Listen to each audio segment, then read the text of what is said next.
makers of Johnson's Wax, Johnson's Car New, and Johnson's Self-Polishing Glow Coat present Fibber McGee and Molly, written by Don Quinn, with music by the King's Men and Billy Mills Orchestra.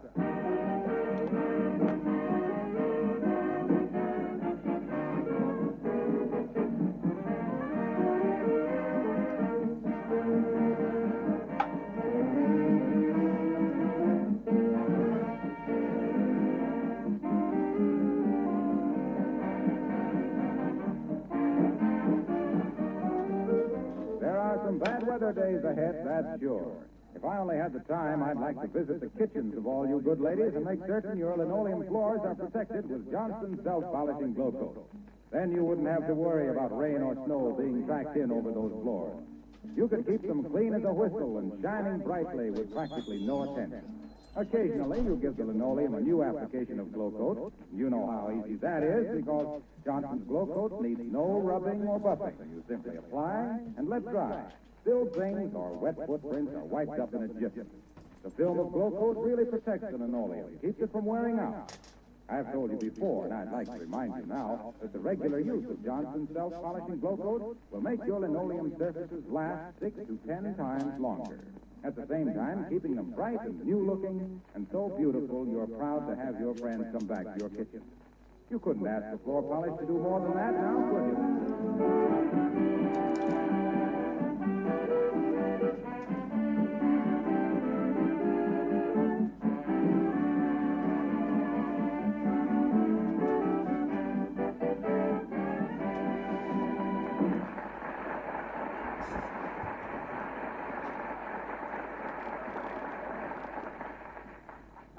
What happiness at 79 Wistful Vista this morning.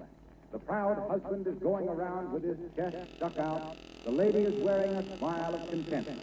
Yes, the doctor has just left, and here, gazing with wonder and joy at the beautiful new 5.5-pound arrival, we find Fibber McGee and Molly.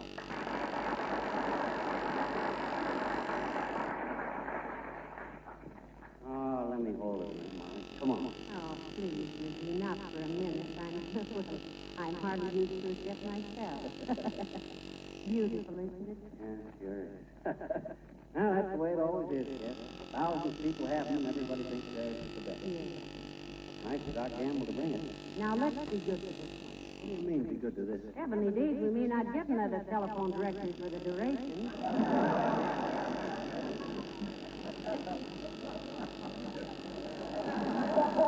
Come on. Let me hold it a minute, Molly. Thanks. Boy, it sure is heavy, isn't it? And the cover is so clean. Yeah. I almost hated to turn the old one in. You know, it had numbers and recipes and memoranda and doodling all over the cover. I wish they'd get a new design for the cover of these things, though. This guy carrying the snake makes me nervous. Hey, I think I'll call somebody up. Who? Oh, I don't know, anybody. When the phone company goes to all the trouble to give us a nice book like this, the least we can do is use it. Hand me the phone. Here, and talk as loud as you like now. The phone will... Hello, operator. Give me the residence of Kipling W. Pickhandle at Wistful Vista 7294 Pete's Sake. Is that you, Mert? Oh. Oh, dear, in space. How's everything, Mert? It is, eh? What's that, Mert? She did she? Well, that ought to be a red litter day in her life. You mean red letter day, dear? I mean litter. Their Irish setter just had puppies. What's that, Mert? Okay, nothing important anyway. No answer. Say, who's Kipling W. Pickhandle? Oh, I don't know. I just picked him just out of the book at random. Thought it'd be kind of clubby to talk to him. Both of us in the same book and all. Yes, it is cozy, isn't it? Say, maybe we all ought to get together once a month and have a nice... Come in. Hi, mister. Hi, Miss McGee. Hi, sis. Hello, girl. What's the matter with you, sis? As the guy says to the movie producer when they shot Frankenstein, you look like you'd lost your best scene. Don't you find that amusing? No. Hey, stop. Is there something wrong, little girl? Yes, open up, sis. Remember, things are rarely as bad as they seem, which is a good thing because they're usually worse than you thought. Well, come on, give us the dirt squirt.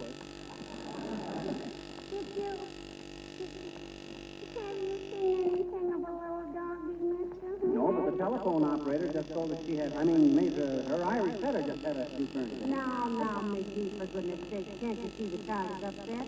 No, we haven't seen your little dog, little girl. What kind of a pooch was it, sis? Oh, he's awful cute. He's the most wonderful dog in the world, I bet you. He's got blue eyes. Blue eyes? I never heard of a dog with blue eyes. That's okay, mister. He never heard of you either. Okay. Complete the description, sis. Well, he's awful cute. You said that. Okay. He's got blue eyes and long ears and brown and white fur about this long. Fur 18 inches long? No, the dog. Oh. And he's got a little bitty stub of a tail that sticks straight up in the air like a hitchhiker.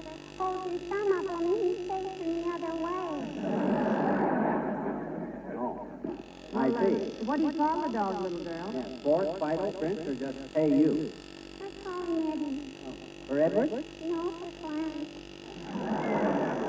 Well, then why don't you call him Clarence? Oh, I get it better. Oh, Eddie. Hey. Now, take it easy, sis. Take it easy. Well, if it was your dog, I bet you'd be worried about you. I bet you'd be hawing your head off. Now, don't do this. Hey, Molly, get the kid a handful of cookies, will you? I know exactly how you feel, sis. Yes, sir. I lost a wonderful dog once. A big white dog. What kind? Expectorate. You mean Sid?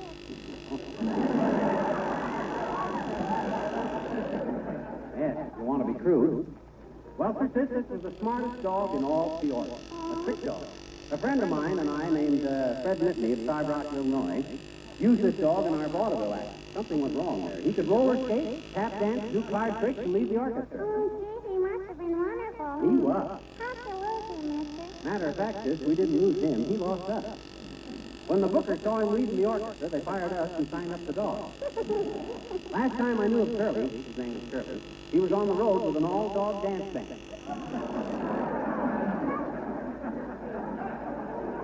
Yeah, they say it's quite a sight to see those pooches throw down their saxophones and chase the hepcats around the hall, calling. Well, now, here's the cookies, little girl, and a glass of chocolate milk. Now, you feel better now, sis? Thank you, Miss McGee. No, I don't feel better. I want my doggy. Here. Now, don't fight, sis. We'll find your dog. We'll scour the town for him. We'll drag out the throw net. Throw out the dragon. Oh, yeah. Well, come on, Molly. Get your hat. You coming with us, sis? No, see, I've been all over town already, mister. I'll just stay here and eat cookies. Okay, but you take it easy. Well, I'm ready, dearie. Goodbye, little girl. Go on, sis. Here, Eddie. Here, Eddie.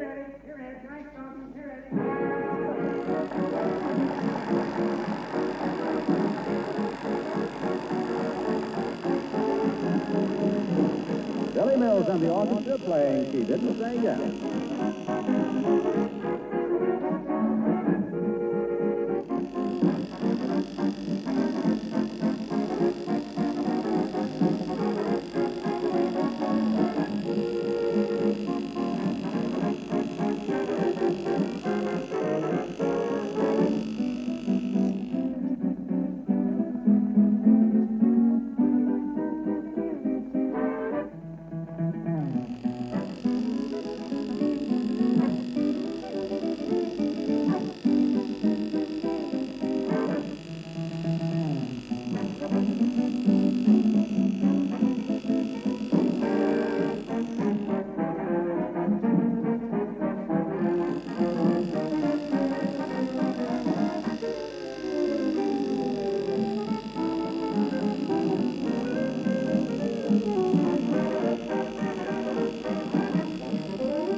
Yeah? Good day, sir. Now, look, Bud, we're looking for a little dog, brown and white, about this long, with long ears, a stubby tail, and blue eyes. Yeah, and we thought we saw one sitting on the windowsill in here, and we wondered if... What's his name? Eddie. Can't be the same one. Why not?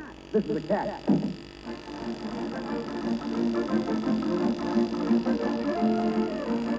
Officer, did you see anything of a small dog about this long, brown and white, with a stubby tail and blue eyes? Answers to the name of Eddie. No, I did not. Have you tried the Lost and Found? No, we haven't, officer. Ah, it is a wonderful institution, the Lost and Found. The wife gets a lot of jewelry that way, but describing the lost article and paying a small reward.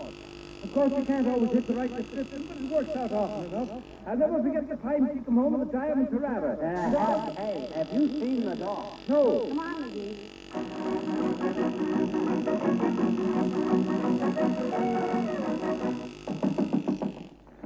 How do you do? Hi, ma'am. Excuse us, but there seems to be a lot of dogs in this neighborhood, and we wondered if you'd seen anything of a little one about this long, brown and white, with a stubby tail and blue eyes. No, I haven't. If you see one like that, will you call us, sis? No, I won't. For goodness sake, why not? Anytime I start seeing little dogs with blue eyes, I'll go on the wagon.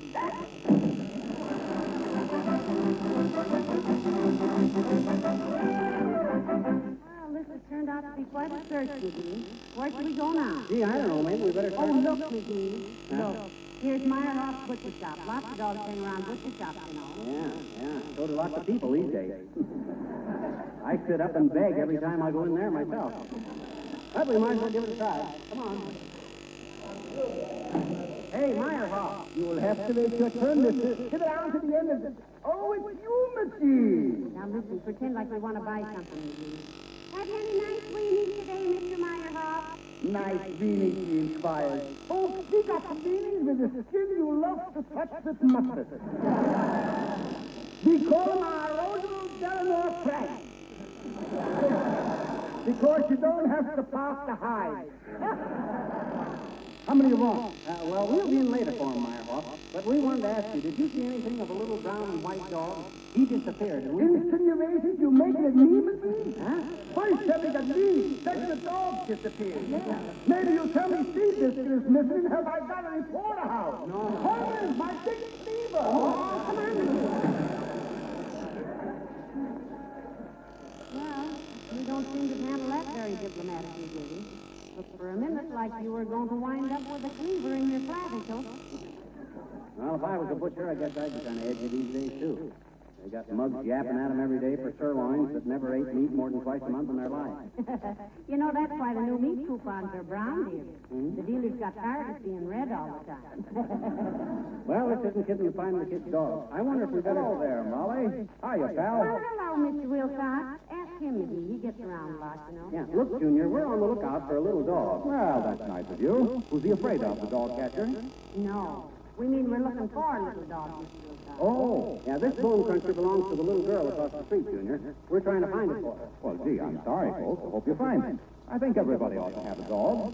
I think you ought to have one, too. Oh, you love dogs, don't you, Mr. Wilcox? Bet. Dog is man's best friend. Particularly a man who sells Johnson's self-polishing glow coat. Ladies and gentlemen, we're sure you won't mind if we give the sponsor a brief moment for identification. He's been a good kid. A buzzer will sound before we resume the performance. Smoking in the outer lobby only. Well, Junior? Well, what I mean is that people who have dogs running in and out of the house appreciate a glow-coated linoleum floor, because Johnson's self-polishing glow coat makes it so easy to wipe up muddy paw prints tracked in by Trixie and Sport and Napoleon. It eliminates old-fashioned floor scrubbing, which dries out and ages linoleum before it's time. Glow coat protects and preserves, and makes having a dog much less trouble and lots more fun. Okay, folks, resume your seats, please. So you haven't seen anything of Eddie, eh, Junior? Eddie, you know, is the name of the little girl's dog, Mr. Wilcox. No, I'm sorry. I'm sorry I haven't. And I'm sorry she lost her puppy. Lots of people who like dogs can't keep them around now, you know. They're sending them to friends in the country because it's so hard to get meat. Is that so? Isn't that terrible? Yeah. In fact, you know what I heard? What'd you hear, Bud? Look, I heard that dogs are getting so scarce now that the fleas are forming dog pools. Oh. See you later, folks.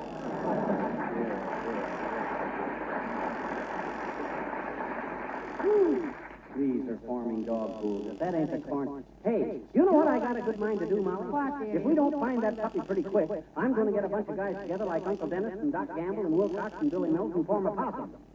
Oh, no. You don't mean a possum, you mean a posse. I do not. Posse means something is out of date. No, and that's passe. Go on. Passe is that green stuff that falls in your lap when you try to cut up a lamb chop. No, dearie, you're thinking of parsley. I never know such a thing. Parsley is a pattern in a shawl. My grandmother had one. That was Paisley. No, sir. Paisley was my cousin. My grandmother's name was Underwood. I didn't mean your grandmother. I meant the shawl. They're called Paisley shawls. Why should my grandmother wear a shawl named after my cousin? And why didn't I mean possum? Because a possum is a little animal that pretends to be asleep. Sure it is. And when a bunch of us guys form a possum, we'll wake that scooch up wherever he is. I tell you, Molly, we got... Here comes Alice Darby.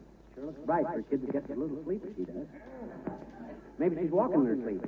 Maybe she's snobbing the bullet. Snobbing the man. What do they call people who walk in their sleep? Sleepwalker. Oh, yeah. Well, anyway. Oh, hi, Alice. Hello, Mr. McGee. Hello, honey. Oh, why aren't you home in bed, child? Didn't you just get through work? Yes, I did, but I promised myself I'd do my Christmas shopping early this year, so I've been up in the Bonton department store telling Santa Claus all the things I want.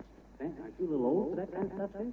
Oh, I guess a girl is never too old to tell her father things like that, Mr. McGee. Though he didn't think I recognized him with that beard on.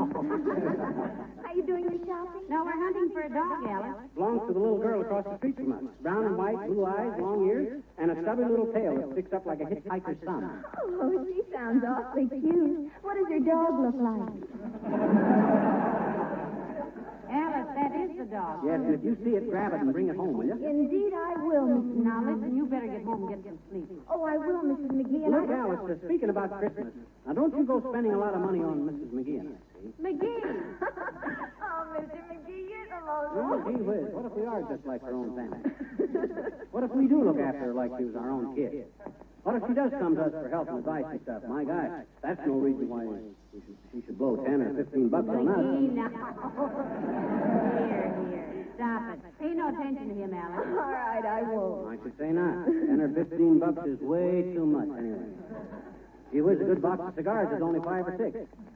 Even if you get my favorite kind, El Fogo del Cuba. They only You better describe the box to her, too, dearie, so she'll know what kind you don't want her to squander her money on. That's a good idea. It's a brown box with a picture of a fat Spanish lady on it holding a tobacco leaf. McGee. Oh, remember now, Alice, don't you do it. Well, I'll try and remember, Mr. McGee. And I hope you find the little girl with the long ears. No, Alice, it was a little dog. Oh. Are you going home now? No, I've got to go back to the Bonton and see if my girlfriend is out of the revolving door yet. Oh, my gosh, did she get stuck? Oh, no. She just met an old boyfriend she used to go around with, and he's really giving her a whirl this time. Goodbye now.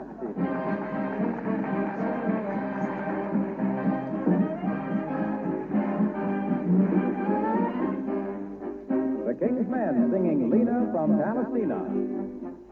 Oh, Lena, in the Bronx in New York City lives a gal and is she pretty? Lena is her name. Get the winsome, such a clever girl is Lena. How she plays the concertina really is a shame. She's such a good musician. She's got a swell position to go across the sea to entertain. And a little of this, a little of that, and then some. So they ship for Lena way out to Palestina. But now I hear she isn't quite the same. They say that Lena is the queen of Palestina, just because they like her concertina. She plays it day and night. She plays with all her might. She never gets it right, but how they love it, want more of it. I've heard her play once or twice. Oh, murder, still it was nice. She was fat, but she got cleaner, squeezing on her concertina. Now, oh, Palestina way. Oh, Lena is the queen of Palestina, is the queen of Palestina. Because she plays her concertina, plays her concertina, plays it day and night. She plays with all her might. She never gets gets it right. But how they love it, want more of it. I heard her play for a crowd.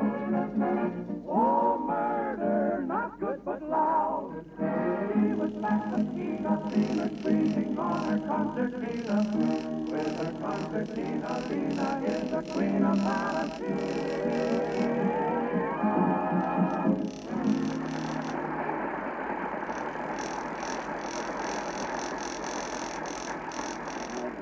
Well, I'm afraid it's no use, McGee. I've worn out my voice in a good pair of shoes and still no puppy. Now I know what they mean by dog tired. Yeah, I hate to give up, Molly. It'll break the kid's heart if we don't find the pup. You go on home and I'll keep on looking. Oh, I'll do no such a thing, McGee. I can take it as long as you can.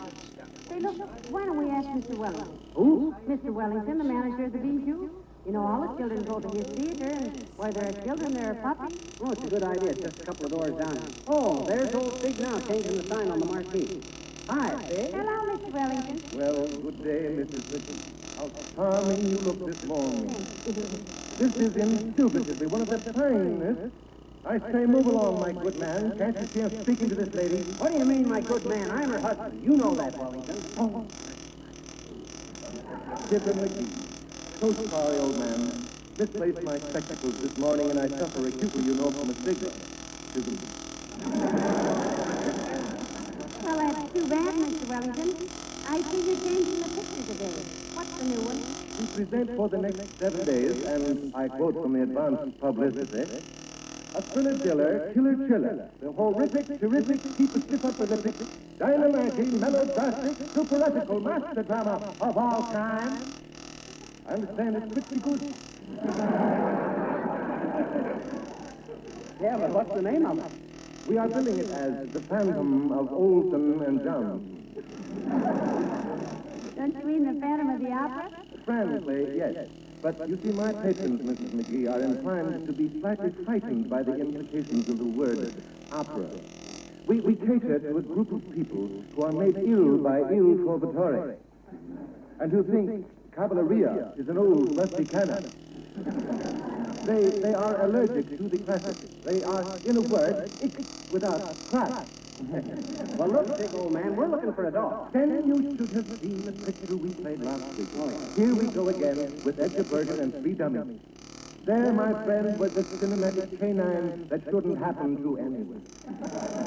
We were in that, Mr. Wellington. Oh, and you, my dear lady, were the redeeming feature, if that feature could have been redeemed. Well, how'd you like me in it, Fig? What kind of a dog were you looking for, old fellow? Well, a small dog about this big with a twist of a tail and long ears and blue eyes. If you should see it, give me a buzz, will you, Fig?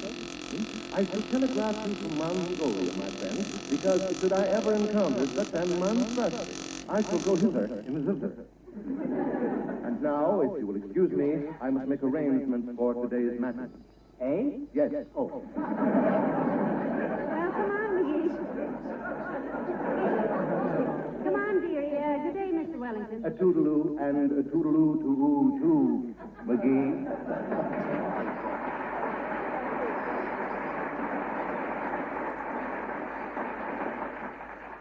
Smart guy. He ought to petition the court for permission to change his name. Change his name to what? John Cass, and let the nicknames fall where they may. Hey, I'm about all in, you know.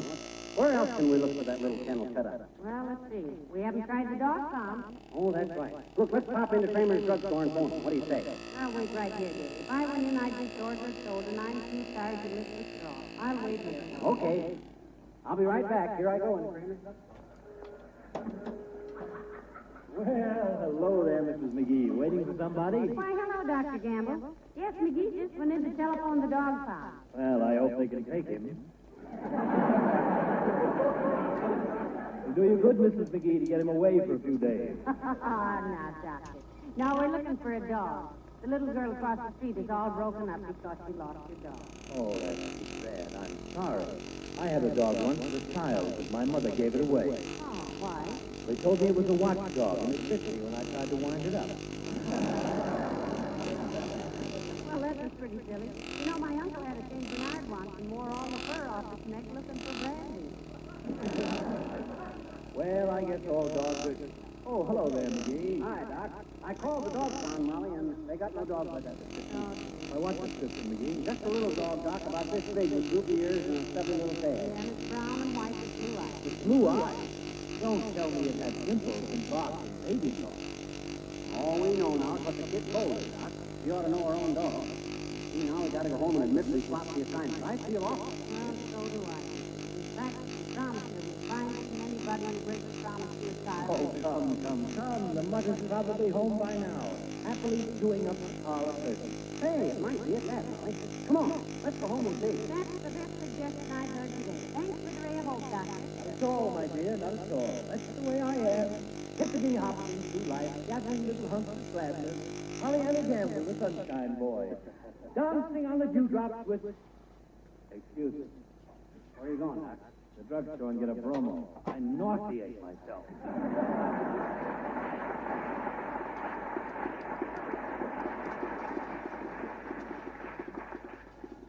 Well, let's get home. Okay. I sure hope that pup has come back. Otherwise... Hey, Molly, here comes the streetcar. Come on. Okay.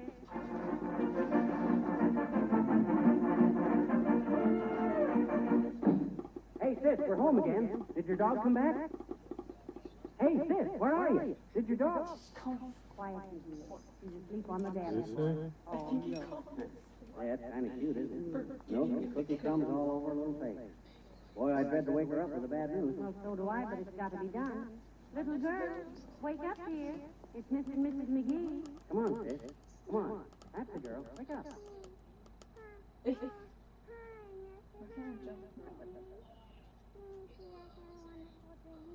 sis? I had a dream to find my doggie with the blue eyes and a little tail that sticks up and everything. Time at the game. Did you find it? I'm going through a glitch right now.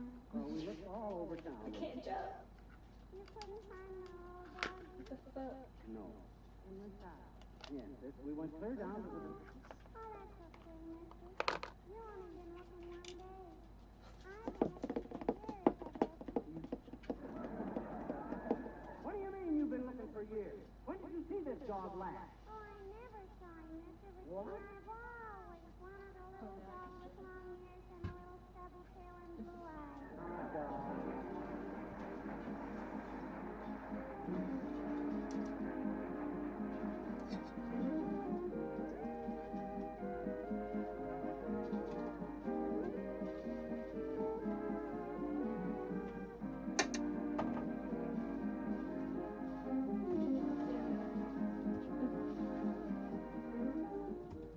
When your heating system is turned on, there's apt to be a little more dirt around the house. It shows not only on your curtains and walls, but on your windowsills and floors and on your furniture.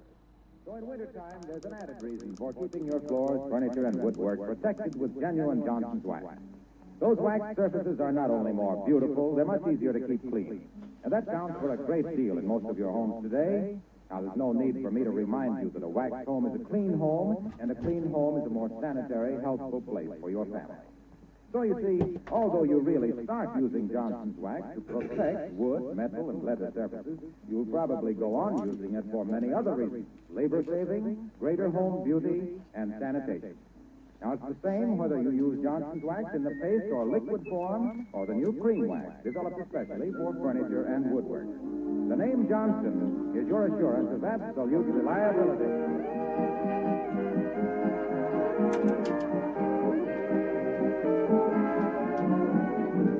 Well, that was certainly a wild goose chase, wasn't it? I'll say it was. I got flat feet clear up to my hip. Well, you know, the only person we know who was even sympathetic was Dr. Dan. Well, he's sensitive about dogs, you know. Even his grass classification is K9. What? K9. What on earth is that? Did you ever notice how deep his bones are buried? Oh, dear. Good night. Good night, all.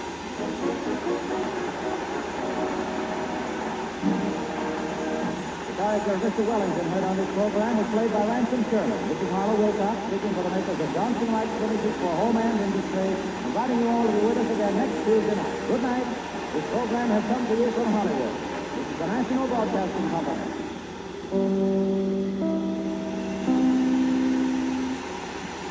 Chicago, WNHC. Wax program with Fibber McGee and Molly.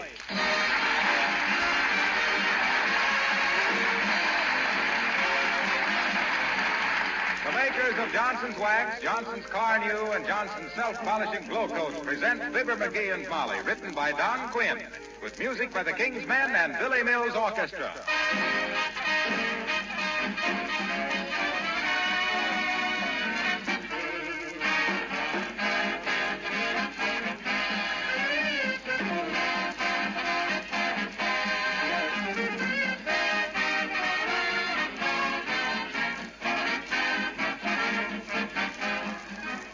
In our audience tonight, I'm sure there are many business and industrial executives relaxing a bit from a busy day. The greatly increased responsibility of these men in war production is known to all of us. Their jobs are as important, as vital as any. Nearly every large manufacturer is engaged in some part of war work, directly or indirectly. The last time I went through the Johnson's Wax laboratories and plant, I was surprised to learn in how many places there is a need now greater than ever before for protective wax finishes and coatings. Special finishes have been developed for protection against water, weather, and corrosion, for planes, ships, automobiles, trucks, trains, for metals, wood, rubber, and leather. Even special paints containing wax have been perfected. So in many ways, the protective uses of Johnson's Wax products have been extended into manufacturing and industrial plants throughout the country. Any manufacturer having a protective finishing problem related to war production is invited to discuss this problem with S.C. Johnson & Son, Racine, Wisconsin, or S.C. Johnson & Son Limited, Brantford, Canada.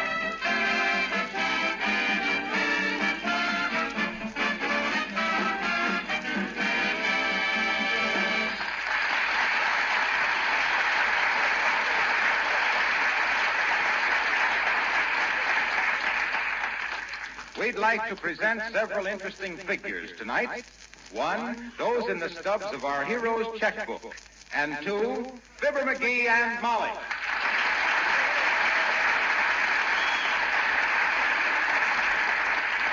Heavenly days, McGee, this checkbook of yours is simply a mess. If you're talking about that counter check for 18 cents that was made out to the public library, I had to do that. I kept the Rover boys on the Mississippi 6 days too long. Well, there's no counter check listed here for 18 cents. Now, come to think of it, I forgot to enter it. How much I got in my account according to the stubs? Well, according to the stubs there, you're $16,000 and, let's see now. Let's see what it says. $16,482.08. Oh, yeah. Gee. How much I got according to the bank statement? Well, you're overdrawn $1.10. Most likely the correct balance is somewhere between those two figures. Probably. Yeah. Being overdrawn won't help your credit any, you know. Well, no bank has got any right to jeopardize a man's financial standing with a mistake like that there. I think I'll tell them off. Hand me the phone. Okay, here. Thanks. Hello, operator. Give me the 14th National Bank at Wistful, Mert. Is that you, Mert? Navigator to pilot, you're off your course. Oh, how's every little thing, Mert? Good, eh? What say, Mert? Your brother. In the guardhouse, eh? Well, he shouldn't have shot it off without orders. His rifle, dearie? No, his mouth. What say, Mert? Okay, give me to him. Hello, 14th National? Give me Mackenzie, the head cashier. Huh? What do you mean he's out to lunch? That guy don't eat lunch. They just toss him some fish food once a week. You better be nice to the bank, McGee. Why should I? Hello? Who is this? Oh, well, look, Onderdonk. This is Fibber McGee, and you made a mistake in my bank balance. Your figures don't check with mine. A lot of fuss about a mere $16,000. What say, Onderdonk? Yeah, according to your statement, I'm overdrew $1.10. Huh? Oh, I thought so. Okay. Says there's a note on his desk about that. They caught the mistake. Yeah. These are strange times we're living in, dearie. You know, when a bank admits being wrong. Well, they got no right to do it. Hello, Onderdonk. What's the corrected balance? Huh? Well, I knew you were way off. Okay. Thanks, Onderdonk. Talk about me not being able to add. Well, what is your balance? I'm overdrawn $10.01. Fine, you'll have to stop going in there to swipe pinpoints till you make it up, you know. I never went in there to swipe any. Who's that, I wonder? Let me be. Uh-oh. Sig Wellington from the Bijou Theater. Oh, well, let him in. I think he's very nice. Yeah, you think he's nice because he bows and kisses your hand. One of these days, you'll find your ring finger missing. Now, Mr. Wellington is a very cultivated man. And I wish I'd been running the cultivator when they did it, too. One of these days, I'm going to get it. Now, be nice, dearie. Come in. Oh, good day, Mr. Wellington. What a pleasant surprise. Good day, Mrs. McGee. I trust the occasion finds you in good health. He trusts the occasion finds her in good health. Rabbit feathers. He thinks he's a regular Chesterfield, and he sounds like he rolls his own. Now, don't criticize McGee. Remember, you're not any Sir Walter O'Reilly yourself. Good manners never got Sir Walter anyplace anyway. The last time he bowed, they parted his neck with an axe. Notwithstanding, may I sit down? Thank you. Notwithstanding, I think my wife Cynthia summed it up very well when she said, good manners are the outward symbol of an inward humility. See? No, thank you. With cream and sugar, please. What was it you wanted, Wellington? I'm very busy today going over a lot of bank statements. Well, that won't take you long, dearie. You've got less balance than a summer resort card table. In that case, I feel that my arrival is singularly apropos, shall we say, What do you say we do? Why, Mr. Wellington? Tell me, has Mr. McGee signed the book in the lobby of the Bijou Theater, clean entertainment for the entire family, bargain rates for servicemen, our ushers do not accept tips while the lights are on, for the weekly prize drawing? Why, we're both registered. Now, don't tell me we won a prize, Wellington. That I couldn't stand. I've been signed up for Keno, Beano, Screeno, and Free China ever since DeMille discovered the bathtub. All I ever won, you could stick under your eyelid, and you could still go on repairing watches. In that case, my dear fellow, it gives me unbounded pleasure, except that my pleasure is bounded on four sides by the wish that someone else had won. To apprise you that last night, your name was drawn for the third prize of $60. Heavenly days, $60. Won't the bank be pleased? My God, 6 of these smack. You know, Wellington, before you came in, I was telling Molly what a great guy you were. Square shooter. Now you take Wellington, I said. Who's Wellington, she said. Oh, dear. Who's Wellington, I yelled. Why, he's the finest upstanding... You've got that a little wrong, dear. Huh? You simply told me to take Wellington, period. Well, I meant... Come now, let us conclude this affair amicably, my friends. Mr. McGee, on behalf of the Bijou Theater, Sigmund Lafayette Wellington, manager, it gives me great pleasure to present you, one of our patrons of long standing in the lobby, with the sum of $60 in cash, which I seem to have left on my desk at the theater. Oh, dear. Oh, my gosh, I'll run down there for you, Wellington, and save you... Unnecessary, my dear fellow. I shall send it over here immediately by Miss Crenshaw, my secretary. Harry? I'd like to, but I can't, my dear. And I assure you, Miss Crenshaw will be right over. Pip, pip, Mrs. McGee, and a pip of a pip to you. Pop.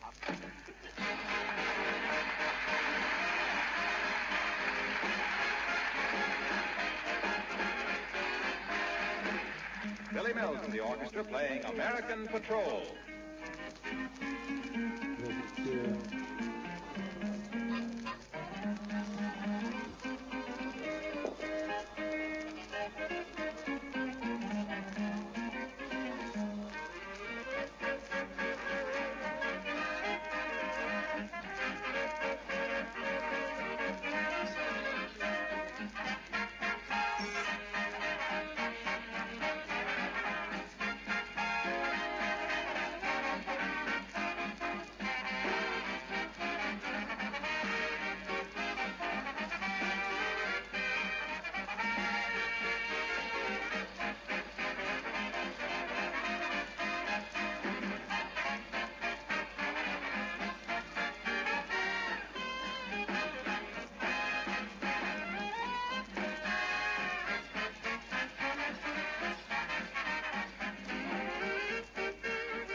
Boy,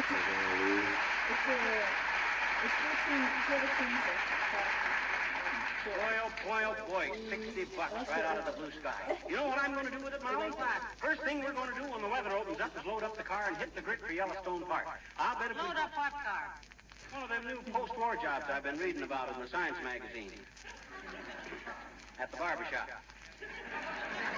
Made out of soybeans. Listen, you better take that $60 and buy war bonds. What do you mean, war bonds? The war is practically over. Don't you read the papers? Yes, I do, and from all I can see, the fighting may be going on for a long, long time. You're just an alarmist, Molly. I tell you that the war... Come in, General Eisenhower. How do you do? Is Mr. McGee here? I'm him, sis, and if it's Christmas cards you're selling, we don't need it. I make my own. Oh, you'll need a few, McGee.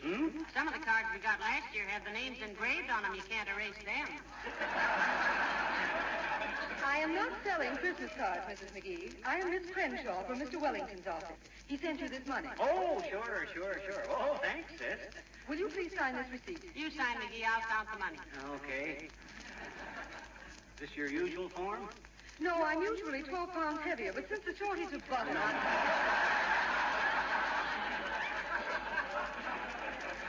I meant the receipt. Oh, well, Stig wouldn't ask me to sign anything wrong. Here you are, sis. McGee, there's only $50 here. What? He says the prize was $60. It was $60, sir, but he deducted $10 for repairing the screen. Huh? He said you got excited one night and tried to save Hopalong Cassidy's life by throwing your umbrella at a cattle rustler. Good day. Why, that's only $50. Well, you can still buy 2 bonds at $18.75, McGee, and stamps for the rest. Yeah, what's good that's going to do that, anybody? $37.50. Who can do anything with that? Well, multiplied by 100 million people, that's a lot of support. Or are you trading in your citizenship for a soybean convertible? Now, listen here, Molly. I'm as good a citizen as anybody. Just because I plan for the future is no sign... Come in. Oh, Dr. Gamble. Hello, Doctor. Hello, Mrs. McGee. Hello, short, stout, and nervous. Look who's calling somebody stout. You've ruined more scales than a locker room tenor, Doc. Hey, look, Doc. $50. Very pretty, McGee. Your life savings, I presume. He won it in a drawing at the Bijou Theater, Doctor. I wanted to buy war bonds, but he's going to use it for a down payment on a post-war car made out of lima beans. Soybeans. Yes. According to McGee, everybody will be raising their own trucks and their own truck gardens. You just toss in a bean and boom, up comes a Buick. Okay. Scoff if you want to. Be right. But now that the war is about over... Now that the war is what? About over, he says. Certainly. One of these days, Germany will fall apart like a wet donut. McGee, you talk like a ninny. Who talks like a nanny? I resent that. No, he said ninny, McGee. Oh.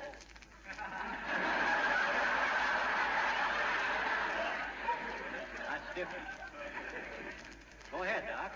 I knew that information pleas had never pleaded for your services, but I didn't think you were stupid enough to think the war was anywhere near over. What's the matter with you, Doc? Don't you read the papers? Can't you see Germany's about ready to fold up? And after Germany, we can bomb the Junior out of Tokyo. He's really a military expert, Doctor. He was wounded in France in the last war, you know. Cut himself peeling potatoes.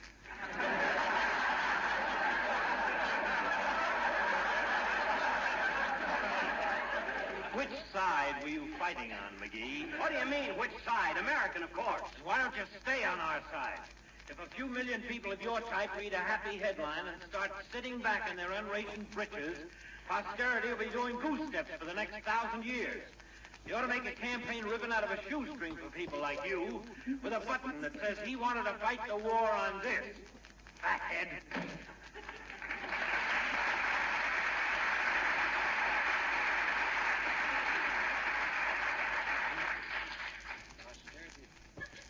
I'm afraid Doc's working too hard. He gets excited about things. I'm going to ask him to go to Yellowstone with us next summer. Do him good to get away. You better get that new car first. You know, the one made out of jelly beans? It's soybeans. Oh, yes, soybeans. Boy, they're sure doing wonderful things with that stuff. One of these days, we'll just sit here in a chair and press a soybean button in the wall, and the roof will fold back, and we'll hop into our soybean coolie hopper. No, no. Huh? You don't mean coolie hopper. You mean Holly Cooper. That That don't sound right either. It's Crowley Heater. No. Creeley House. Well, anyway, they'll all be made out of soybeans. Remember way back when Farmer Russ back in Chicago used to... Hello, folks. Hello, Mr. Wilcox. Hi, Junior. What you looking so happy about? I found it for you. Found what, Mr. Wilcox? That little dog with the blue eyes. Oh, where'd you find it, Mr. Wilcox? Well, look, I went to a nightclub last night, and when I came out, I was feeling no pain, see? And there was this little dog with the blue eyes following me home. Well, I just laughed and thought nothing of it.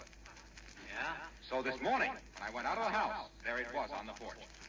I went back in and took some aspirin. When I came out again, it was still there. Gee, I wish you'd take it, pal. Oh, no, thanks, Junior. Not now. You sure you feel all right now? It's a real dog, I tell you. Yes, of course it is. Don't you worry about it, Mr. Wilcox. You need to get away from things for a while, Junior. How about going with us to Yellowstone Park this summer? We can take turns driving. Driving what? You haven't got a car, and I haven't enough gas. Well, he's getting a post-war automobile, Mr. Wilcox, made out of jumping beans. Soybeans. Say, what'll they make motorboats out of, Navy beans? Well, I don't know what either of you are talking about, but there won't be any new cars or any travel next summer for me or you either. You know what I'm telling my customers? We know what you've been telling them for 10 years, Mr. Wilcox. Is there any difference? Well, yes, a slight one. I'm telling them this war may be on for a long time yet, so as long as they can't travel, they might as well protect their luggage by giving it a Johnson wax treatment before they stow it away. McGee says that by next summer... And I also tell them that with household help so hard to get, they can save themselves hours of housework and time and trouble by waxing their lampshades, windowsills, and floors, and woodwork with Johnson's wax. You sure you don't want that blue-eyed dog? No, we don't, Junior. And furthermore, I don't think there is any such thing as a blue-eyed dog. Neither do I. No. Well, okay. So long. Come on, Blue Eyes.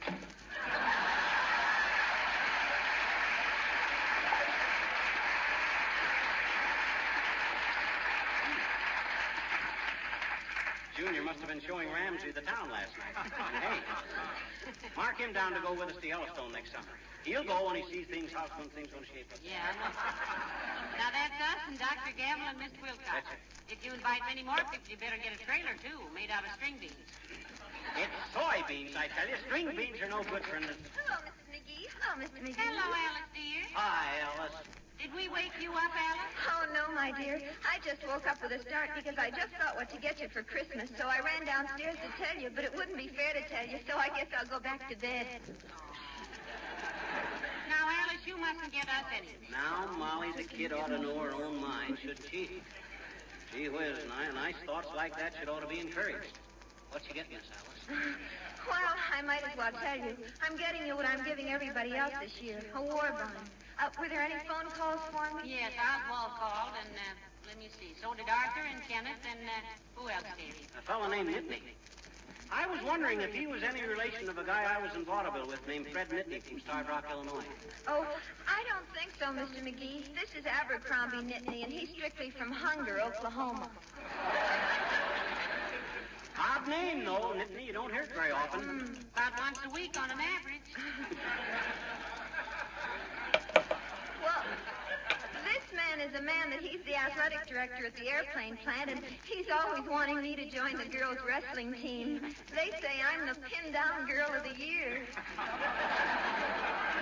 You steer clear of those athletic guys, Alice. Those muscle-bound Romeos think they're showing you a wonderful evening if they can lift the dining room table with their teeth. Well, I always say that a young girl can't be too careful about what fella she goes out with. And I guess I never told you, but I was terribly disappointed in love once, about 3 years ago. Oh, you were? Yes, he shot himself. He shot himself? Yes, with a little brownie camera. And when he sent me a print, I was terribly disappointed. He was lying down with a tree on top of him, and I don't like a fellow which he's always clowning around. Lying down with a tree on top. Maybe he was leaning against a tree and you were holding the picture sideways. Well, for goodness sake, maybe I was. Maybe I won't have to send his ring back after all. Well, goodbye now.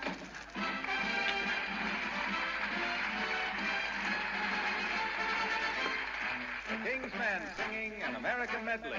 Off we go into the wild blue yonder, climbing high into the sun.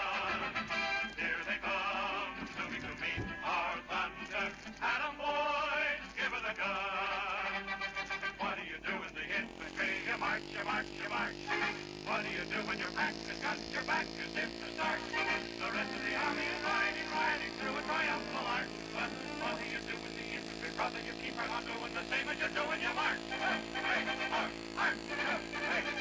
Praise the Lord, pass the ammunition. Praise the Lord, we're gonna go and visit. Praise the Lord, and pass the ammunition, and we'll fight the fray till the victory came. And then when the battle's won, drink to the fall. To every Navy son, here's wishing you a happy boy call. Sky anchors away, we're sailors of the air, we're sailing everywhere on wings of steel. We'll never yield the blue. Sky anchors away, sky high, anchors away.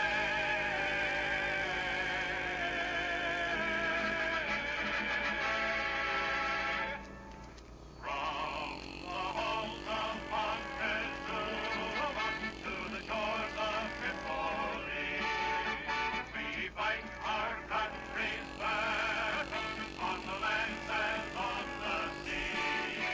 First to fight for right and freedom, and to keep our honor clean. We are proud to claim the title of United States Marines. The United States Marines.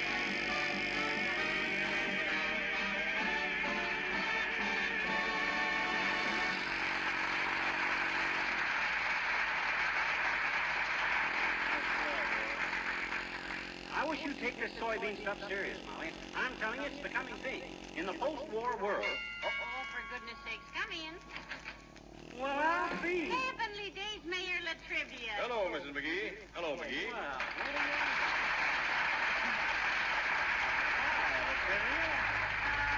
My, it's awfully nice to see you again, Mr. Latrivia. Oh, thanks. It's nice to see you again. you really look salty in that Coast Guard uniform, kid.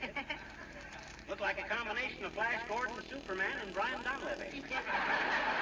And healthy, too. Say, why don't you join the Coast Guard, McGee? Don't you get tired of holding your chest in your lap? I'm afraid he's a little overage, Mrs. McGee. It's pretty strenuous. Oh, don't worry about that, Latrivia. I can take it. I got as much wind now as I had when I was 20. More.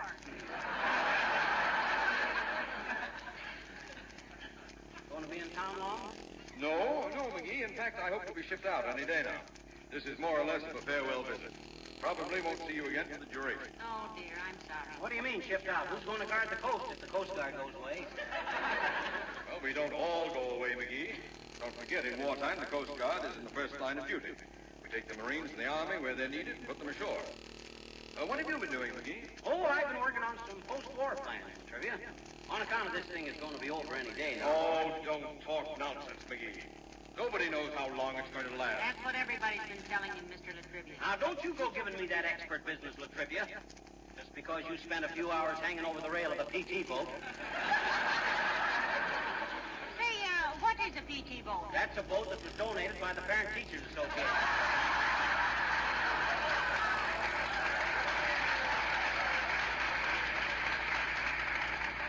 Ain't it, Latrivia? No. Oh.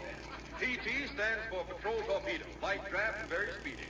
Those are the boats they say can do 60 knots an hour on wet grass. Don't even need water, just a little humidity. Well, how many did the parents and teachers donate? Oh, I don't know. I suppose They didn't donate any. At least I don't think they did. Did you ever inquire? Well, no. I don't go around making silly inquiries like that. What's so silly about the parent teachers donating boats to the Navy, Latrivia? Haven't you got any appreciation? Of course I have. Or I would have if I was sure the Parent Teachers Association had donated it. Oh, this is ridiculous. Well, I don't know why, Mr. Latrivia. I think it's a mighty fine thing to do myself. I can't understand your attitude, Latrivia. Surely you must have had parents. And teachers. Of course I did. I merely stated that PT doesn't stand for parent teachers. The heck it don't. My sister belongs to them. And I'll bet they'd be pretty burned up if they knew how you Coast Guard guys felt about their generosity, Latrivia. Wait till I tell my sister. I didn't say anything about their generosity. I only said that a patrol teacher a parent torpedo. You said that PT stood for one thing, and I said it stood for another. Why should a vessel donate a teacher, a parent? Why do I let you get me into these things? Why do you let us get you in? We didn't get you in. You enlisted, and you know it. I wasn't talking about my enlistment. Well, why not? It's nothing to be ashamed of. I'm not ashamed of it. I'm proud of it. I love it. I merely came in here to say goodbye, and you... Excuse me. You dropped something, McGee. Huh? Oh, thanks. Just a block of dough I wanted to be you theater. $50. Well. There must be a power that washes over me. Hand it here, McGee. And what word? The 50. I'll take it. You'll take it. What's the idea?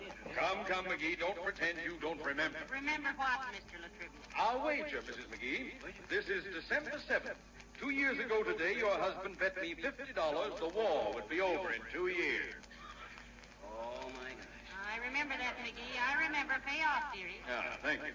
Well, gee whiz. My gosh. Dragging that matter up after all this time. Well, if you're going to see Mr. Latrivia, what do you need money for? A very good question, Mrs. McGee. I don't need it. Look, will you do something for me? What's that? Take this money and buy war bonds in my name. When I come back after the war, I can use it. Besides, I can't think of a better Christmas present for Uncle Sam. Oh, and by the way, McGee, try one of these, will you? What is it? It's a sample concentrated sea biscuit a friend of mine is experimenting with. If it's a success, he'll give the formula to the government. Try it, McGee. Okay.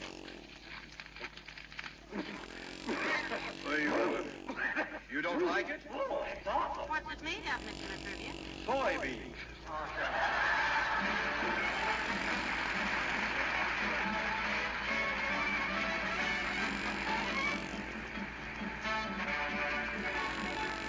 Spending as much time as I do in kitchens, I certainly take my hat off to linoleum manufacturers. They've really made a big contribution toward keeping our homes cheerful and bright.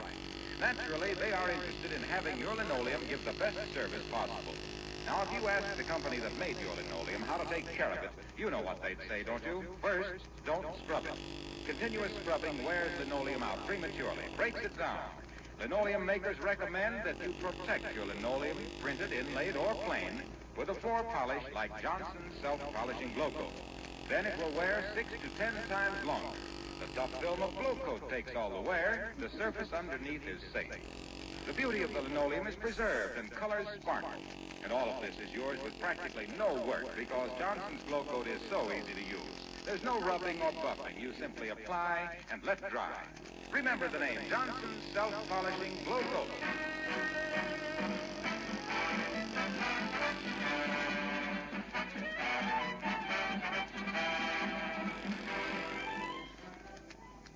Ladies and gentlemen, this is December 7th. It isn't a day we're going to celebrate, but it's a day we're going to remember. Our battleships at Pearl Harbor stopped burning, but we haven't. So let's buy war bonds and more war bonds this week and every week until Uncle Sam says that's enough. And until he says it, it won't be. We've got a responsibility this Christmas, too. A responsibility to all our brothers and sons and fathers in service. It's our responsibility to give this Christmas a purpose, and that purpose is victory and security. So give bonds this year to press it with the future. Good night. Good night, all.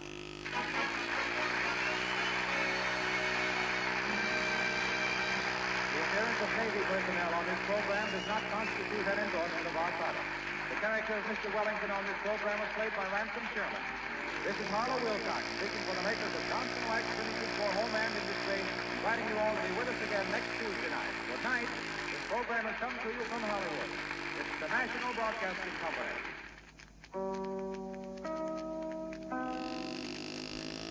This is Chicago, WNAQ. The Johnson Wax program with Fibber McGee and Molly.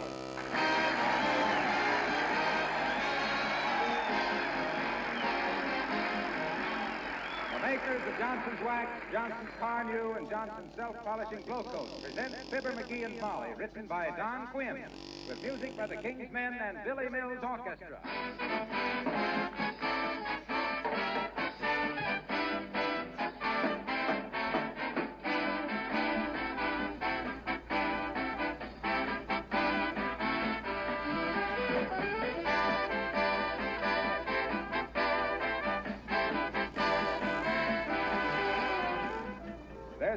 I've used before on this program, wax housekeeping, and I'd like to mention it again tonight. It helps explain why, for over 50 years, you've found Johnson's wax to be increasingly helpful. When you think about it for a moment, you'll realize that that package of wax on your shelf is not just a product, it's a method of housekeeping, a means of protecting all kinds of surfaces all over your home, a way to save you hours of work all through the year and still have such beautiful floors, furniture, and woodwork that your friends envy you. When you apply Johnson's wax to wood, leather, and metal surfaces, you're protecting them with an invisible but tough shield, a shield which guards them against wear and dirt. When you polish that wax shield, your floors and furniture glow with rich, mellow beauty that increases with each application of Johnson's wax. When you consider the many extra uses for this wax throughout your home, you'll understand what I mean by wax housekeeping, with genuine Johnson's wax, either paste, liquid, or cream.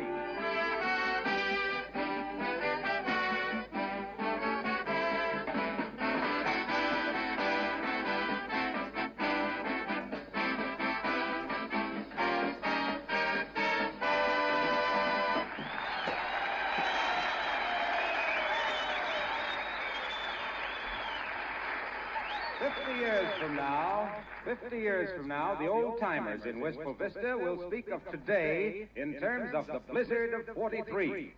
But undaunted by blasting wind and sub-zero temperature, the Squire of 79 is about to brave the elements as we meet Fibber McGee and Molly.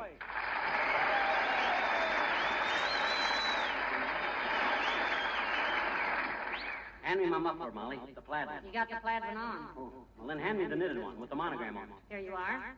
Say, where'd you get this? That isn't your monogram. I know, this is FOS. Who's that? I don't know. To me, it just stands for Found on Streetcar. Where's my earmuffs? You got 'em on. Huh? I say you got 'em on. Speak up, kid. I can't hear a thing with these earmuffs. Oh. Now my mittens. Here you are. And be careful when you take 'em off. The string is broken. Yeah. Have you a sweater on under your coat? Huh? Have you got a sweater on under your coat? Oh, yeah, 3 of them. Well, I'm off, Molly. Are you sure you want to go through with this, McGee? It could just as well wait till tomorrow, you know. No, sir, you can't scare Fibber McGee with a little wind and snow. Well, goodbye, Molly. Goodbye. Don't worry about me. I'll try not to. Goodbye. Goodbye. Well, here I go. Goodbye, dear. Goodbye. That's probably as big a howl as we'll get all evening.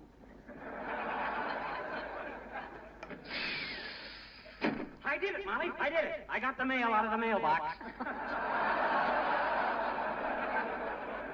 Ah, dear, my hero. What's that? I say my hero and take off those earmuffs. Wait till I get these earmuffs off. Oh. Now, what'd you say again? Never mind. Never mind. What's the mail? Let me get out of some of these coats first. Now for the mail as the time will allow, as they say on the radio. Here's the phone bill. And Merry Christmas to them, too. Oh. Here's a greeting card from old Fred Nitney from Starved Rock, Illinois. You've heard me speak of Fred Nitney. Yeah, Vaudeville used to be in you with him.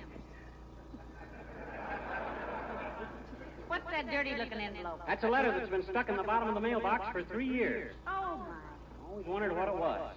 Wind must have blew it loose. Well, for goodness sake, who's it from? Oh, can you imagine that? It's a letter from old Fred Nitney. From Starved Rock, Illinois. He says, Dear Boom Boom. Who? Boom Boom. Fred always calls me Boom Boom. On account of one night I fell off the stage into the bass drum. Dear Boom Boom, enclosed is the $7 I owe you. I am well. Hope you are well. How are your folks? Hope they are well. My folks are well. Please excuse pencil. Your old pal, Fred. P.S. Forgot to enclose $7 in this letter. We'll send it later. My. Ah, well, that's a beautiful letter, Boom Boom. A man must have a deep spiritual feeling to write a lovely thing like that. What's the little package? Well, if it's what I think it is, Yes, it is. Oh, boy, this is what I've been waiting for. Now for some fun. Oh, dear. From the Wizard Magic Novelty Company. What on earth? Look, handcuffs. Handcuffs? Yeah. If you were thinking of giving me those for Christmas. No. These are trick handcuffs. I'm going to learn some escape tricks, like Howdoony. Going to entertain the guys at the next Elk Smoker. Watch this. I put them on one wrist. See? I see. Then on the other wrist. See? I am now securely fastened as any desperate criminal. Well, if you had any idea of slipping those over your hips, dearie, you'll find your little broad across the pistol pocket. No, that ain't the trick of it. The trick of it is to... Look, I'll show you. Turn your back a minute. Okay, with pleasure. Get that thing's off. Here they are. Oh, no. I had them there for a minute. Hey, look and see if there's a little catch underneath there someplace, Molly. No, dearie, I don't see any. Isn't this silly? Thought sure I could wiggle out of them as soon as I... Oh, McGee, Alice Darling is coming down. Oh, my gosh, don't let her see me with these handcuffs. Stick your hands in your sleeves. That's it. I don't think she'll notice it. Hello, Mrs. McGee. Hello, Mr. McGee. Was there a phone call for me a little while ago? Yes, there was, Alice. It was Corny. I told him you'd call back later. Oh, thank you. I'd have come down then, only I was pouring on my stocking. My, you know it's going to be an odd Christmas this year, isn't it? Alice gets her stockings in a bottle, and Uncle Dennis gets a bottle in his stocking. Hey, those painted-on stockings are kind of dangerous, aren't they, Alice? To the girls, you mean, Mr. McGee? No, to us boys. I told Mrs. Toops yesterday that her socks were wrinkled, and I thought she was going to slug me. Hers were painted on, too. Oh, Mr. McGee, you look so funny standing here like a Chinese actor with your hands in your sleeves. Are you cold? Oh, he just had a little chill, Alice. Pretty bad day, kid. Don't you go out if you don't want to. The weather's very inclementine out. Oh. Well, I'm going to stay in today and write some letters to some of my boyfriends, which they're in the service. And I wanted to ask you, is there a hyphen in guardhouse? Oh, yes. Yes, I think there is, Alice. Always a hyphen in guardhouse, Alice. Makes one more bar to saw through. Look, if you need any Red Cross Christmas seals for your letters, we got plenty. Oh, thank you. Now, don't tell us one of your boyfriends is in the guardhouse, Alice. Yes, they say he damaged some government property. Yeah? He used to be a leading man in Hollywood before he went into the Air Force, and he was just flying along one night, and they turned a spotlight on him, and he started to take a bow and hit a smokestack. Wow, is he the one that was calling you 10 times a day and leaving notes under the door and waiting for you at the corner all the time and stuff? Yes, but he can't help that. He's a pursuit pilot. Say, you have a brother or two in the Army, haven't you, Alice? Yes, paratroopers. They are, eh? What? They're a paratroopers, are they? I mean, he's a paratrooper. I've just got one brother, Benny, and one sister, Dinah. Say, what's a paratrooper? Well, those are the boys that they go up in a plane and then they holler, Geronimo, and jump out and come down on their umbrellas. Oh, I see. Well, why did they yell Geronimo? Well, I don't know, Mrs. McGee, except I think Geronimo was an Indian chief, and it's quite a feather in their cap when they jump. I thought Geronimo's was a game you play with little wooden blocks.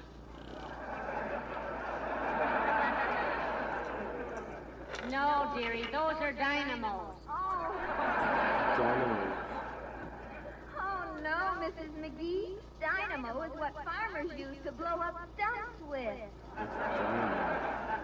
No. Dynamite. No, Mr. McGee. Benny might, but Dinah wouldn't. Well, I gotta finish my letters. Goodbye now.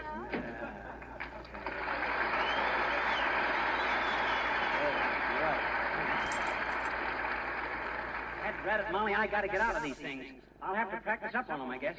Hand me the instructions out of that package, will you? All right. Say, where'd you put the box? Oh, here it is. Well, come on. I can't do a thing till I get these handcuffs off. Well, what are you waiting for? Get me out of here, Molly. McGee. Huh? There's nothing in the box but a printed notice on the inside of the cover. Well, what does it say? What does it say? Read it. It says, due to the paper shortage, instructions for removing the Wizard Magic novelty handcuffs will be forwarded at a future date. At a future? Oh, my gosh. This is ridiculous.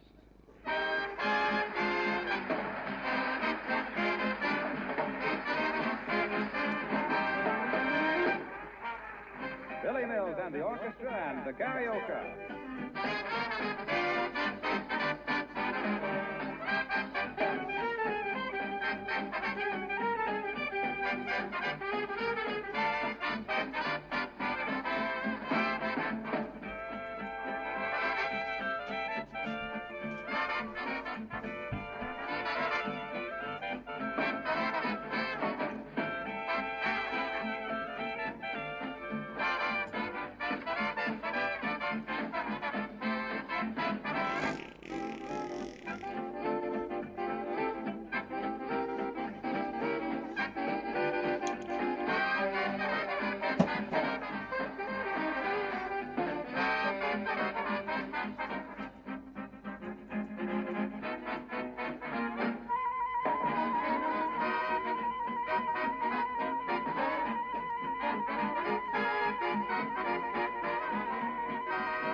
There must be some simple way to get out of these things.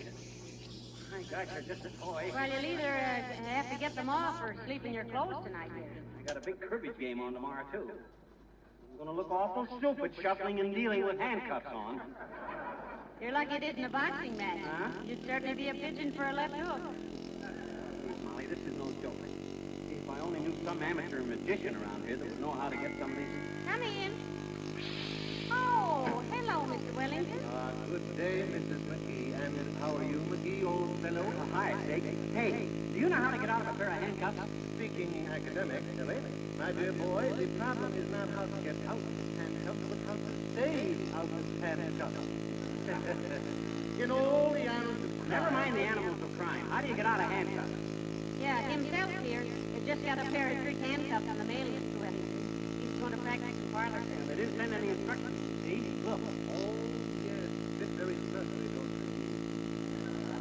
It's an odd coincidence that I, as an amateur practitioner of legerdemain myself, am giving a short exhibition of parlor magic for a group of friends this very evening. I fancy the occasion might prove to be quite hilarious. By all means, if you care to come. Look, Pig, if you're an amateur magician, you ought to know how to slip these off. Come on, please. The poor lad's wrist is getting all shaky, Mr. Wellington. Regrettably. I'm sorry to say, my friends, that my experience with sleight of hand does not include the so-called escape type of prestidigitation. Were it otherwise, I should be most happy to elucidate. Date? December 14th, I believe.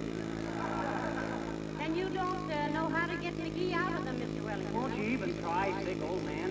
My dear fellow, it cuts me to the quick, though fortunately I have a very slow quick. To be unable to assist you in this predicament.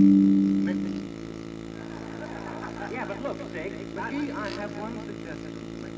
When I entered just now, I was, may I say, rather perturbed. Oh, indeed. Thank you. I was rather perturbed that you did not offer to shake hands. I realize now, of course, your reason for withholding this immemorial gesture of abiding friends. But I would suggest that in the case of other visitors, you either leave the room or conceal the handcuffs. They are, to be frank, a bit of an eye. Or, no, just terribly hurt, that's all. Good day.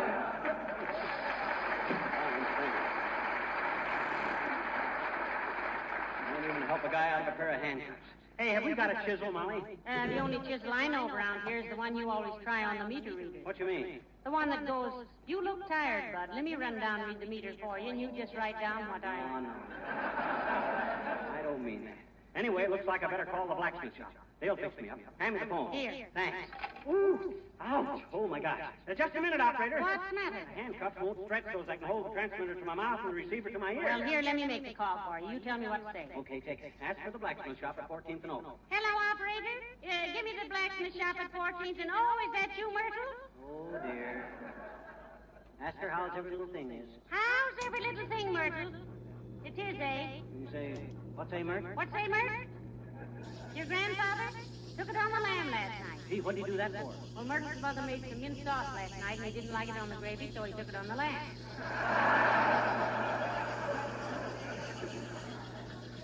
What say, Myrtle? Oh, thank you very much. The blacksmith's out of order. Well, doggone it, how am I going to get out of these things? I'd give $10 right now if I could put my hands in my pocket. It's a deal. Hey, where are you going? To get your other pan. Oh, my. Can't you take this thing serious? This is an awful predicament. Gee whiz, my wrists are all swole up, and I get... Oh, McGee, it's Mr. Wilcox. Oh, don't let him in. He's a terrible kidder. He'll blab this all over town. We've got to let him in. Why have we? Don't answer that, I know. Look, throw something over my hands, will you? A newspaper or something. Here, take my knitting. Knitting? No, don't hold the needles like you're eating chop suey.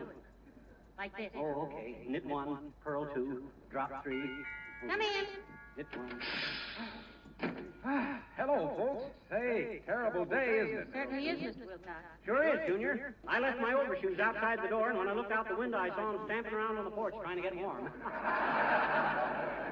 Pearl 2, knit 1, pearl 1. Hey, Molly. Yes? What's Whistler's father here working on? Booties for a buddy in a boot camp? Oh, lay off, Wilcox. Just because the guy doesn't like to idle away his time don't mean you got to start cracking wise. Hey, how many sleeves in a sweater, Molly? Why, yes, two. Thanks. One over, one under. Drop 2. Say, is this on the level, pal? Can you really knit? Can he knit? He makes all his own underwear. Only the summer stuff now, though. Can't get enough yarn for the long one. How about me knitting you a hockey cap for Christmas, Junior? No, thanks. I don't play hockey. Next time, maybe? No, thanks. How about a nice sweater to wear around the kitchen when you're applying Johnson's self-polishing glow coat with the linoleum to bring out the beauty and satin and protect and preserve the surface against damage and dirt? No, thanks. For that, I just wear my ordinary... Well, how about it if I knit you one that says across the front, Johnson's glow coat, shines as it dries? Well, that's nice of you, pal, but don't go all I that think a trouble. nice red and yellow one to match the glow coat container would be nice. No, I really don't. What do you want, Junior? You really want to know? Yes. I want you to go get those silly handcuffs filed off and stop acting like a mug. Goodbye now.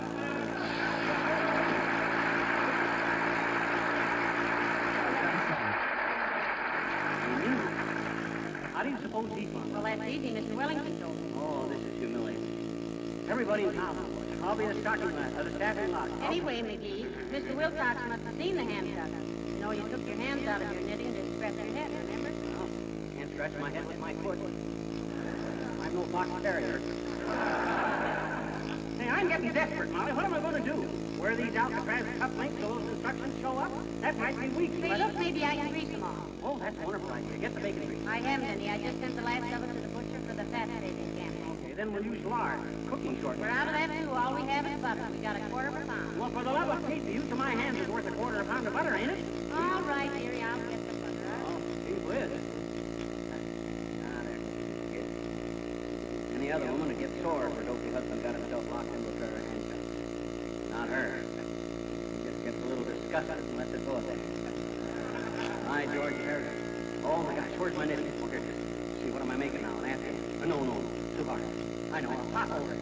Okay, come in. Hi, mister. Oh, hello there, sis. I haven't got time to shoot the breeze with you today. I got to finish this pot holder. This pot holder. I'm knitting a pot holder. You mean you're making a sweater for yourself?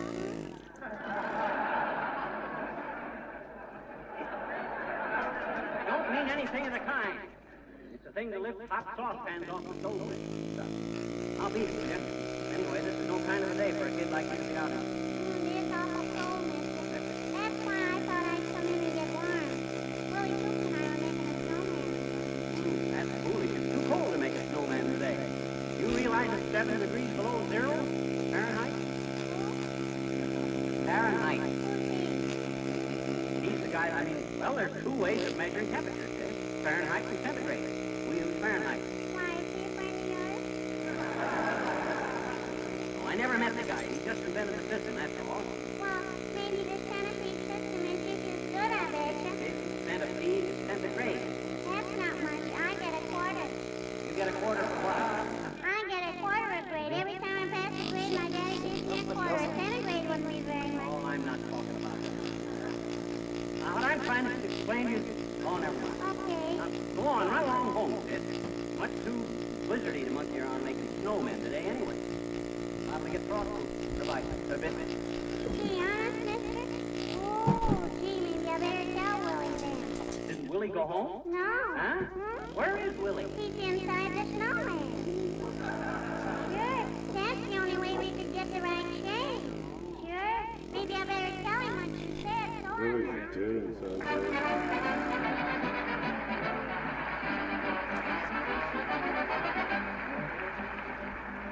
The King's Men and the daughter of Mademoiselle from Armentières. She's the daughter of Mademoiselle from Armentières. A Mademoiselle with up-to-date ideas. She can inky party-boo the way her mother used to do. The daughter of Mademoiselle from Armentières. The daughter of Mademoiselle from Armentières. Her picture has the sergeant on his ear. It says, my love belongs to you. But all of his money, tell us from the daughter of Mademoiselle from Armentières.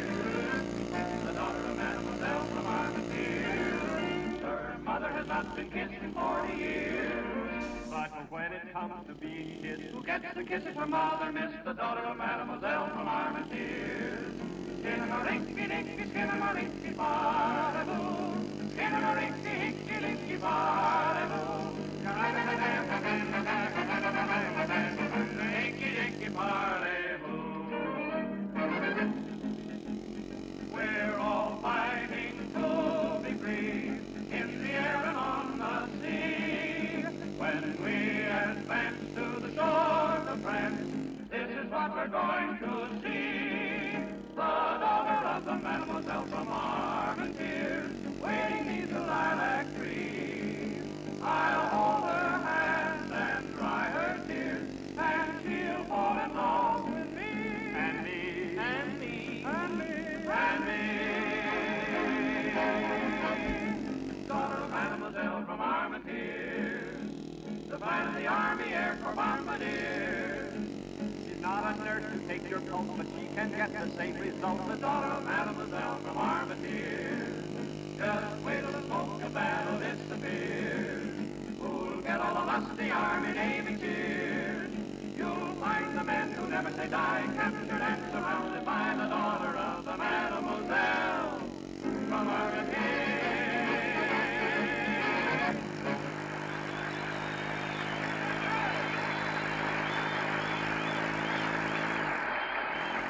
Well, boys. Well, it's no use, dearie. I've used up a quarter of a pound of butter and those handcuffs as tight as ever. And I just figured out what the trouble is, too. What? You know why I can't get these handcuffs off? My hands are bigger than my wrists. You know, I have a feeling that the people who made handcuffs had that in mind. I bet I got a swell lawsuit against those guys. No instructions, lose use of my hands all day, make me an object of ridicule. Now, look, sweetheart. You ordered those silly handcuffs of your own free will. Not that I will ever know why, but won't you grab your knitting again here? Something coming. No, sir. I'm going to stick my hands back in my coat sleeve. But the knitting hides your hands better. I can't help it. That knitting scares me. I found I was getting interested in it. Well, they're your handcuffs, Boom Boom. Come in. Oh, hello, Dr. Gamble. Hello, Molly. Hello, McGee. Hi, Doc. Kick your colored captives in the corner and curl your corporate coat way up on a something cushion on top. Well, thanks. What's the matter with you? Hands cold? No. Or yes. You know his hands have been cold all day, Doctor, but then the weather's very bad, you know. Very inclementine out. Even so, it's quite comfortable in here. No reason why your hands should be cold. Circulation must be off. Could be, Doctor. In fact, unless certain things come off, he won't be circulating for quite a while. Oh, I'm all right, Doc. Anyway, just because the guy has cold hands. Let me take your pulse, boy. No. Come on. I'm not going to steal your wristwatch. Give me your left hand. Go on, go ahead. Well, okay. No, not both hands, just your left hand. He can't do that, Doctor. Why not? He isn't handcuffed, is he? Yes. What? Yes, he is, Doctor. Well, trifle, my turn, the cathedral. All right, McGee. Tell the nice doctor man all about it. It better be good, Sonny. Have you been playing horse with the law? No, he hasn't, Doctor. Those are strict handcuffs we got in the mail. Got them on and I couldn't get them off. No instructions with them. We tried everything, but they won't come off. You know, this, Doc. This could happen to anybody. Yes, if there was anybody else like you, which there isn't. McGee, of all the addle-pated adolescent asininity I've ever encountered in a long life devoted to observing human stupidity, you are probably the blue ribbon example of subnormal gullibility.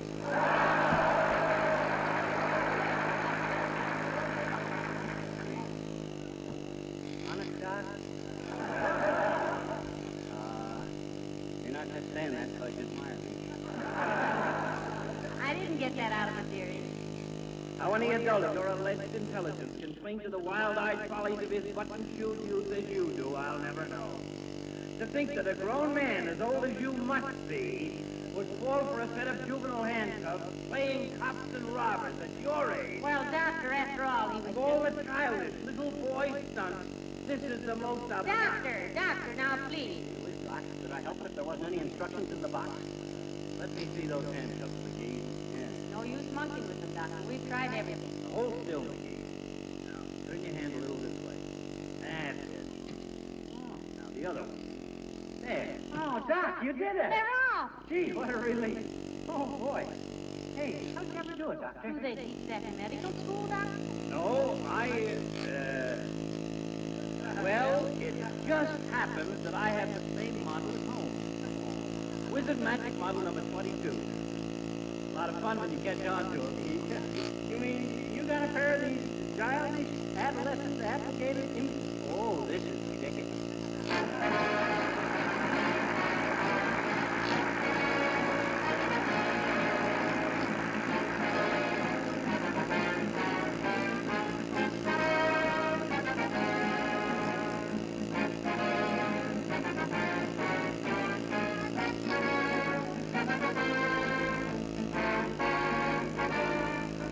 Here's a message for you young men of 17. You may now become a full-fledged member of the Army, Navy, or Marine Corps Aviation Enlisted Reserve by passing the examination of the Aviation Cadet Selection Board.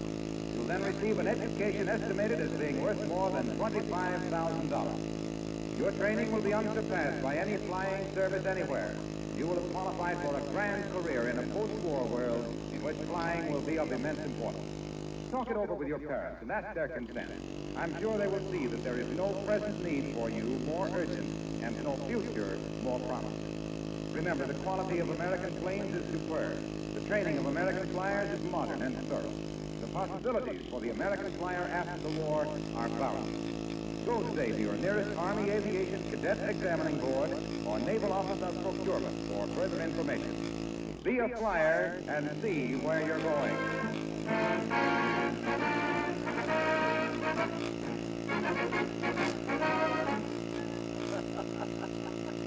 Imagine that big hulk of a Doc Gamble plane with kid stuff like 6-inch stuff. Amusing, isn't it?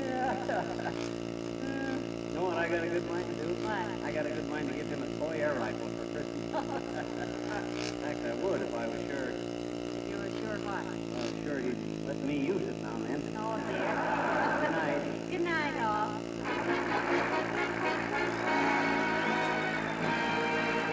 The character of Mr. Wellington heard on this program was played by Ransom Sherman. This is Harlow Wilcox, speaking for the makers of Johnson Wax Finishes for Home and Industry, inviting you all to be with us again next Tuesday night. Good night.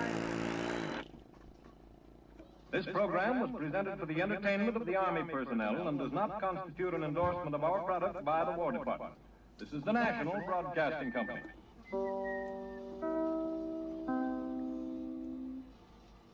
Chicago, WNAQ, 9. Chicago, WNAQ, 9. The Johnson Wax program with Fibber McGee and Molly.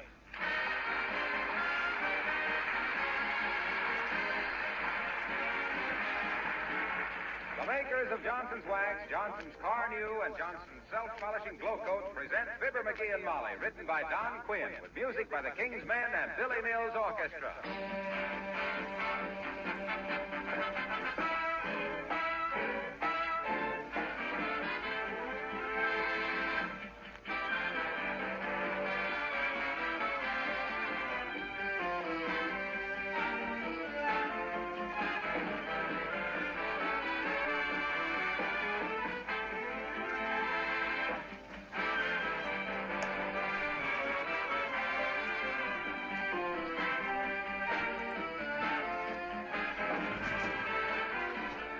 In this week before Christmas, there's probably more friendliness in the air than at any other time of the year.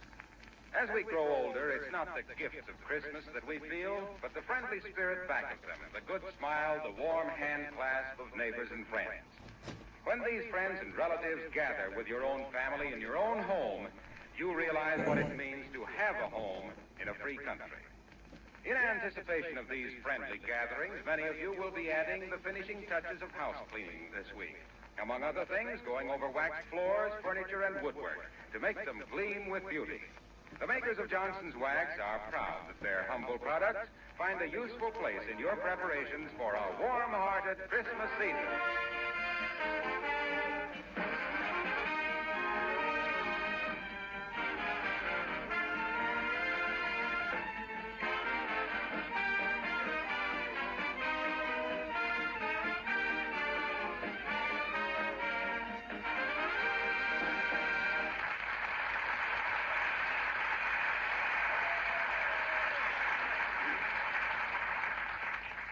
Have you ever waited till the last minute to buy your Christmas tree, only to find that the dealers were all sold out? You have? Well, then maybe you can whip up a little throb of sympathy for Fibber McGee and Molly.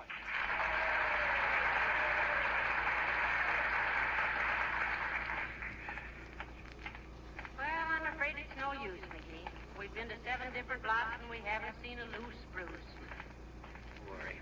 I'll get us a Christmas tree if I have to chop one off the courthouse lawn. Well, then I'll have to change my Christmas present for you. Huh? That war bomb. I'll make it a bail bomb. What? Say, why on earth didn't you go buy a tree last week as I suggested? Because they were asking ridiculous prices, that's why. Most of them slum-raised lumber jerks were asking $7.50 for a bow-legged little balsam no bigger than a whisk broom. You think they get cheaper as they get scarcer? That ain't the point. The point is to find the guy that's overstocked, see? Afraid he isn't going to get rid of them by Christmas. Get one for a song that way. We should have brought Nelson Eddy with us then. I've heard you sing in the shower, and that soapy opera of yours wouldn't get us anything but a raspberry bush. Ah, Merry Christmas, Mrs. Nesmith. Who's that? Mrs. Nesmith. Oh. Say, there's a lot right along in here someplace where the guy had 1 million trees last week, and he can't possibly... Oh, here it is. Come on. Oh, that must be the Oh, my salesman. God, I beg your pardon, sir, but is that Christmas tree for sale? And if so, how much? Oh. Well, heavenly days, Uncle Dennis. Hello, Molly, darling. And Fibber. Hi, Unc. Where's the sap in charge of the saplings? We want to negotiate for a live log. Well, now, I'm sorry, lad. I am indeed. The gentleman in charge of this Christmas tree lot, a fine lad by the name of Monahan, may his pretzels never grow soggy, as he is one of the grandest guys that ever tripped a fruit peddler to take his hungry mother a big juicy apple, has closed up and gone home. Yeah, but we wanted to buy this Christmas tree, Uncle Dennis. Yeah, not that it's much of a tree. I've seen better fur on a mouse. Well, now, isn't it a shameful thing that you should be too late and all like that? It was only 10 minutes ago, lad, by your very own wristwatch, which I happened to be wearing as it was lying about loose in your top dresser drawer, and I don't happen to have one myself, it was sold. Oh, dear, but there's no sales tag on the tree, Uncle Dennis. And who, may I ask, was stupid enough to dish out good dough for that beetle-bitten hunk of tumbleweed? 'Twas myself. You? You? You bought the last Christmas tree in this lot, knowing that we didn't have one? Now. And how was I to know that a smart gossoon like yourself would be getting caught without a tree? It was a bargain given to me by my good friend Monahan, who is quite a man at singing the camalias, which are a regular feature of Grogan's beefsteak dinners. May they soon be resumed when Hitler, the dirty little house painter, gets his comeuppance and Hero Hito finds our heroes turning on the Hito. Say, why do you want a Christmas tree, Uncle Dennis? You live with us. Come on, Unc, sell it to us, will you? What do you say? Whatever you paid for it, I'll toss an extra 2 bits on the drop. 2 bits? That I could not do, lad. 'Twas buy a mystery for a dear friend I was. And there ain't enough money in the world to make Dennis Driscoll betray a trust. And the very idea is enough to make my old father, may the little people keep his pipe lit for him, look down and say, would you think of making it $2 extra now? No, I wouldn't. That's ridiculous. Very well, you can't blame a man for trying to pick up a couple of bucks. A very Merry Christmas to you. Oh, turn on the table before...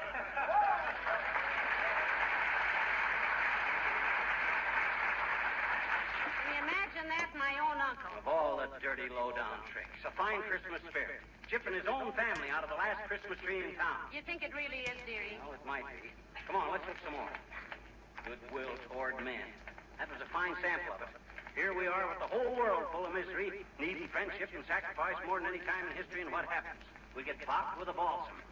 If that ain't the dirty... Oh, McGee, look. Huh? There's a Christmas tree place right there. And there's Alice Darling coming out of it. Yoo-hoo, Alice. Oh, hello, Mrs. McGee. Hello, Mr. McGee. Hi, Alice. Don't tell us you're shopping for a Christmas tree, too. Oh, jeepers, no, Mr. McGee. On account of anybody who was silly enough to wait till now to buy their Christmas tree is simply just too stupid for anything. What are you doing down here? We're buying a Christmas tree. Oh, well, that's what I say. It's much better to wait till the last minute when it isn't so crowded and the trees are much fresher or something. When I bought my tree 2 weeks ago, 2 weeks ago? If you bought a tree, what'd you do with it, Alice? We didn't see it around the house anyplace. And a pine tree ain't exactly what you might call unobtrusive. Oh, well, I didn't buy it for me, Mr. McGee, on account of jeepers. I've only got one room, and a girl which she lives in just one room only needs a little piece of mistletoe. You know what that is. That's the ivy that if you don't meet the right people under it, it's poison. Ah, dear, and if you do, it's the berry. Why, Molly. Oh, I just love Christmas time because that's when you can dash up to people and kiss them like it was a sudden impulse. And I've already made out a list of the sweetest men to have sudden impulses about. Oh, that's one nice thing about being a girl. You can be girlish and people don't think anything about it. Now I know what I forgot to get Alice for Christmas, dearie. Lipstick. Yeah, that brotherly love stuff is great, ain't it, Alice? Particularly when you run out of brothers. Well, I don't want that you should get the idea that I simply rush around kissing simply everybody, Mr. McGee, because really I'm a very reserved character. You know, once I was in love with a fellow for 3 years, and he never even held my hand, and then he married another girl. Oh, who was that, Alice? Cary Grant. Would I like to have met that man? Well, I hope you find a Christmas tree, Mr. McGee. Goodbye now.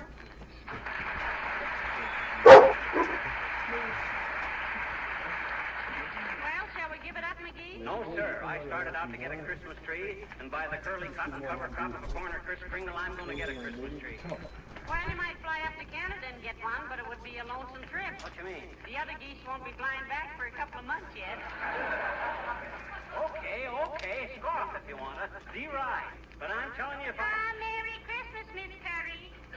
Who was that? Miss Curry. I'm telling you, Molly, when I set out to get a Christmas tree, by George, I'm... Hey, here's a place on the corner here. Oh, yeah. Come on. Say, Alice Darling might have told us she was getting one. She could have got us one at the same time. Well, what do you expect of people? Consideration? No wonder they always picture Santa Claus as a fat mug standing there holding the bag. My gosh, Oh, people... look, McGee, this place seems to have plenty of trees. Yeah, they had plenty last week, too. And the guy that runs this pocket-picking concession thinks no more of a quarter than I do of my left leg. Pocket-picking concession. Pocket-picking papa. That guy wouldn't lend you a match without a 4 cosigner.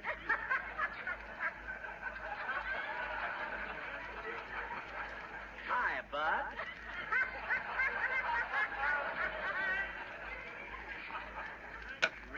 Remember me? Yeah. You were the guy last week that waved a $1 bill at me. And for that, I was supposed to sell you a 12-foot tree, deliver it, trim it, sing 3 Christmas carols, and carve your turkey. Listen, we couldn't get a turkey. We're having chicken. Yeah, we're having turkey. Now, don't take it so literally, Molly. Look, bud, if you have a nice, reasonable price tree, we might... Yeah, we've got only one left. Better take it quick, dearie. Not so fast. They like to haggle a little bit. Now, which tree is it, bud? If it's the right size... You're leaning on it. Heavenly days, that one? You call this broken-down bird sanctuary a Christmas tree? Well, I've seen better trees than that in an old pair of tennis shoes. That moth-eaten bramble looks like it was raised in a cold hothouse. How much is it, sir? Much too much, lady. The price is way out of line. Don't tell me how much I can pay for a tree, bud. I'm not as poor as I may look. I hope not, friend. You look like a whole lot with a hand out. Well, how much? $12 for them staff. Why, that coal carrier got more broken branches than the Berlin Public Library. And look at those bare limbs. You can sure find a haystack in those.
next pal is Tuesday, Saturday.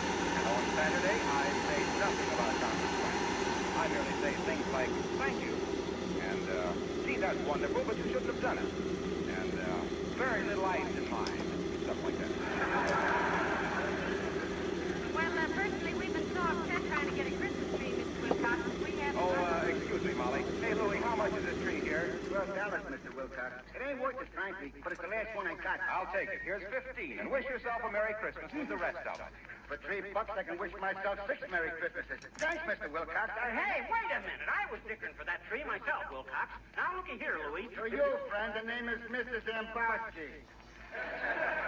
And we can't do no business. The tree is sold. You see, Mr. Wilcox, we were... Gee, I wouldn't have had this happen for anything in the world, folks, if I'd only known you wanted it. I thought you were merely friends of Louie here. He should live so long. They say a man can't have too many friends, but in your case, Bud, it would be too many. Now, look, Wilcox, we haven't got a Christmas tree, and we were merely trying to decide about... Believe me, pal, believe me, I'm terribly sorry. To think that I should walk in and grab it right out from under your nose. Well, I ought to be ashamed of myself. I'll take it with me, Louie. Well, I'll see you later, kids. To think that I should pull a shabby trick like that on my best friend. Well,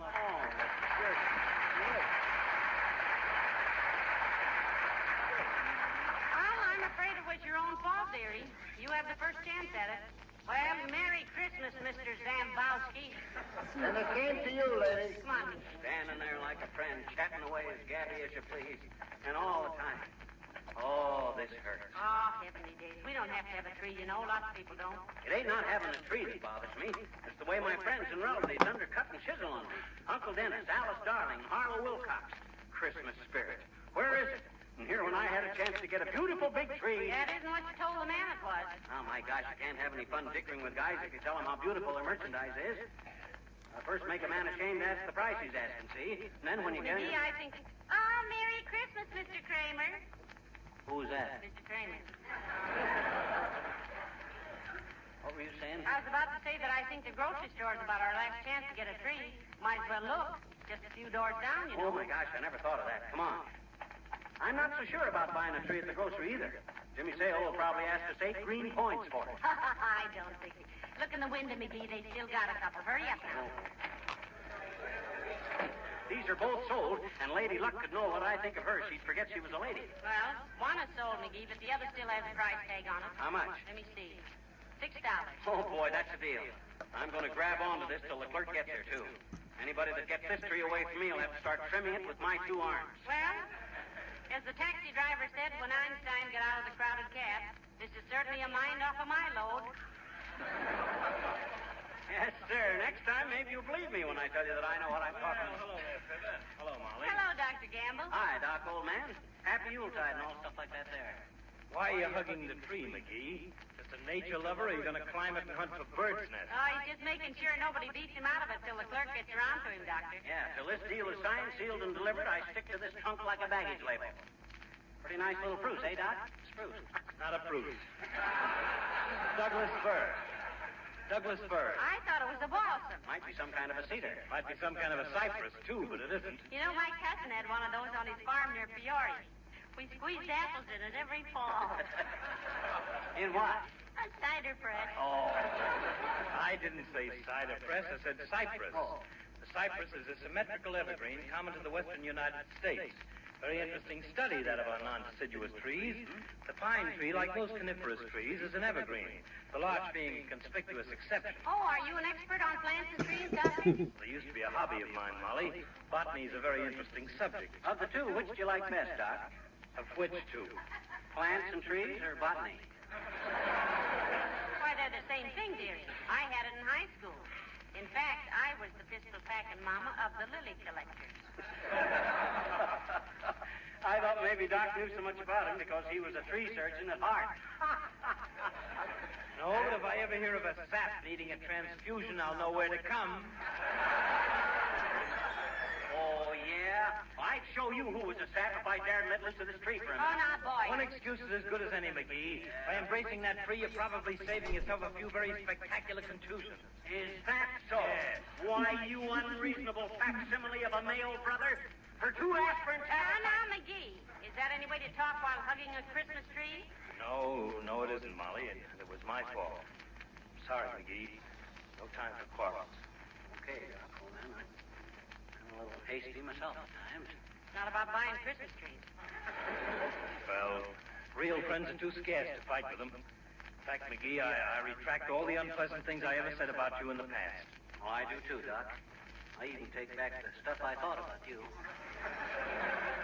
And that's even dirtier than what I said. Well, now, this is better. You know, Christmas is a time when we should all be friends. I think so, too. Let bygones be bygones, McGee. Be a pal. Well, that goes for me too, Doc. Here, I'd like to shake your hand.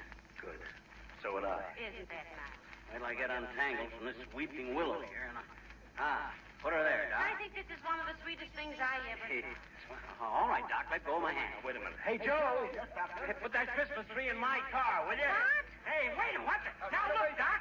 Pay for the next time you come in. Doggone it, Doc. Let go of my hand, will you? You double-crossing double... Doc Gamble! Come back here with that Christmas tree or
Cheer up, McGee. Heavenly Days isn't a Christmas tree that makes Christmas, you know? Yeah, I know. It's the Christmas spirit. Christmas spirit, blah. All I've seen of it today... Merry Christmas, Mr. Crockett. Who was that? John Crockett from Washington. Oh, what was I saying? Oh, yeah. Here it is, the season where everybody is supposed to love everybody, so what do? They go around grabbing Christmas trees out of people's hands. The timber thieves. The first guy that says Merry Christmas to me, I'm going to hang up my sock right on his chin. Merry Christmas, bud. Same to you. Thanks. Who's that? Search me. I got as much right to holler at people on the street as you have. Doggone it, if those so-called throat-cutting, sheep-stealing friends of mine knew how bad I wanted that tree, Hey. What? What if we string the colored lights on that rubber plant of yours and... Oh. That's no good. Doggone it, I trust people too much. But not now. Take a good look at your husband, Mrs. McGee. You recognize him? Why didn't I? Because he just had his faith lifted, that's why. From now on, little Fibber's going to go along looking after little Fibber. Period. As long as everybody is throwing the love your fellow man stuff overboard, I might just as well... Hi, Mr. McGee. Hi, Miss McGee. Merry Christmas. Oh, hi, little girl. And if you must yammer out those Yuletide wall mottos, sis, just say, a good December 25th to you. Or season's greetings, sir, or something like that. Skip the Merry Christmases as far as I'm concerned. Yes, he's a little disappointed. He'll get over it, though. I'll get over this like Dan McGrew got over his lead poison. Sis, I'm glad I saw you while you were still young. If you still believe in it... Hey, mister. Huh? Look up on your front porch. What do you mean, look up on our front porch? Why, McGee, look, the porch is full of Christmas trees. Why, what? I've just been reading the tags on them, mister. Huh? There's one from Dr. Gamble and one from Mr. Wilcox and Alice Darling and one from Billy Mills, I betcha, and one from Uncle Dennis and Oh, one... my gosh. You mean they were all buying them trees for us? Well, I never thought of... Well, gee whiz, come on. Wait, Hero. Oh, my heavenly days. Here's the King's men and everybody. McGee, get out the root beer. I'll get some cookies. Just a small root beer for me, McGee. I got to operate in the morning. McGee, can you close your mouth and pull in your eyeballs long enough to thank these people for the Christmas tree? Well, look, everybody, well, gee whiz, all I can say is, well, Merry Christmas. Yeah. Hey, Mr. McGee. What do you want, sis? Look, I got my whole gang here again. Kenny and Bud and Johnny and Ratty and Billy Mills and all the fellas, and we thought maybe it'd be nice to sing that same song we sang last Christmas. Well, sis, that's a wonderful idea. People have been writing in all year asking us to do that again. So here's The Night Before Christmas, as originally set to music by Ken Darby of the King's Men.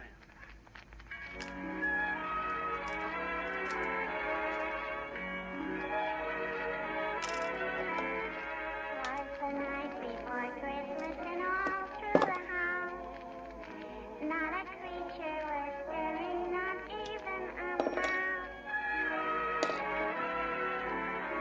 The stockings were hung by the chimney with care, in hope that St. Nicholas soon would be there.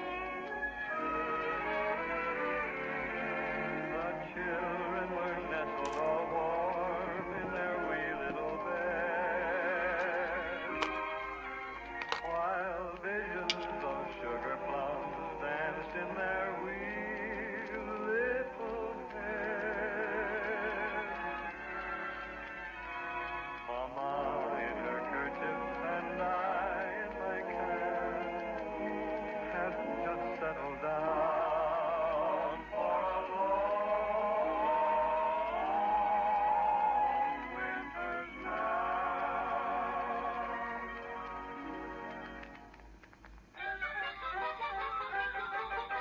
Went out on the lawn where I rose such a clatter. I sprang from my bed to see what was the matter.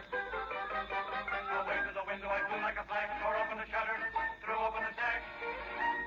Then, what to my wondering I should appear but a miniature sleigh and a tiny reindeer.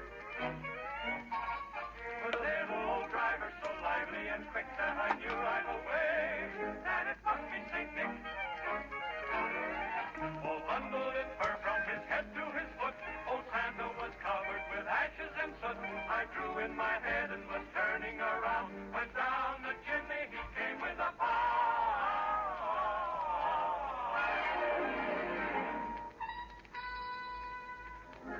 His eyes, how they twinkle.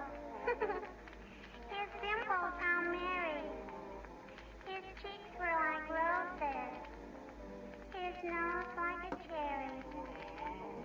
His droll little mouth was drawn up like a bow. and the beard on his chin was as white as the snow. The stump of a little old pipe he held tight in his teeth, and smoke went around and around and around his head like a wreath. He was chubby and plump, a right jolly old elf. Then I laughed and I laughed and I laughed when I saw him in spite of myself.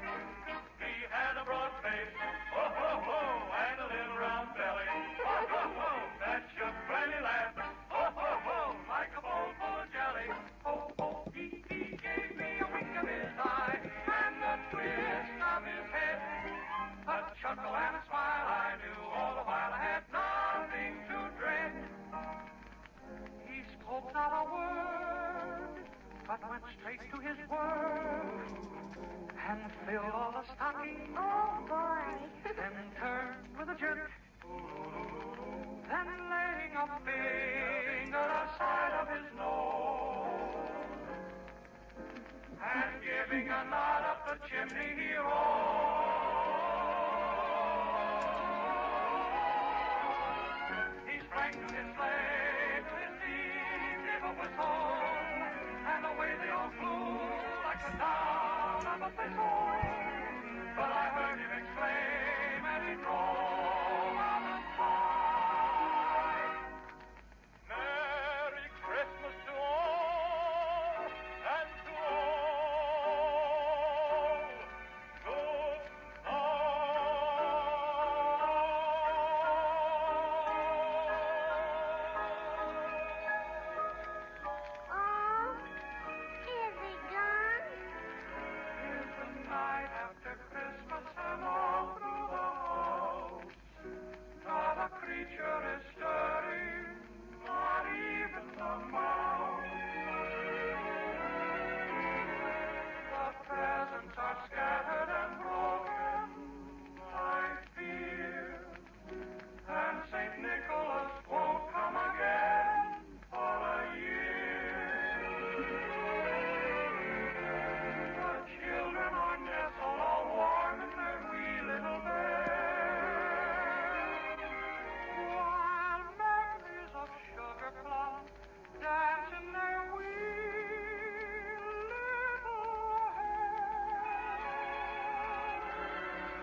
gentlemen, most of you have brothers and fathers and sons, yes, and maybe daughters in the service, here and overseas. Yes, so when you write to them next, please tell them they have the sincere and heartfelt wishes for a speedy and safe return and a Merry Christmas from Fibber McGee and Molly.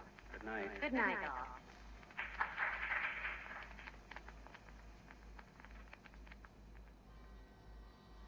The Johnson Wax Program with Fibber McGee and Molly.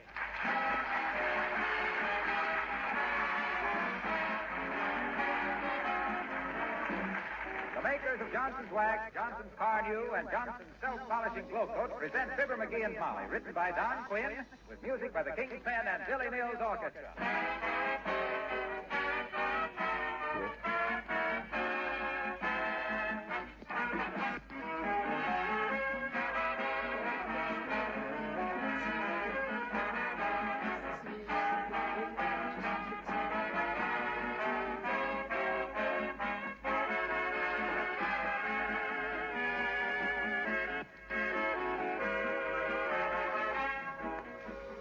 In 3 days, your opportunity for making good resolutions will be here again.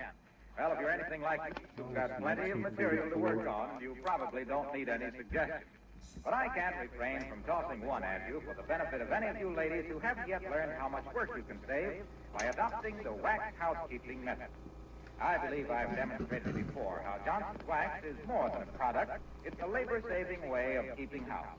By regular applications of Johnson's Wax to your floors, furniture, and woodwork, and many other surfaces too, you not only protect them against wear, but you keep your house cleaner all year, save yourself work in the bargain, and add beauty to every room.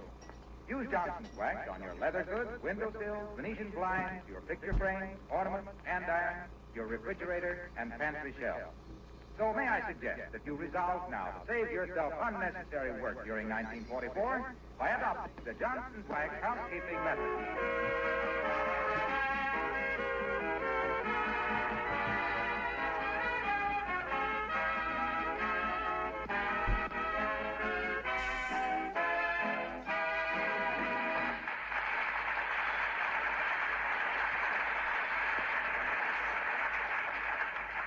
The Chinese, an admirable people, celebrate the advent of the new year by paying up old bills and settling various obligations.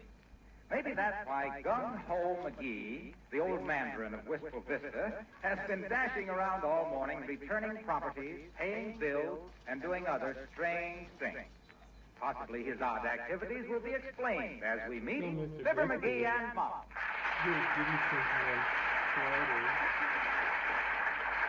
Let's see, I returned Doc Gamble's cribbage board, paid him a bill at the shoe shine stand. Oh, my gosh, I didn't get a new pane for the basement window. Hey, Molly, I'll be right back. I gotta go right down to the hardware store. Now, wait a minute, McGee. Calm down. The hardware store's closed today for inventory. Doggone it, and I'll bet that was it, too. You bet what was what? What I was supposed to do today. Look, you see this ribbon on my little finger? Yes? I noticed that all morning. Somebody give you a new pinky for Christmas? No. That's on there to remind me to do something. Oh? And I'm doggone if I know what it is. So I've been doing everything I should have done for the last year.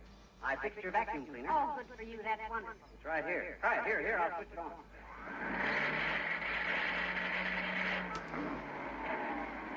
See? See? Works like a charm. Can't you fix it so it works like a vacuum cleaner? I got that chug out of it, didn't I? Yeah, but you left in the squeak and the broom and the clickety. Well, the gears are a little wore down, that's all. Works perfect except for one thing. What's that? Well, it don't work when you push it forward. You gotta pull it along behind you. Well, that's fine. I'll pretend it's a little red wagon that Santa Claus brought me. Yeah. Well, this is annoying. Ribbon on my finger to remind me to do something and can't remember what it is. It's mortivating. It's what? Mortivating. That's a combination of mortifying and infuriating. Motivating. It's motivating. Now, why can't I remember? Say, did you send the piano tuner a text? Old High Miller? Sure I did. With a nasty note, too. Well, what was that for? He tuned it beautifully. I know, but $5 seemed like a lot of dough for having a guy play Johnny One Note on that broken-down melodeon of ours for half a day. And I told him so when he done it. And he says that what I didn't know about music would fill Carnegie Hall. And I says, at least I didn't play the piano with a monkey wrench. He says, I was so dumb I thought a string ensemble was a lynching party. I says, he was so dumb, he thought G major was what the captain said when he got promoted. One word led to another, so I got in the last word when I sent the check. Well, that's enough now. I think you owe him an apology. You know, before he too met you, and it sounded like somebody playing the bagpipes underwater. Oh, my gosh. I'll bet I know what I was supposed to do. Put a new light bulb on the back porch. You know, it was so dark out there last night you threw the garbage in the cellar window and then went back in the garage instead of the house hollering that somebody had stolen the back steps. I fixed that light bulb this morning before I returned to Wilcox's stepladder. But that isn't what I meant. I meant Fred Nittany. Fred Nittany? Yes, I owe him a letter. You heard me speak of old Fred Nittany from Starved Rock, Illinois. Oh, indeed I have, dear. He creeps through your conversation like a cat through a fish. Good old Fred. There was a pal. Saved my life once, too. Yes. And when a guy saves a guy's life, a guy never forgets it. How'd he save your life? Remember our old waterville act where we used to throw the Indian clubs at each other? Yeah, you demonstrated that to me once. You broke the dining room window and knocked the milkman unconscious. Well, I hollered oops before I threw it. But I helped him. He never saw a vaudeville show. Anyway, once when I and old Fred was playing the Palace Theater in Petoskey, Michigan. Oh, the big time, huh? We were just throwing a split week. Spokane, Washington, Petoskey, Michigan. Anyway, Fred was kind of nearsighted, see? Bad case of astigmatism. Well, sir, by mistake one night he put on a pair of the stagehand eyeglasses by mistake. And the stagehand had astigmatism too, even worse than Fred. See? So I looked like I was standing right in front of him instead of 20 feet away on account of his astigmatism. That was an interesting situation. It was fraught with peril. It was what? It was fraught with peril. Literary expression, meaning my neck was out a mile. Well, sir, thinking I was right there in front of him, he just handed me the Indian clubs instead of throwing them, and naturally they just fell off the stage. Got a terrific laugh, and we kept it in the act. Yeah, but how'd you save your life? My gosh, can't you see? If he'd have threw them at me, he'd have killed me. Couldn't see what he was doing on account of that. Where's my fountain pen? I've owed Fred a letter for some doggone it from Zach. I don't want to be interrupted when I got so much to do, even if I can't even know what it was. Well, let me see. Oh, it's Mr. Wellington. These you did. Oh, that guy. Poor man, Sam Gold. He gives me a spasm in the clavicle. Now, listen. He's a nice, educated man, Mr. Wellington. He's so darn refined you could sprinkle him on your oatmeal. Only I wouldn't care for him. Oh, my goodness, McGee, he never... Come in. Oh, hello, Mr. Wellington. Good day, Mrs. McGee. You're looking very charming today. Hello, McGee. You're looking... Hi, say. What urgent business has dragged you out of that black hole of Calcutta you call a movie theater? My friend, in the first place, if you have ever perused my advertising in the evening papers, you will, perchance, have noticed that the bijou is always called, and I quote, Wistful Vista's own Taj Mahal of superior cinematic offerings, a veritable enchanted palace of modern screen drama. And I am. Oh? Thank you, and here's my hat, too. Well, if you've taken care of the first place, now what was it you wanted in the second place? I wished to inquire if by any chance, when you attended my theater last night, the night before last was, you lost an overshoe. It might roughly be described as black, size 10.5, worn at the ankle, scuffed at toe and heel, with your name plainly inscribed in indelible ink on the inside in what I would consider a noteworthy case of false pride. You did, McGee, you did. You wondered where you lost that overshoe. Gosh, I did at that. I'll bet that's what this ribbon was on my finger for. To remind me to look for that overshoe. Oh, gee, thanks, big old man. Can you bring it with you? Frankly, no. You may reclaim the missing doghouse, if you will pardon the vernacular, by calling the 410 Bird Body at 345 West 14th Street. Well, how on earth did she get it, Mr. Wellington? Is she one of your ushers? Miss Birdbody, on the contrary, is one of my valued patrons, Mrs. McGee. She is in possession of the article by virtue of the fact that she was hit solidly on the noggin by sale. You see, your husband has a deplorable habit of hanging his feet over the balcony rail. My gosh. Was she hurt? She was not, I must report, colder than an Iceman's tongue. I would therefore suggest, my friend, that in case you intend to retrieve the footwear, you first pave your way by a note of apology, an order of cut flowers, and a few telephone calls, thus avoiding the legal action, which I am sure she is prepared to instigate. Thank you, no, I'll close the door myself. Thank you, goodbye. Shaking of the horse.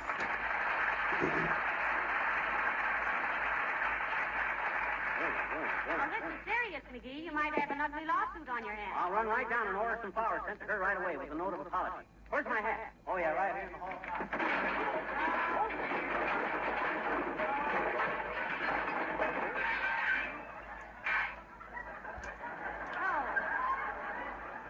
Maybe that was what you forgot to remember, to clean out the hall closet. I wonder if...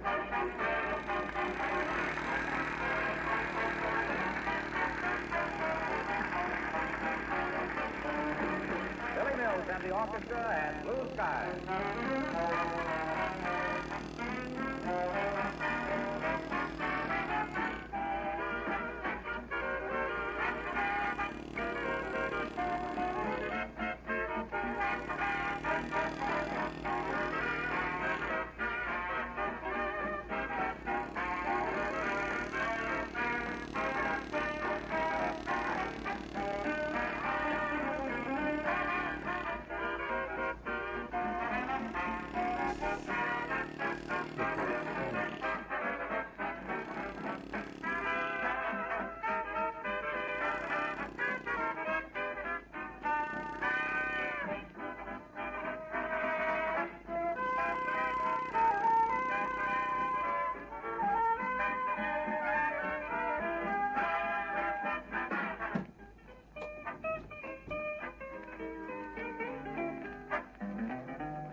There.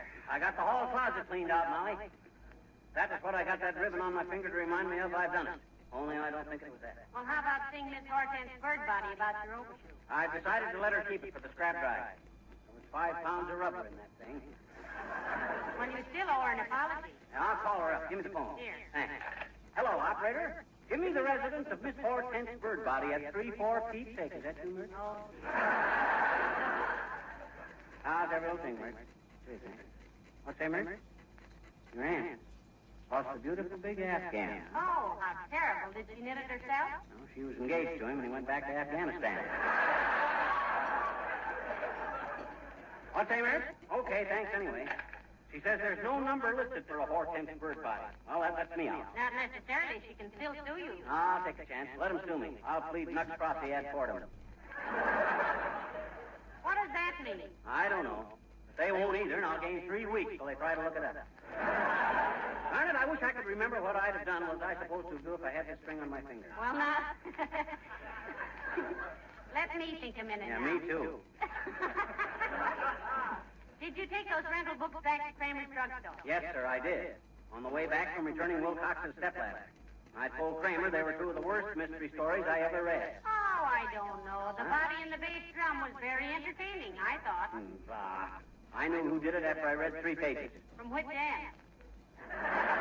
What do you mean, from which end? You think I peek in the back of the book to see who done it? Yes. Well, don't you? Yes. Well, then, gee whiz, don't criticize me. I never did it from first I... Hello, folks. Am I intruding? Not at all, Mr. Wilcox. Come right in. Hi, Junior. That a new Christmas necktie you're wearing? You can't even see my necktie. I've got my muffler over it. That's why I thought it must be a Christmas tie. Well, what's on your mind? All dark and commercial? Well, I just wanted to thank you for bringing my stepladder back, Sal. Oh, he's been returning borrowed articles all day, Mr. Wilcox. Incidentally, Junior, you got chipped on that stepladder, you know that? I no sooner stepped on it than 3 rungs busted and it spraddled out like a hurdle jumper. It was all right when I bought it, chum. You've had it so long it's rotted away. Say, when did you borrow that ladder, McGee? Why, last summer, I think. Or was it last spring? It was neither one. I loaned it to you originally so you could patch the top of your car because you were driving to the World's Fair in Chicago.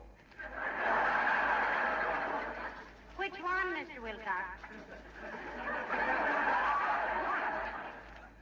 which one? Why, that was only in 1930 something. Sure. Only 10 years ago. That was about the time I first met you folks, remember? Yes. And started telling people about Johnson's self-polishing glow coat. The wonderful finish for linoleum that shines as it dries. Heavenly days, it is almost 10 years, isn't it? And you haven't changed hardly at all a bit. Nope. And neither has glow coat. Still the finest protection money can buy to keep your linoleum floor coverings protected against dust and dampness, and to restore the real beauty of the color and pattern. It's been a great association, kids, a great association. Yes, we think so too, Mr. Wilcox. And it sure has, Junior. You've got a little less pepper in your personality, a little more salt in your hair, but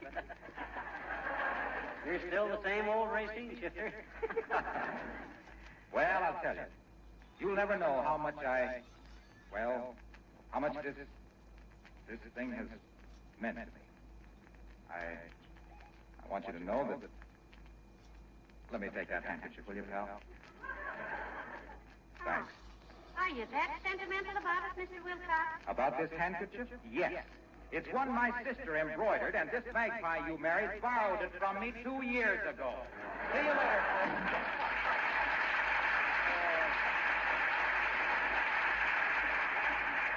Of all the hokum, why didn't he just ask for the handkerchief? I'd have given it to him. He didn't have to ham it up like that. Well, I thought it was a pretty good act myself. Has he ever had any movie offers? Yeah, 2 of them. He sat in a woman's lap by mistake in a movie one night, and her husband offered to poke him in the nose. Then he saw how big Wilcox was and offered an apology. Say, look, McGee, can't you take that silly red ribbon off your finger now? Why don't you sit down and relax? You must be tired. Tired? I had to shorten my suspenders to keep myself standing up. Well, the only thing I can think of that you haven't done is fix that clock in our bedroom. You know, the one that Aunt Sarah gave us for a wedding present? You mean that marble Venus with the clock in her stomach? I can't fix that. Why not? Well, I don't know. Gee whiz, it embarrasses me. Every time I start toward her with a pair of pliers, I feel like Dr. Kildare. Besides, I don't feel... Oh, for goodness sake, Alice, darling. Hello, dear. Hello, Mrs. McGee. Hello, Mr. McGee. Did I get a Christmas card or phone call from Paul? Paul? Not Paul Bunyan, the owner of Babe, the blue-eyed ox, 40 axe handles between the eyes. No, this is a fellow by the name of Paul, which he works at the next bench to me at the airplane plant, and is he ever a good-looking man, my dear? Oh, you really go for him, Alice, huh? Oh, all the girls go for him, Mrs. McGee. He's been whistled at more than a downtown grade crossing. He's got Ronald Coleman's eyes and Cary Grant's chin and Clark Gable's personality and my blowtorch, which he forgot to give back last week. Why do you suppose he ignored you this Christmas, kid? Did his passion cool when the blowtorch went out? Well, I suppose really it was on account of we had a little difference of opinion last week. I said he was a rat, and he said he wasn't. Well, just what instigated this tender little exchange of personalities, Alice? Well, he stopped in a drugstore to make a phone call, and he was expecting an answer, so he asked me to sit in the telephone booth and keep it for him till he got back. And he was gone for an hour and a half. And believe me, I was so tired from that little wooden stool, I walked 3 blocks in a sitting-down position. And that's when I called him a rat. Where had he been all that time, playing pool? No, he went to a newsreel theater because he said drugstores make him nervous. Because when he was a child, somebody put an ice cream cone down his back. Oh, but that wasn't what made me so mad. What did, Alice? Well, it was while I was walking all bent over on account of being in the phone booth so long, and Paul said, "Do you have to do that, stoop?" Jeepers, I wish he'd call me or something so I'll get it. 79 Whistle Vista, Molly McGee speaking. Who? Oh, yes, she's right here. Who's calling, please? Oh, Alice, it's Paul. It is? Oh, thank you. Hello, Paul. This is Alice, and I still think you're a rat. Yes, Mrs. McGee, it's been a beautiful Christmas, and I got some perfume and some books and a new lunchbox and Good for her. She's testing out still. The King's Men, and only 12 more shopping months till Christmas. Oh, no. 12 more shopping months till Christmas, still I want the sign. I've decided to skip next year, I won't spend a dime. Only 8 more shopping months till Christmas, gee, that's not so long. I am sending out cards this year, then I can't go wrong. I'll have to buy one little present for Aunt Jenny that can wait a while 10. Lots of shoes, but I've got to lose. Still got 4 more shopping months till Christmas. Gee, but it's a bore. Let's see, 90 days, that's not bad. Still got plenty more. On campus. Take your time, what's the rush about? Stop that worrying, hurry about. All you gotta do is make out a list, decide upon the price to pay. All the hither and the bother and the lather and the bother will be done before Christmas Day. Trust me, I'll be ready then. Golly, can that be old Santa Claus again? Oh, I have good ones. Monday, Tuesday, Wednesday, Thursday, Friday, Saturday, Sunday, only 10 more shopping days till Christmas. Better go buy a tree. Must get Mama that new fur coat, she'll be mad at me. Only 3 more shopping days till Christmas, lots of things to buy. Should have started it weeks ago, how the time has fly. Almost forgot to get that green white train for Junior. Where's my shopping list? Molly and Tony and Michael and Fred, a dolly, a pony, a cycle, a sled. Hear me calling Santa Claus, I need your help because there's only 2 little shopping days of Christmas. Now it's almost here. That old feeling gets in your hide, comes a stealing up here inside. Now I'm sorry that Christmas tide comes but once a year. Here's wishing everybody a happy New Year.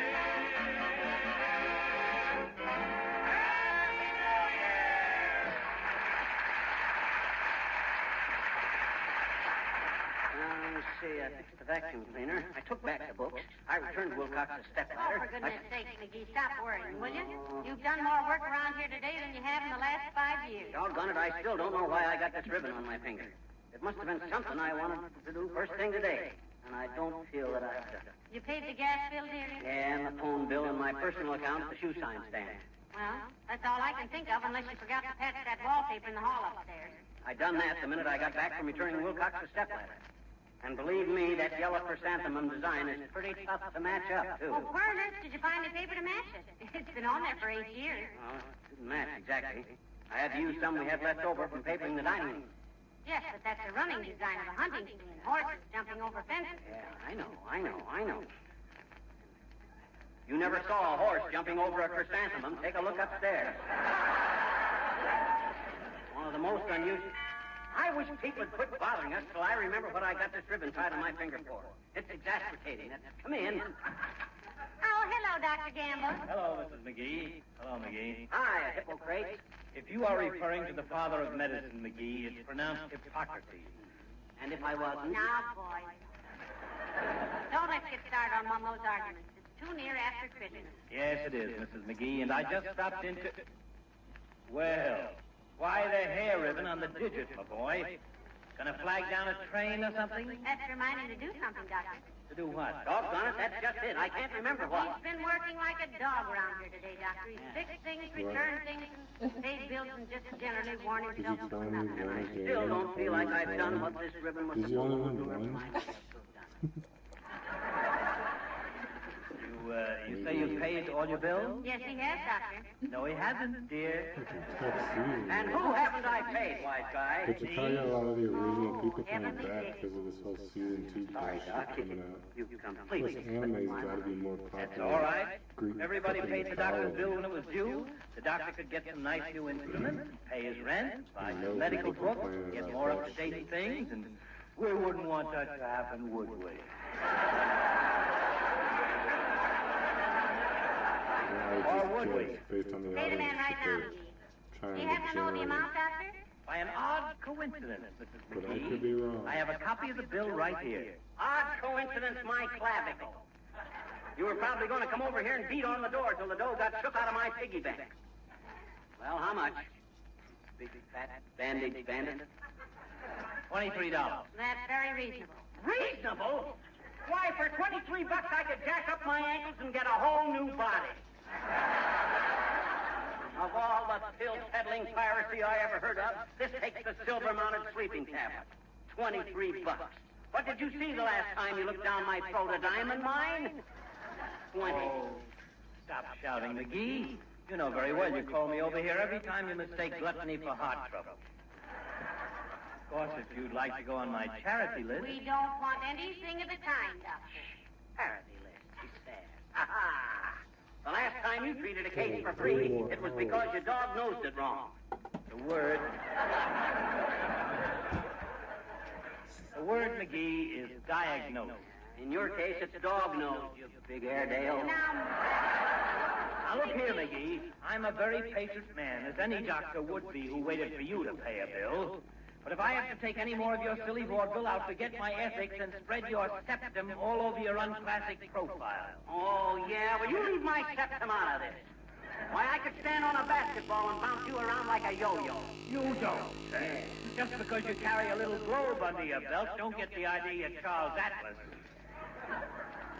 I know every alleged muscle in your miserable little chassis, McGee, and you haven't got the stamina of yesterday's spaghetti. Is that so? Why? Now, listen here, that's enough. That's enough. Stop it. I won't have another word. Doctor, you'll have to excuse me. He's worked so hard today, he's worn out seriously. McGee, $23 is a very fair charge. Oh, yeah? Well, then let him itemize. That's fair enough. Here's the bill. June 3rd, office call. Taking bowling ball off thumb. $3. I remember that. So do I. That leaves 20. July 5th, house call. Emergency. 3 a.m. Patient terrified. Turning red all over. Diagnosis, sunburn. Shall I go on, McGee? No, doctor, of course not. Same $23. Here you are, Doc. You don't have to give me a receipt. I trust you. Isn't that sweet? He trusts me. Well, I may as well tell you now, McGee, the reason I had this bill with me is that I was coming over here to tear it up as a New Year's present. Your silly ailments have kept me in good humor the whole year. Good day. Well,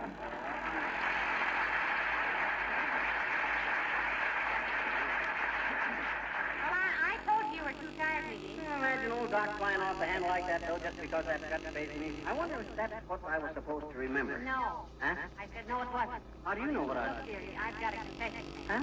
I tied that ribbon on your finger last night while you were asleep. You did? But what for? Because there was something I wanted you to do for me today. What did you want me to do? I can't remember. Oh, this is ridiculous.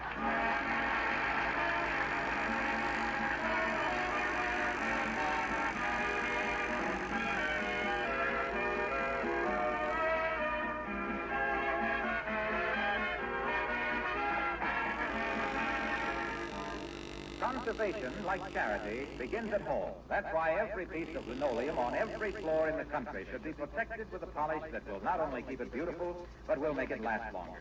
The polish I'm referring to is, of course, Johnson's Self-Polishing Glow Coat. With Glow Coat, you can give your kitchen and other floors protection with a minimum of work.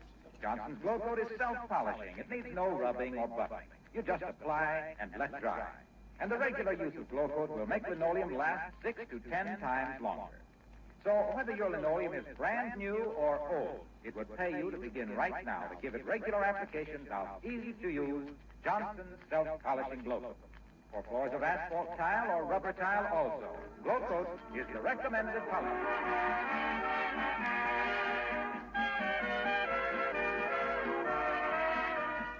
Molly, do you realize this is our last show this year? Oh, for goodness sakes, it is, isn't it? And I was just talking to Doc Gamble again. He says he thought the new year was going to mean big things for me. Really? Yeah, he says I'm the progressive type.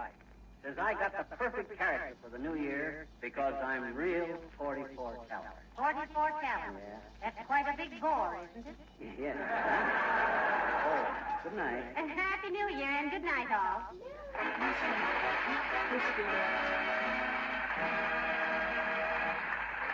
The character of Mr. Wellington heard on this program was played by Ransom Sherman. This is Harlow Wilcox, speaking for the makers of Johnson Wax Finishes for Home and Industry, inviting you all to be with us again next Tuesday night. Good night. This program has come to you from Hollywood. This is the National Broadcasting Company. Pain in the ass to switch them up. Chicago 54 WMAQ. The Johnson's Wax Program with Fibber McGee and Molly.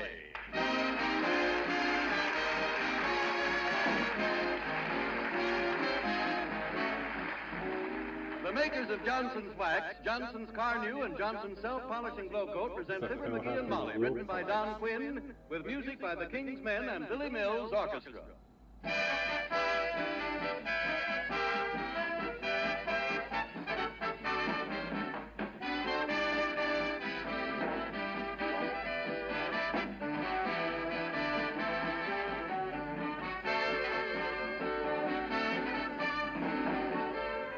Most of you know that wax has a great many uses. You've probably discovered a few extra ones yourself. Here's one you may not know, that someday you can have your curtains, drapes, and clothes waxed to make them water repellent and stain resistant. Right now, soldiers' uniforms, tents, and other equipment are treated with special wax emulsions, many of them developed and supplied by the makers of Johnson's Wax. The benefits of this wax treatment are very important. It helps keep soldiers dry, makes laundry and cleaning work easier, helps prevent fabric deterioration. With a special added ingredient, it protects against mildew. One of these days, you'll know a lot about Johnson's Drax, spelled D-R-A-X. That's the name of this new wax emulsion for fabrics. Think of the advantage of having play clothes and work clothes and things like curtains and drapes made water repellent and stain resistant with Drax at your laundry or cleaners at small cost. Or you may be able to do this yourself at home quite easily. Converters and textile finishers not already acquainted with Johnson's Drax may get full information by writing S.C. Johnson & Son, Racine, Wisconsin, or Brantford, Canada.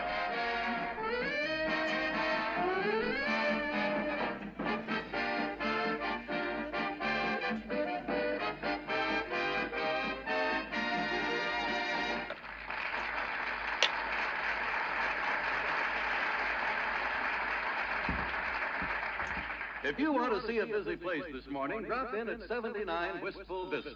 Telephones ringing, people rushing in and out, the air full of big deals. Hey, where's my pencil sharpener? Here I am, dearie. What goes on? Why, the squire has gone into business, that's all. Get a load of the big tycoon tycooning as we meet Fibber McGee and Molly.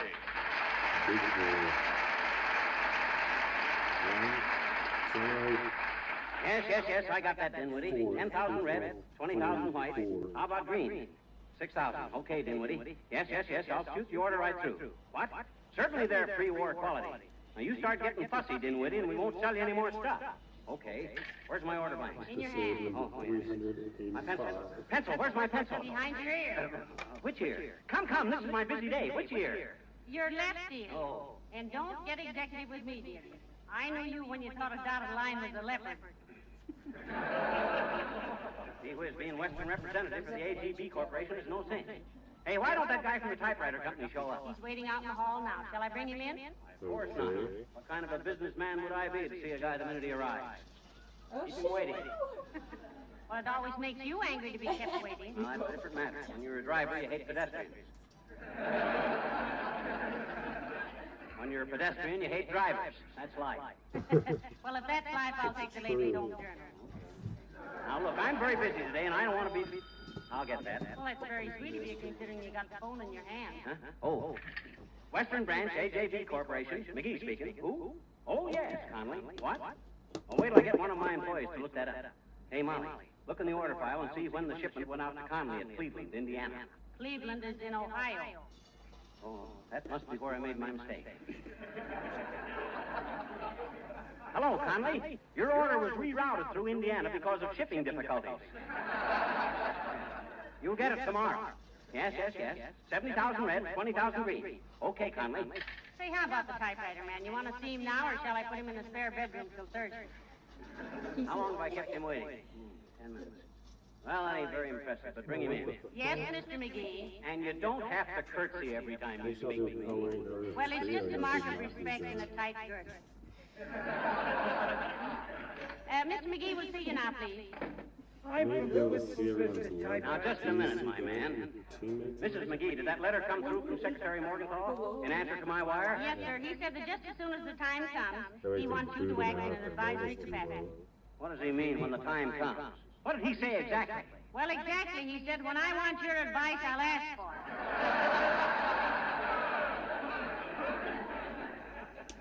Ah, good old Hank.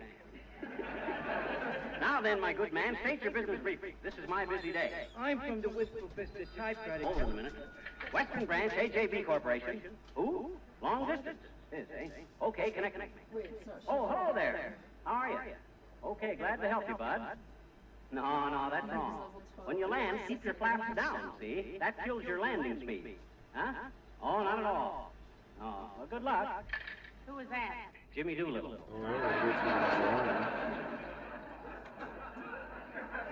That's a funny thing. You get to be a big businessman and people want your advice about everything. Now, let's see. Oh, yes. I got to call Snark Offenbach Company in St. Louis. Look, mister, I'm from the Wistful Fisted Typewriter, and we fix fountain pens while you wait, only not anymore till the war's over, company. I brung your typewriter. Well, you better take it, McGee. They're pretty hard to get. Let's see it, bud. How about number? Hey, where's the figure 1? They always use the letter L for the figure 1, mister. Oh, well, I don't want any typewriter that has to use a makeshift number like that. That's ridiculous. I want a typewriter with all the numbers from 1 to 10, exclusively. He's ahead of you. They don't make them, mister. They're all like this. Well, I don't want it, see? You don't put anything like that over on me. Well, I do with it, Well, mister. it is anime. Yes, I think that would be... No, never mind to me what you do with it. Throw it out the window for all I care. I don't care. I don't care either. It ain't my typewriter. Hey! Oh, dear.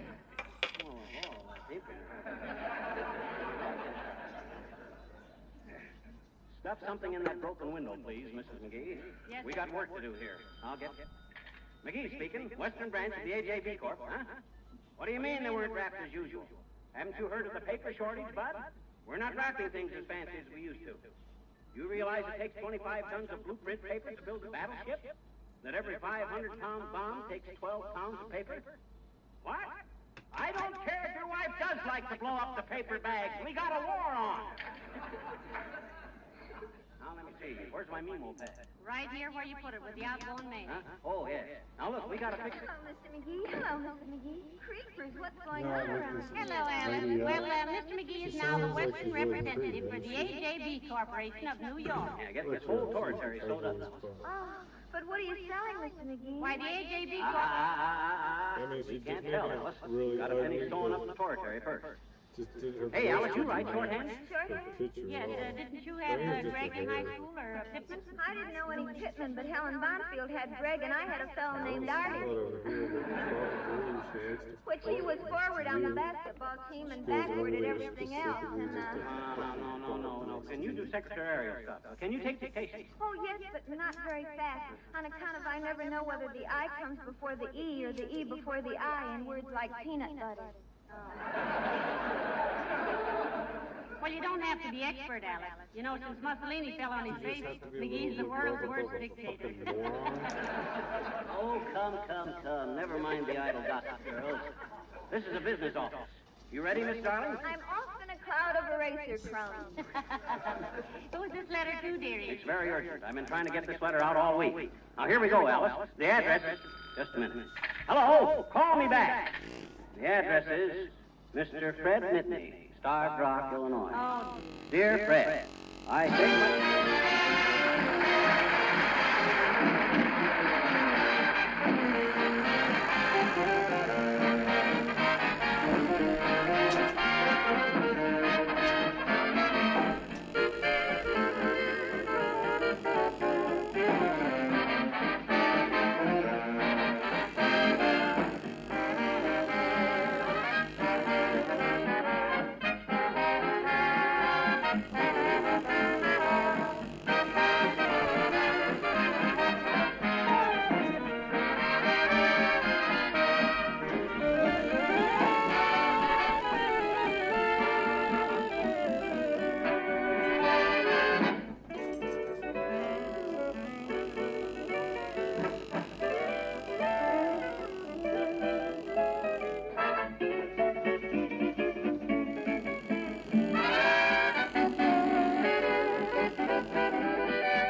And in confusion, Fred, I must say that I don't think going out again with our old vaudeville act will be feasible at this time. Because I am now exclusive representative in this territory for the AGB Corp of New York. And besides, I'd be a little slow at picking up the old dance routine. I'll say you would, dearie. It's been so long since you danced with me that pretty baby has 3 sons in the Marines. Is that all, Mr. McGee? No. So goodbye for now, Fred, old man, and Happy New Year. Signed, your old pal and partner, Fibber, don't send out your laundry, McGee. That's all, Alice. All right, Mr. McGee, here you are. Hey, I don't want this. I can't read shorthand. You can't. Can you, Mrs. McGee? No, I can't, Alice. Can't you? I know. I learned to write it, but I never learned to read it. Well, as a private secretary, Alice, you'd be a little too private. Guy couldn't even read his own letters. Thanks anyway, very much for no help, anyhow. That's all right, Mr. McGee. I was glad to help. Goodbye.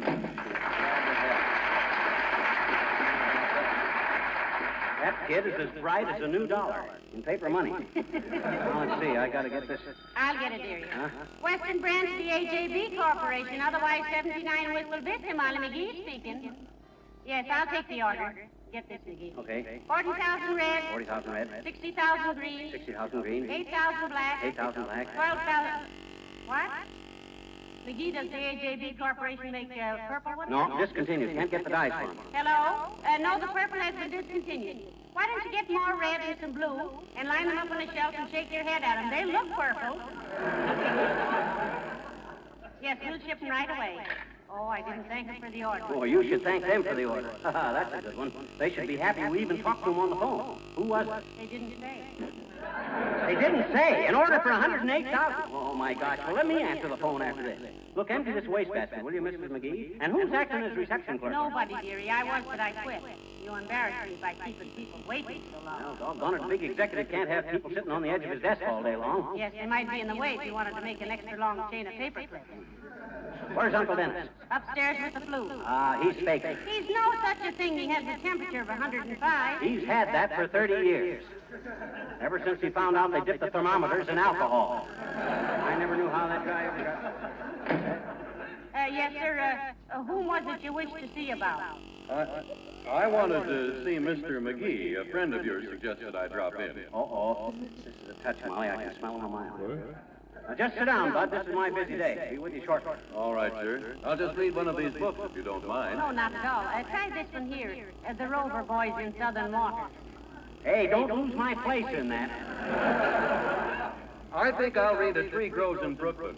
I've been out on a limb with the Dodgers so often myself. Well, just make yourself at home. Well, McGee? Take a telegram. Night letter? Day letter. They got girls delivering them now, and I don't want to keep them out after dark. To Craddock, O'Halloran, and Croup, Cincinnati. You are rascals, pirates, crooks, bums, gangsters, and horse thieves. Signed, Fibber McGee. That's only 9 words. You got 1 word coming. Regards. Now get that off right away, please. Now then, Bud, state your business briefly. Who sent you?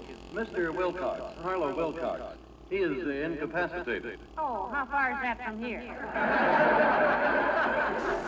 No, I mean he's ill, Mrs. McGee. He has the flu. What? Junior got it too? Oh, that's too bad. What was your name again, Bud? Bonsell, Harry Bonsell.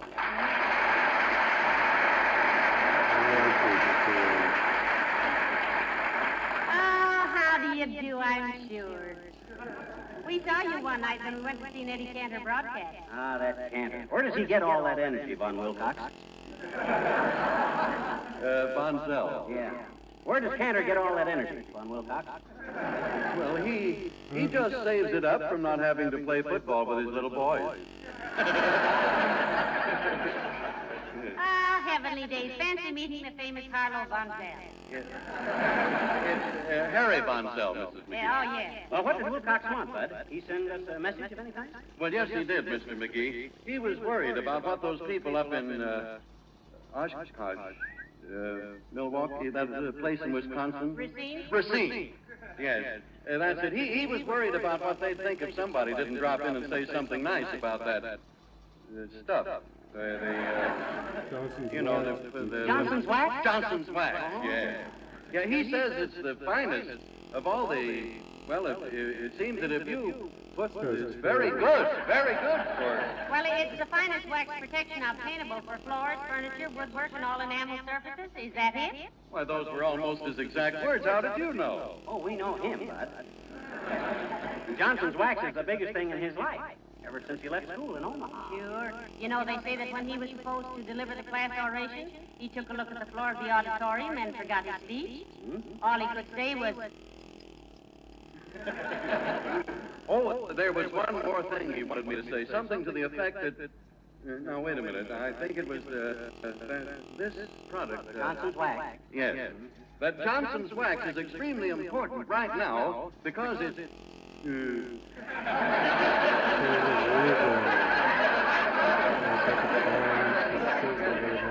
so short a time, darn it. Why is it important right now? Well, because these days we have to give our things added protection and make them last, and Johnson's wax seals surfaces against dust and dampness, thus giving them greater beauty and longer life. Exactly, Mrs. McGee. That was it. Well, it's nice to have seen you both. Well, thanks. Drop in again, Bonzel. Yeah, the name is Von Wilcox. No, it isn't either. It's Bonzel. Harlow Von... No! Harry Von Wilcox. Who am I? Milton Frost. Oh, I better watch my diction. Goodbye.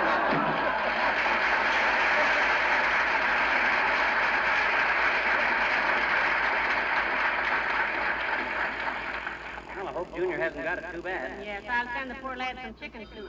I got it. Western Branch, AJB Corp. Yes. You a retailer, Bud? We only sell to robbers and wholesalers. Read that again. McGee, read that again. Huh? Oh, I say we only sell to jobbers and wholesalers, Bud. Okay, 20,000 each of red, white, green, yellow, and black. No brown? Okay. And we ship the stuff in bulk, Bud. No fancy wrappings on account of we're conserving paper. Government says if we cut down our wrapping paper usage 25%, it'll save 250,000 tons of paper annual. They can pack a lot of blood plasma in that, Bud. Okay, goodbye. Put that down, Molly. 100,000 to Murdoch, Beasley, and Kubelstamp. Now, why don't you do it yourself? I haven't got time. I'm busy. Gee whiz. All I had to do was sit around and make paper airplanes. You don't know how anyway. I don't. Oh, I don't I? Give me one of them letterheads. Oh, dear. Now, look. You merely fold it down the middle, take the two corners, and cross them over, just like we used to. Making paper airplanes, I see. I'm glad there's one man in town who has sense enough to loaf. I'm not loafing. No, he was just showing me how to make a paper airplane because I said he couldn't do it when he said he didn't have time for that sort of thing, Doctor. I see. Now, would anybody like to explain the explanation? Look, Doc, I'm a very busy man today. I just been made Western rep of a very big concern. What's a rep? What is a rep? A reprobate, a Republican, or a reprehensible representative? It means he's got this whole territory. Territory. I got this whole dad-ratted district for the AJB Corporation of New York. Never heard of them. But if it'll help you any, you can reserve me a berth to San Francisco in some plane leaving next week. Reserve you a berth in a plane? What's that got to do with me? I don't know. I just thought anybody that would hire you as a representative must be a fly-by-night outfit. I like to fly by night. It's not so bumpy. I'll have you know, Doc Gamble, that the AJB Corp does more business per annum than any similar business in its field. And what is the field, dear boy? Well, they make those... Now easy, Molly. I can't tell anybody for a while, Doc. There, so anyway. Till I get the oratory sewed up, I can't tell. Excuse me. Now, tall, and I won't pretend that I'm not listening. AJB Corp, McGee speaking. Yes? Who? Zachary, Finston, Plumtree, and Gertz? Yeah, we can give you 20,000 red, 14,000 yellow, 9,000 brown. How about black? Still got a stock, eh? Okay, Plumtree. And don't expect our usual fancy wrapping, see? We're working with the government to conserve paper. Huh? Shortage of manpower to cut timber and extra demands for paper in the war. Well, it's as good as done, Plumtree. Goodbye. What's as good as done for old Plumtree? He says he wants to save paper, too. Says if we can send him some goods to sell, he can maybe take the cardboard out of his shoes. We got around to that. I admit to a burning curiosity, McGee. Just what can you be selling in 43,000 lots? Grasshoppers? Well, he won't tell, Doctor. He's very close-mouthed when he wants to be. Really? He's usually popping off like a Japanese light bulb. Is that so? Now, if you come in here to interrupt a busy man... Busy man, my medulla oblongata.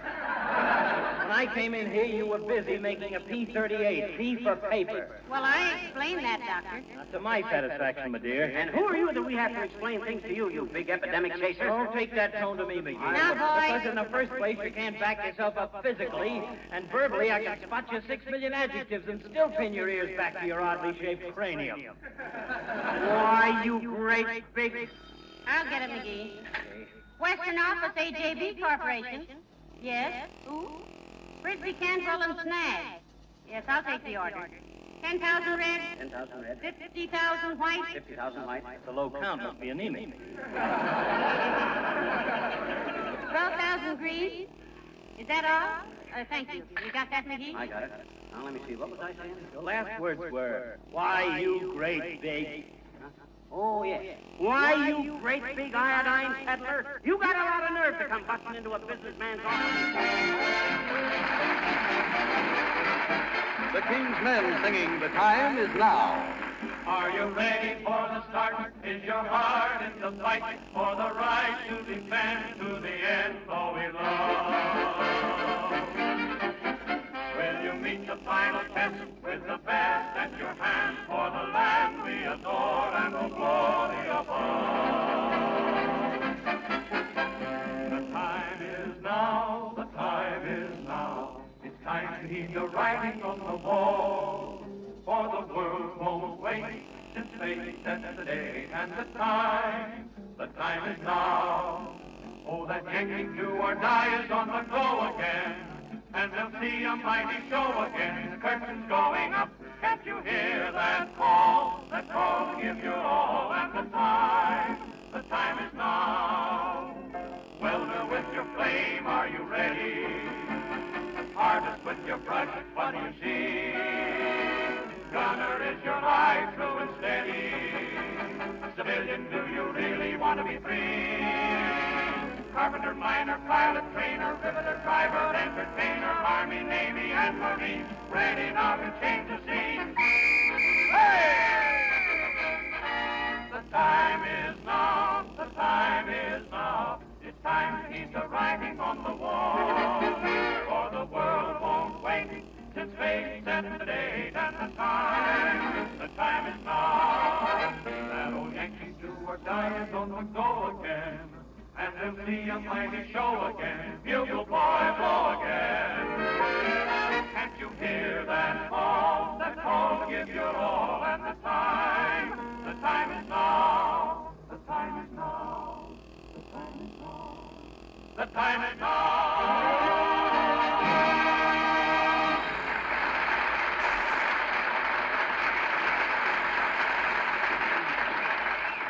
Come on, McGee. Tell me what you're selling. I can't tell you, Doc. Not till I get this territory sewed up exclusive. Besides, don't you know there's a war on? What's that got to do with it? I don't know. That's getting to be the stock answer. Say, look, McGee, can you take time off for a few minutes to help me? I want to defrost the icebox, and you can help me take the thing down. Okay, excuse us a minute, Doc. Right ahead, my boy. You mind if I use the phone? Not at all, Doctor. No use letting it cool off. Hello, operator. Give me Wistful Vista 8976. Hello, Pete. Doc Gamble. Now get this the first time. I don't want to repeat. Come to 79 Wistful Vista. Wear that phony police badge. There's a man named McGee here. Make him tell you what he's selling. Huh? No. But he's such a cocky little Weisenheimer. I want to see him squirm. And look, you and I are strangers. So if we have... And if I were you, Mrs. Clatterhatch, I'd take a teaspoonful of citrate of parenthesis every 2 hours. And let me know if your eyebrows keep twitching. Don't mention it, Mrs. Clatterhatch. Goodbye. Who's Mrs. Clatterhatch? One of my patients. Fine woman. Mind if I wait here a few minutes, McGee? I'm expecting another call. No, I don't care, Doc. As long as you don't interfere with the business of the AJB Corp. They always say... Shall I get it, McGee? You know, he's been using the telephone so much today, Doctor, he started dialing his Swiss cheese at lunch. Oh, I'll get it. Western Branch, AJB Corp, McGee speaking. Who? Snodgrass, Hanson, and Trentwhistle? Okay, how many? 40,000 green and 13,000 orange. Okay, Snodgrass. And Snodgrass, don't expect any fancy packaging. We're cutting down on unnecessary wrapping these days to save paper. Okay, Snodgrass. Yeah, prosperous 1943 to you. It's not bad. Write that order up, will you, Molly? All right. Why do you wish the man a prosperous 1943, McGee? This is 1944, remember? Certainly. But have you seen the new tax blanks? You won't know whether you've had a prosperous 1944 until about 1956. That's why I always say that. Which one of you guys is McGee? This gentleman's Mr. McGee. I'm Dr. Gamble. Now, whatever you're selling, Bud, I don't want it. This is a very busy day for me. What's your business, McGee? Whatever it is, it's none of yours. Now, go away and don't bother. Excuse me. Western Branch, AJB Corp. Yes. Hagstrom, Flanders, and Quimby. Okay. 10,000 red, 7,000 green. No black? Okay, Hagstrom. I'll put the order right through. Let's see now, 10,000 red. 10,000 red what? What's it to you? Now, look here, Bud. I'm a busy man, and I haven't got time to... Oh, a cop, huh? What's wrong, officer? Say, McGee, where did you put that? Oh, excuse me. My wife. How do you do it? Officer, who called the police? She just came in, Mrs. McGee. Wants to know what your husband's selling. That's nobody's business, but... What do you want to know for? Where has been complaints? Tying up a telephone, suspected of running a boiler room. What on earth is a boiler room? That's a high-pressure outfit that does a phony business over the telephone, Mrs. McGee. Of course, in this case, there's no... You stay out of this, mister. Now, look, McGee, look. We want to know about this. If it's on the up and up, okay. Otherwise... Ah, listen, this is a perfectly legitimate business. My husband is the Western representative of the AJB Corporation of New York. Absolutely. What are you selling? Does he have to tell, officer? Certainly. I heard it myself. 10,000 red, 7,000 green. Come on. Speak up, McGee. Speak up. What are you selling? Jelly beans. Jelly beans? Oh, this is ridiculous.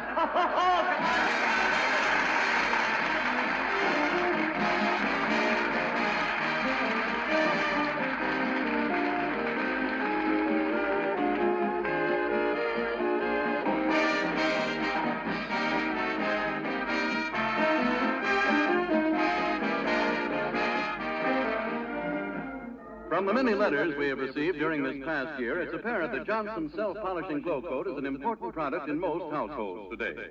It does save you many hours of work, and it does make your linoleum last so much longer, actually 6 to 10 times longer. It's one way you can practice conservation right in your own home. Johnson's self-polishing glow coat, for those of you who haven't tried it yet, is the easy-to-use floor polish that needs no rubbing or buffing, that shines as it dries with practically no work. It keeps the colors of linoleum bright because it gives protection as well as gleaming beauty to the surface.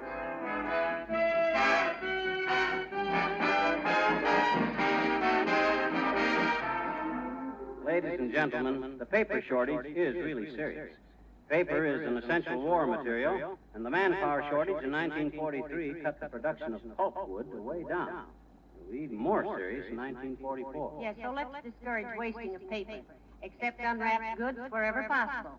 Use and reuse your own shopping containers. And speaking of shortages, we're a little short ourselves tonight. Yes, we're sorry that Harlow and Billy Mills and Ransom Sherman couldn't shake off their flu fast enough to be with us tonight. What the hell? Sure hope they'll all be back with us next week.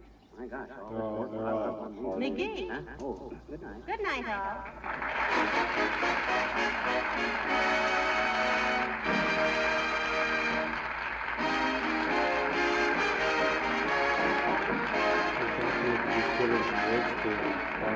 This is Harry Mondell batting for my good friend Harlow Wilcox and inviting you on behalf of the makers of Johnson Wax Finishes for Home and Industry to tune in again next Tuesday night. Good night. This is the National Broadcasting Company. Right, fucking buy morphine over the kid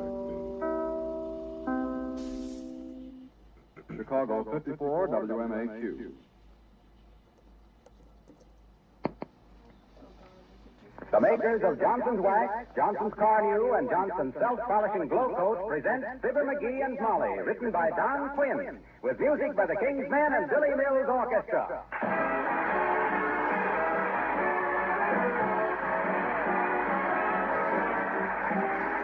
The Spanish used to burn people they didn't like. In England, they once cut off your ears for stealing a penny. Russia had the whip. But for sheer ingenuity and instruments of torture, American genius wins again. We refer to Income Tax Form 1040. Such as the mailman has just brought to Fibber McGee and Molly.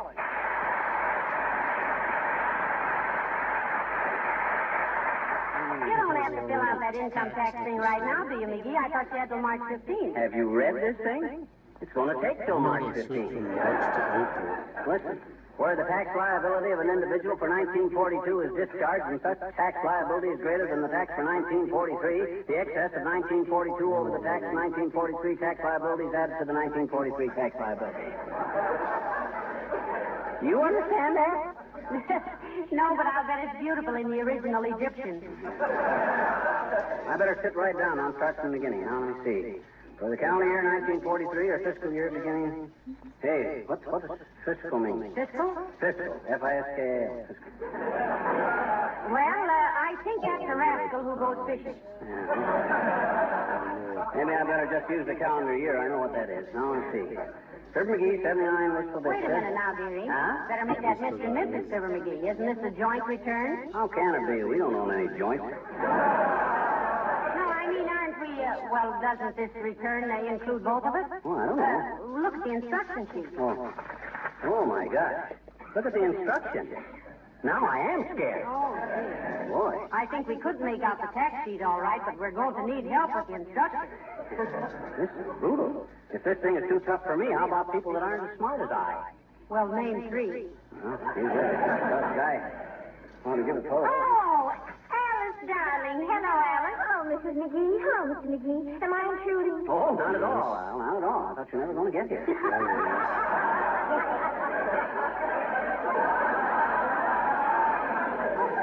You're just in time for the main goal, a 10-round bout to a decision. Fiscal McGee, the Peoria Palooka versus Kid Whiskers, the Washington Wallower. And you'll recognize the loser because he'll have both hands up in the air. Hey, you made out your income tax yet? No, I think the whole thing is silly. Oh, well, now we're getting someplace. And I think it's Alcatraz. What's so silly about it, Alice? Oh, jeepers, I made out my income tax last year and called up the post office and told them it was ready, and they never sent anybody after it. Gee, if they don't care, I don't. Well, if you've had some experience with this stuff, Alice, maybe you can give us a hand. Here, take a look. Well, in the first place, Mr. McGee, you've got the wrong form. Oh, no. That's just a little middle-aged spread, Alice. You can't help that. Oh, no. I mean this tax line. See the date? It says 1943. This is 1944. Oh, imagine them sending me last year's tax blank in the mail. Now, that's government efficiency for you. Oh, baby. I'm going to nail the administration to the mast with this. Hand me the phone. I'm going to call the Chicago Tribune. Now, wait a minute, McGee. Wait a minute, my clavicle. Give me that phone. Yes, here, Mr. McGee. Thanks. On second thought, I'm taking this up direct with the Francis Perkins. Well, why? She's Secretary of Labor. Yeah, well, what do you think making out a tax blank is, fun? Hello, operators. Put me through direct to Washington, D.C. And connect me with the White House everything, Mert. Oh. Tis, eh? Oh, dear. What say, Mert? Well, take care of that, Mert. This may be the last Christmas for a long time. You'll get a bottle of that. Betcha. Just dab a little behind the ears. Put a drop on each eyebrow and a little on the hanky. Betcha. Don't lavish it around. Oh, what kind did she get, McGee? Toadies? Teachers. What say, Mert? Okay, I'll call later. Lines to Washington are all tied up. Well, that blanket's correct anyway. You're paying 1943 taxes. Well, I've been looking over this tax form, Mr. McGee, and I don't think they want to be mean about anything. I think they like you. You do? What gives you that impression, Alice? Well, look at all these lines here. On almost every line it says XXXXXXX. I think that's a nice personal touch. Yeah. I don't know if they're trying to kiss me or just mark the spot. Well, much obliged, Alice. We'll try to struggle along with it. All right, Mr. McGee. If you have any trouble, you just call me. Now, let me see. Line 14. Losses from fire, storm, shipwreck. Hey, shipwreck. Are you referring to me, dearie? No. But I can make a deduction for shipwreck. Remember when you dusted last week, you knocked that bottle off the mantel that had my ship in it that I carved, that ship in the bottle? Yeah. That thing was worth $200 or $300. $200 or $300? Sure. Heavenly days. Give the man a jackknife and a shingle and he thinks he's Henry Kaiser. No. Now, look, McGee. Come in. Oh, how do you do? Were you looking for... Oh, it's Mr. Von Zell, McGee. Oh, what? Hi, Harry. I hope I'm not interrupting anything. No, McGee is just making out his income tax, Mr. Von Zell. You got any friends or relatives that's a lightning calculator, Von Zell? Well, my cousin Fitzroy Von Zell was a lightning calculator. He only made one mistake in his life. What was that? He calculated that lightning wouldn't strike him if he stood under a tree. All we ever found of him was a left shoe and some bridge work. Well, what can we do for you, Si? Oh, well, you remember last week when Wilcox had the flu and I dropped in to say a few words about that thing you have. You know, the product that's made there in Wisconsin, Racine or some... Johnson's wax. Johnson's, yeah, I never... Well, I was just wondering who I should see about the, well, I don't want to be considered mercenary, you know, but, you know what I mean? Oh, sure. You mean who pays you and how much? Oh, now, you make it sound so, well, as if I'd done it for money. What a horrible thought. Yeah. That's pretty sordid. I'll tell you what, Harry. I'll check up on that and let you know. We'll call Sally as soon as we find out. Sally? Yeah, that's that girl you're always talking about. Your secretary, ain't it? Sally Tatica? Oh, no. Well, not exactly, Mr. McGee. She's just a girl that she and I are... Well, I guess it's no secret. Well, thanks for checking that matter for me. Okay, well, hey. Who does pay him for last week? Well, how about Mr. Wilcox? I thought he was doing it as a favor to Wilcox. I'll call him and see. What's Wilcox's phone number? I don't know. Look in the phone book. Where is the phone book? In the book? hall closet. Okay, I'll call him up.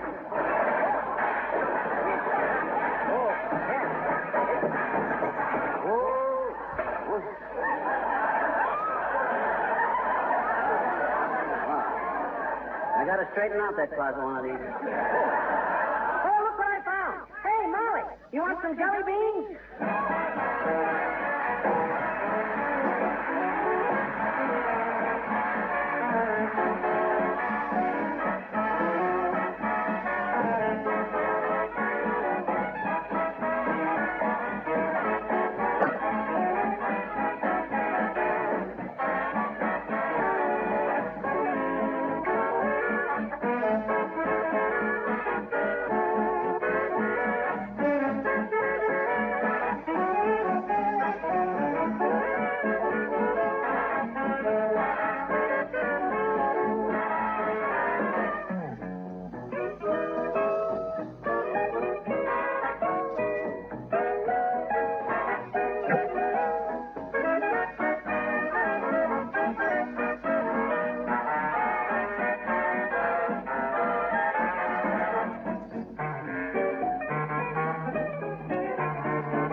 Paragraph J, depreciation, depletion, and amortization of emergency facilities. Reasonable allowance for exhaustion, wear and tear. Hey, Molly, they let you deduct a reasonable amount for exhaustion. Well, that's good. That's very good. You look pretty tired, so take off plenty. I will. I've been going through this instruction sheet like a monkey through a trapeze.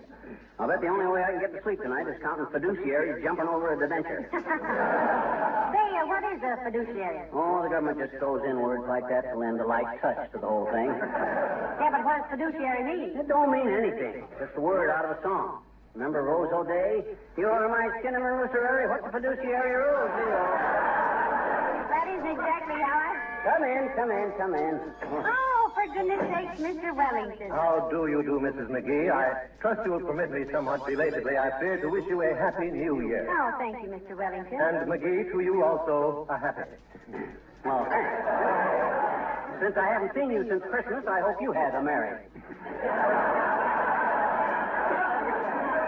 Well, it was definitely superb. But I must admit that in matters concerning occasions of the spirit, I am a sentimentalist. I subscribe to the old saying, up on the housetop, click, click, click, down through the chimney, good. Oh, dear. You have a wonderful memory for quotations, Mr. Wellington. Yeah. Did you specialize in poetry in college? I took a 4-year course in English lit. For 4 years? You must have had quite a hangover. What do we we do for you, Mr. Wellington? Not that I wish to hurry you, but himself here is anxious to finish making out his income tax. Yeah, what's on your mind, Piggy? I just dropped in to admonish you, old man, by request of the Rules Committee of the Alps, of which I am a charter. Member? I'm a member, just like it was yesterday. In fact, I recall... What have I done now? My gosh, my dues are paid. I settled for that billiard cue I busted. And if I fall asleep in the reading room, I don't snore any louder than any of those other old guys. Those are trivialities, old fellow. Picayune peccadillo. The complaint appears to be somewhat more involved.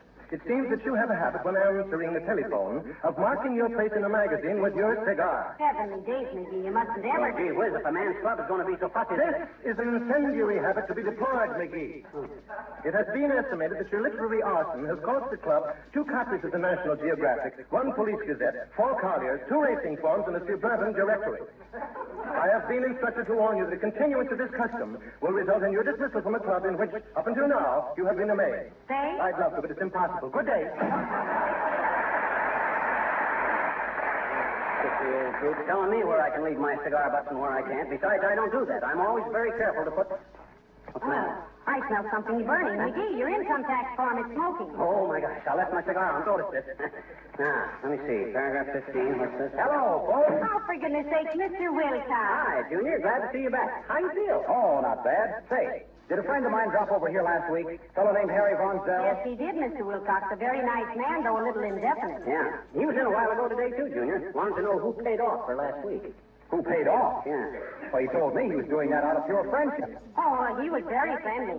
And he didn't want us to think he was doing it simply for money. Oh, not at all. In fact, I got the impression that he thought no more of a dollar than Hitler thinks of his bomb shelter. Well, did you think he was worth anything? Did he say anything about Johnson's self-polishing glow coat? No, I don't think he... Didn't he tell how glow coat protects and beautifies linoleum and saves so much housework by eliminating old-fashioned floor scrubbing? No, he didn't do that. To tell the truth, he did more fumbling than a piccolo player with mittens on. You mean to say that he didn't even mention how glow coat is so easy to apply? That you just pour a little out, spread it around with a long-handled applier, and in 20 minutes it dries to a beautiful protective finish? Not a word. No, he didn't say nothing like that there. God. All that guy was interested in was Mizuma. Did you notice his coat bulging in and out, Molly? That was his wallet panting. Maybe we're misjudging the man. Maybe he just... Well, I'll settle this. If he'd come over here and done a nice commercial job for Racine, I'd have sent him a check myself. But if he didn't know what to say... Oh, he didn't. That was obvious. He floundered in here like a seal after a herring. We had to give him all the information. You needn't feel any obligation to him, Mr. Wilcox. Obligation? Why, I and never... that ain't all, Junior. You better watch yourself. Huh? Why? Well, confidentially, after Von Zell left here, I saw him out on the porch, and he was whistling and singing. Like this. Rinse so white, happy little wash day song. Like he was practicing up. See? Oh, he was he? Why, that guy... Oh, you shouldn't have told him, McGee. Well, doggone it, I won't have a friend of mine exploded while he's flat on his back in bed with the flu. You don't mean exploded, you mean exploited. I do not. Exploited means... Oh, thank goodness. I didn't know what exploited meant. Come in. Oh. Hello, Mr. Von Zell. Hi, Harry. Say, did I see him coming out of here just now? Yes, you did, Mr. Von Zell, and I think he was looking for you. Oh, he is? Yeah. Did he say anything about, not that I'd probably take anything, even if he did offer me $10 or $15. I usually get 25, you know, but he didn't mention... I thought you were filling in for Junior just out of friendship, Von Zell. Oh, I was. I had no idea of cashing in on the idea. It was merely to help a friend, fellas. But if they'd hired an announcer, he would have been... They would have... If he had... Which way did Harlow go? Well, he went that way. Oh, thank you. Well, looks like the end of a beautiful $10 or $15 friendship. Yeah, well, don't worry me any. I got my own troubles. Now, let me see. Amounts received and excluded from gross income in this and prior years equals the aggregate premiums. Hey, did I get any premiums this year, Molly? Yes, you did. I think that squirt gun you got with the 27 cigarette coupons, you know.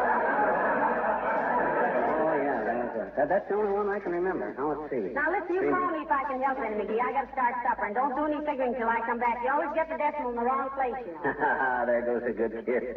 Here I am up to my clavicle and non-deductible crevatines on the mortar stand, and she acts like it would all come out even. What a woman. She'll just... Uh-oh. Come in.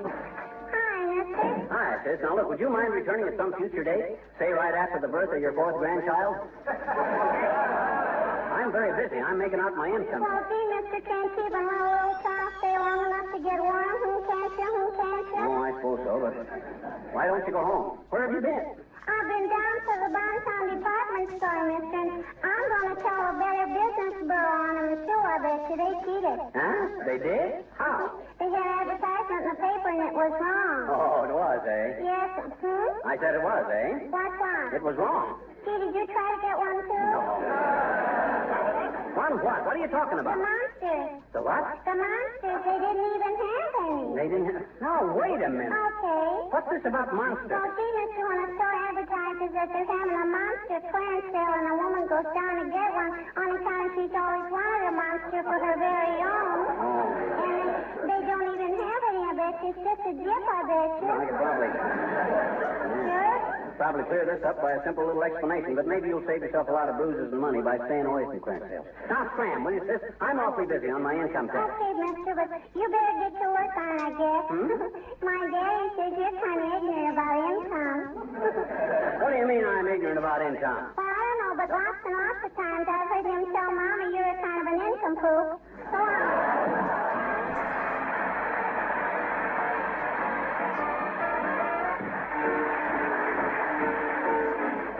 Grandpa lived in a gay day. He seemed to thrive without jive, but he was nimble in his heyday. When the Simpler grabbed his ball, Grandpa shouted, "Do-si-do! Lost my partner, get the baloo. Lost my partner, get the baloo. Lost my partner, get the baloo. Get the baloo, my darling. I'll get another one for you. I'll get another one for you. I'll get another one for you. Get the baloo, my darling. Oh, get the baloo, ah, get the baloo. Hey, hey, get the baloo, my darling. Oh, Gray Mare has lost her shoe. Oh, Gray Mare has lost her shoe. Oh, Gray Mare has lost her shoe. Get the baloo, my darling. Fly in the sugar bowl. Fly in the sugar bowl. Fly in the sugar bowl. Get the baloo, my darling. Cow in the corn, hear them moo. Rats in the barn, hear them chew. Don't give a darn. How about you? Get the baloo, my darling. Oh, get the baloo, ah, get the baloo. Hey, get the baloo, get the baloo, get the baloo, get the baloo. Lost my partner, what'll I do? Lost my partner, what'll I do? Find your partner, anyone will do. Get the baloo, get the baloo, get the baloo.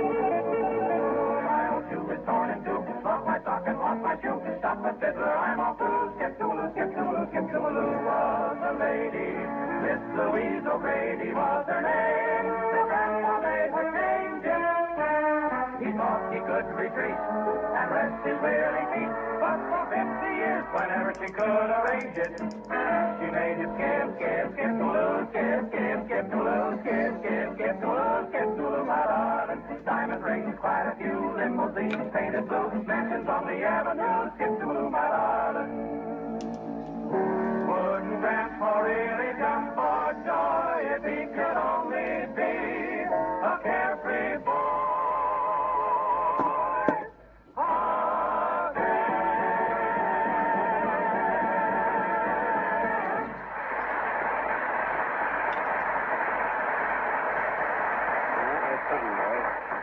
Now, you sure it won't be out of your way to mail this, Alice? Oh, not a bit, Mr. McGee. I've got to go past the corner anyway, and I'll drop it in the box there. Say, don't you need some stamps on this envelope? Oh, no. It's official government business. It is. Creepers, are you something big in the government? No, but the government is into me something tremendous. Well, much obliged, kid. Oh, not at all, Mr. McGee. I'm glad to do it because you've been just like a grandfather to me. Always been just like a grandfather. Why, that was... Well, did you fill out your income tax blank? Would you mind repeating that, Mrs. McGee? I said, did you make out your income tax blank? Oh, yeah, thank you, yeah. Further than that, I signed it and wrote a check for the full amount, and Alice is mailing it down at the corner box. Well, isn't that wonderful? How much do we owe on it? Well, I wasn't quite sure, so I made the check out in blank. Government can fill in the right amount. A blank check in the mail, dearie? Why, of all things. Come in. Oh, hello, Dr. Gamble. Hello, Molly. Hello, B1 deficiency. Hello, you gaudy hero of the Grave Diggers Union. Hero, oh? Sawed off any left legs by mistake today, Doc? Why, McGee, what a terrible way to talk to the doctor. Oh, it's his defense mechanism, dear. Needs oiling. Yeah. He's no doctor. He's a Zulu medicine man in whiteface. He thinks a microbe is an Irish kimono. Well, what do you want, Dr. Jekyll? Want to hide? That's very, very smart talk from a man who runs moaning to the doctor every time he gets the hiccup. If you mean like day before yesterday, Doctor, that really was serious. You know, he hiccuped for 6 hours. Yeah, you ever try to shave with a hiccup, Doc? When I got through, I'd taken more cuts than a roadshow chorus girl. I read of a man once who lost 62 pounds with a hiccup, Doctor. Well, off McGee, 60 pounds, it looks good. Yeah. What have you been doing around here, McGee? Laying a paper trail so you can find your way back to the Davenport? Making out my income tax, Doc. And I don't mind telling you it's a great relief to have it made out, signed, and in the mail by the 11th of January like this. Always before this. Oh, I wonder who that could be. Come in. Oh. Hi, Bonzel. You know Dr. Gamble, Mr. Bonzel. Mr. Harry Bonzel, whom you probably heard on the Eddie Cantor program Wednesday night. Now, how do you do, Doctor? Are you a DDS or an MD? I am an MD, a BPOE, one time in the AEF for the USA where I did KP.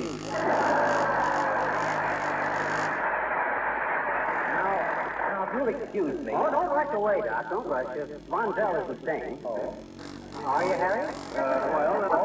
No, Mr. McGee, I just wondered if Harlow was... I missed him, you see. I wondered if he'd said anything to you about that is, if he thought I had been of the slightest value to your sponsor. Oh, I'm sure he thought you were of the slightest value, don't you, McGee? Absolutely. Believe me, Harry, anytime Harlow is looking for a guy that'll give him the slightest value, he'll call on you. Oh, isn't it nice to have friends like that, Doctor? The novelty wears off in time. Well, I'm glad I won't have any embarrassment then in asking Harlow or somebody to reimburse me to make the usual arrangements for a small stipend. You know, a telephone. I'll get it. Say, Fibber, if that's Mrs. Bangle's son asking for me, tell her she doesn't have a thing to worry about for another 6 hours. Hello? Who? Harry Bonzel. Oh, sure, bud. He's right here. That's for you. Oh, thank you. Hello? Yes? Oh, you did? Why, no, that hadn't occurred to me at all. Well, if you I don't see how it makes you look cheap just because I helped a friend out and only thought it was fair to be... Huh? Well, yes, but I wasn't really hinting, you know. It was my impression that they loved what I did and wanted to make some small gesture, and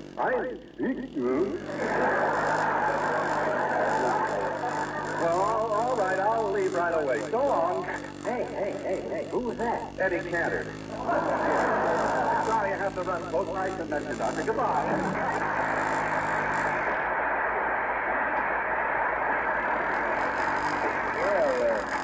He seems like a pleasant sort of a lad. Oh, he's very nice, Doctor. Now, what were you saying before the phone rang, Doc? Oh, I was just wondering if you kept a copy of your income tax. Oh, no, I don't need one. Alice is mailing it down at the corner and wants the post office. Where did you say she's mailing it? In the box at the corner there. I think even a featherhead like her can be trusted to take a letter half a box at the box. Well, that might be if there were a post box on that corner, but there isn't. What? Why, there is, too. I've seen that box 1,000 times. McGee, that isn't a mailbox, that's a trash can. Well, just a... What? A trash can? You mean that somebody would... Oh, my God. Where's my hat? Skip the hat. Oh, this is ridiculous. Hey! Alice! Wait a minute! No, not you, Bonzel. Hey! Alice!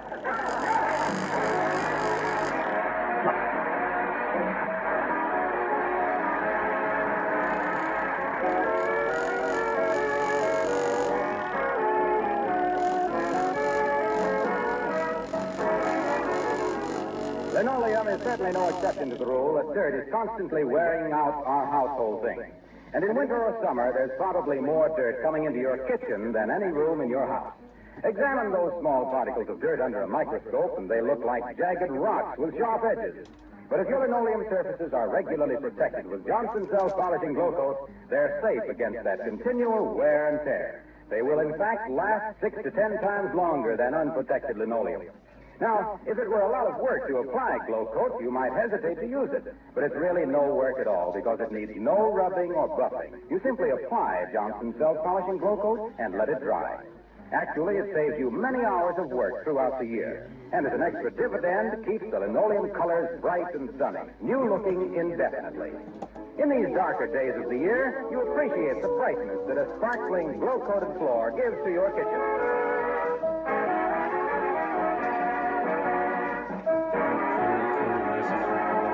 McGee, I made an appointment for you with a tax expert downtown tomorrow. You did? Oh, okay. What time? 1 o'clock?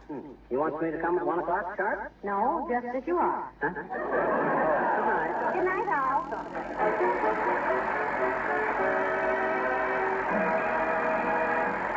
The character of Mr. Wellington heard on this program was played by Ransom Sherman. This is Marlowe Wilcox, speaking for the makers of Johnson Wax Finishes for home and industry, inviting you all to be with us again next Tuesday night. Good night.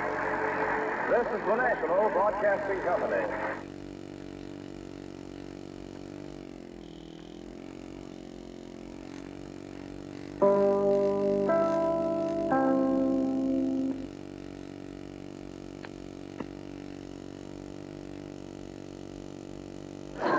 The Johnson Wax Program with Fibber McGee and Molly.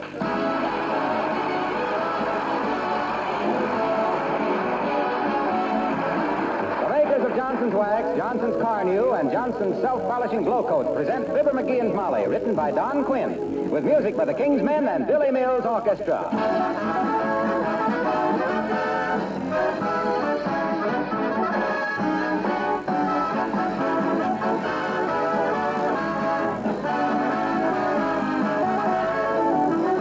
Many philosophers have pointed out to us that the one thing we can count on in life for certain is change. It may be imperceptible from day to day, but there's a constant change taking place all around us. And in household things, it's usually a change for the worse. Well, to help prevent or at least delay that deterioration, we paint many surfaces and we wax our floors, furniture, and woodwork. Today, more and more surfaces of all kinds, including leather, linoleum, and metal, are being protected with Johnson's Wax. Why? Well, for one reason, wax is impervious to moisture. The wax film, as long as it endures, offers remarkable resistance to aging and to the wear and tear of normal use. What's more, it's easy to apply additional coats of Johnson's Wax as they're needed, so that almost a permanent protection can be achieved against wear and against dirt. Now, you don't ordinarily think this problem through when you apply Johnson's Wax to the many surfaces around your home, but it will really pay you to understand just how and why Johnson's Wax does give such lasting protection to your things at such small cost and with a large net saving in work, plus an increase with every application in the beauty of every room in your home.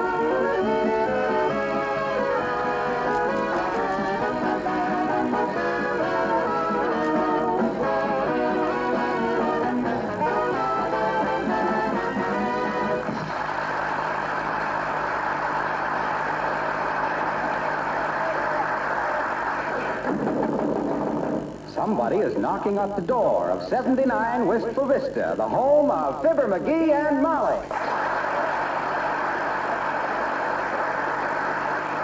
Hey, Molly. Hey, there's somebody at the door with a package. How do you know it's somebody with a package? Well, he knocked. If he had his hands free, he'd ring the bell. He had his hands free to knock. He's got his hands free to ring the bell. Oh, not necessarily. You can knock with your feet or your knees, but did you ever try to ring a doorbell? Oh, for goodness sakes, I'll get it. Okay. Who is this the residence of? Never end a sentence with a proposition. And if you must know, this is the house that Mr. and Mrs. McGee live in. What do you got, Bud? Package for Mrs. Fibber McGee. Sign here, please. Oh, a package for me? Oh, who's it from? That lady will forever remain a mystery with me, as I am only an individual which has been entrusted by the parcel delivery company to lay this precious burden in your pale white hands and get your mitts off that package docket for the lady. I'm her husband. Leave us not delve into the strange ways of women, comrade. Sign here, please. I'll sign for it. There you are. Thanks, madam. And if you'll take my advice, you untaverned Duffy, you'll keep a civil tongue in your face. Please strain yourself, mister. Was I concerned with a future in the profession of parcel delivery, I would eagerly drink in your pearls of wisdom. But inasmuch as soever that I am tomorrow morning being induced into the armed forces, you may button your kisser. Fresh mug. Fresh guy.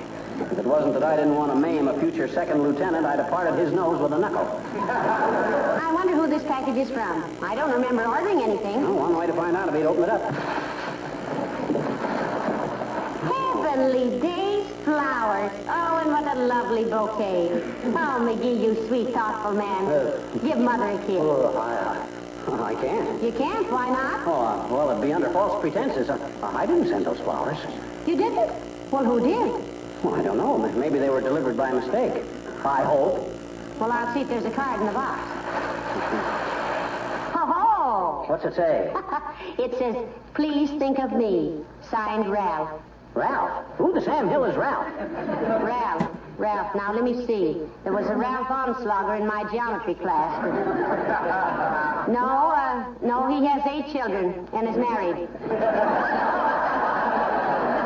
Well, what Ralph is this? I want to know. I'm not going to have every anonymous Ralph in the country sending my wife flowers. By George, I'm going to... Well, hello there, Molly, darling. And Fibber, Uncle Dennis. Hello, Uncle Dennis. And what might you be celebrating this fine day with your handsome bunch of flowers and all? And McGee standing there with a silly expression on his puss. May them his love's cats forgive the loose use of the term, howsoever. Well, I seem to have received these flowers from an anonymous admirer. Yeah, well, he'll be anonymous till I catch up with him. Then he can easily be identified by his broken neck. Well, now, isn't it a romantic thing? It reminds me of what happened to an old friend of mine by the name of Six Joseph O'Fegney, who was always trying to pick up a couple of bucks.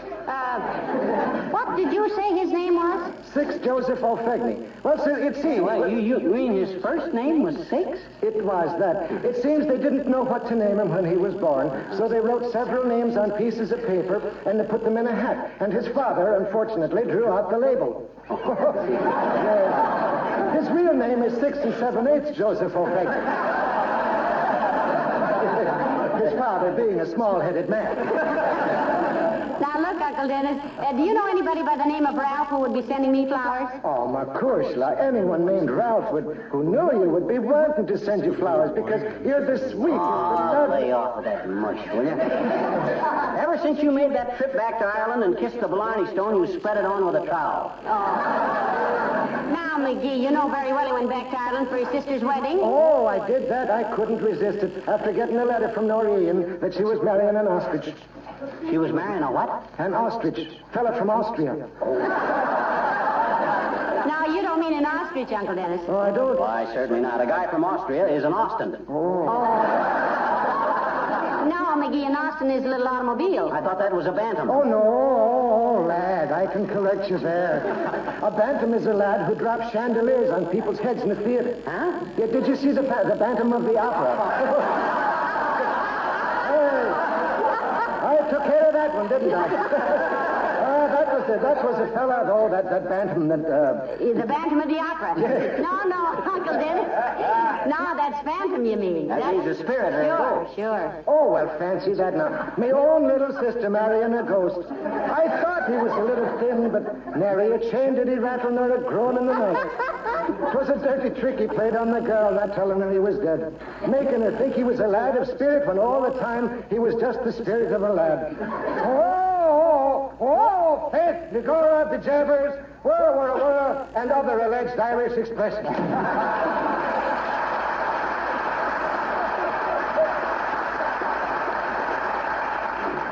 Stage Irishman. All he needs is a clay pipe, a shamrock in his hatband, and 2 friends named Pat and Mike. Never mind him, McGee. Look at these beautiful flowers. Yeah. Oh, aren't they lovely? Yeah. And to think of me having an unknown admirer. Don't worry. He'll become known when I lay my hands on him. He'll become known as Rattling Ralph, the rat with the retractable ribs. Why, sweetheart, I do believe you're jealous. Jealous my clavicle. It's merely that I got no use for a hothouse Casanova that... Hey, you know what I'm going to do? What? I'm going to call a private detective and have these flowers traced. Hello, operator. Give me the J. Edgar Hooper Detective Agency. It's across the street from that hot dog stand, huh? No. The hot dog stand. Huh? Hotdog. Is that you, Mert? Oh, dear. How's every little thing, Mert? What's that, Mert? You did? Oh, got word that he's definitely going to run again this year, huh? Is that official, McGee? I think so. Well, I always said he'd run again, Mert. They got too much invested in him now to let him quit now. Why, McGee, that's hardly... I'll never forget the time I saw him, Mert. It was the first time he'd won. Ah, what a hero. Standing there with his hair rippling in the breeze, eyes flashing, whinnying like... Whinnying? Who are you talking about? Whirl away. Mert says he's going to run again this year. What's that, Mert? Oh, okay, I'll call later. By George, I'm going to find out who this Ralph is.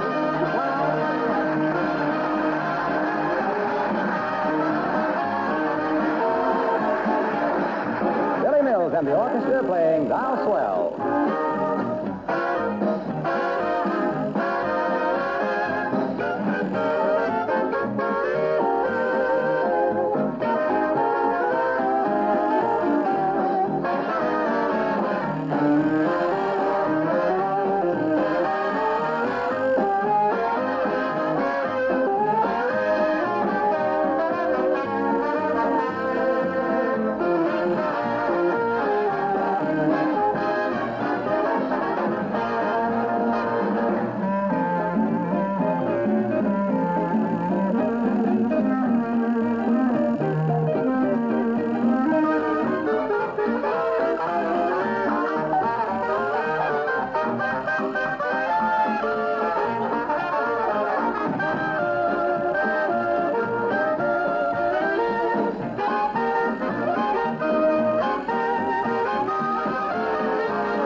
Give me 1 dozen roses, put my heart in Oh, beside my, them. please. I wish you wouldn't sing that. Gee whiz, here I am, seeing my home being busted up, my wife getting flowers from other guys, and I guess I'm just a failure. Oh, don't talk like that, dearie. Well, gee whiz. Heavenly days, you make me sound like I'd been hooping around town waving a pocket flask and dancing on tabletops.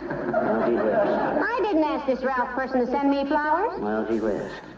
Something must have given the idea he could get away with it. You know the old saying, never go around with a married woman unless you can go 5 rounds with her husband. Yes, but nobody's going around with me but you. I'm very happy. Can I help it if a perfect stranger sends me flowers? Well, no, but my guy's a perfect... Oh, here's Alice Darling McGee. Hello, Alice. Hello, Mrs. McGee. Hello, FM. Hello, A.D. And I don't mean antediluvian. What's antediluvian? I don't know. That's why I don't mean it. Jeepers, get a load of the flowers. Oh, you're lucky, Ducky, to have a man who loves you enough after all these years to send you $15 worth of flowers. Nobody doesn't. Why, I do, too. Well, I mean, of course, that McGee didn't send these Well, I would have if I'd have thought of it. My God, just because some homewrecker with more money than sense comes... Oh, you don't think it shows good sense to send me flowers? Why, sure it does. I didn't mean that. I mean, he's got no right to send flowers to married women. Oh, but who sent them to you, Mrs. McGee? Ralph. Ralph? Yeah. They were sent as a dying request from one of my wife's admirers, Alice. What makes you think he's dying? If I catch him, I'll guarantee it. You mean you don't know who Ralph is? Well, no. Do you? Oh, I thought simply everybody knew about Ralph. He's always sending flowers to somebody. Oh, he is he? Okay, Alice, give me the lowdown. Who is Ralph, and what part of town does he crawl around in? When I get through with him, his own mother won't know him. Oh, well, I guess I'd better not tell you, on account I hate to think of such pretty flowers causing any trouble. I love flowers. I even wrote a poem about flowers when I was in school. Oh, did you, dear? How did it go? Oh, just fine. She means, can you remember it? Oh, of course. It was, I'm simply wild about flowers. I think all blossoms are dandy, but my favorite flowers for boys to bring me is candy. Gee, I wish Ralph would send me some flowers sometime.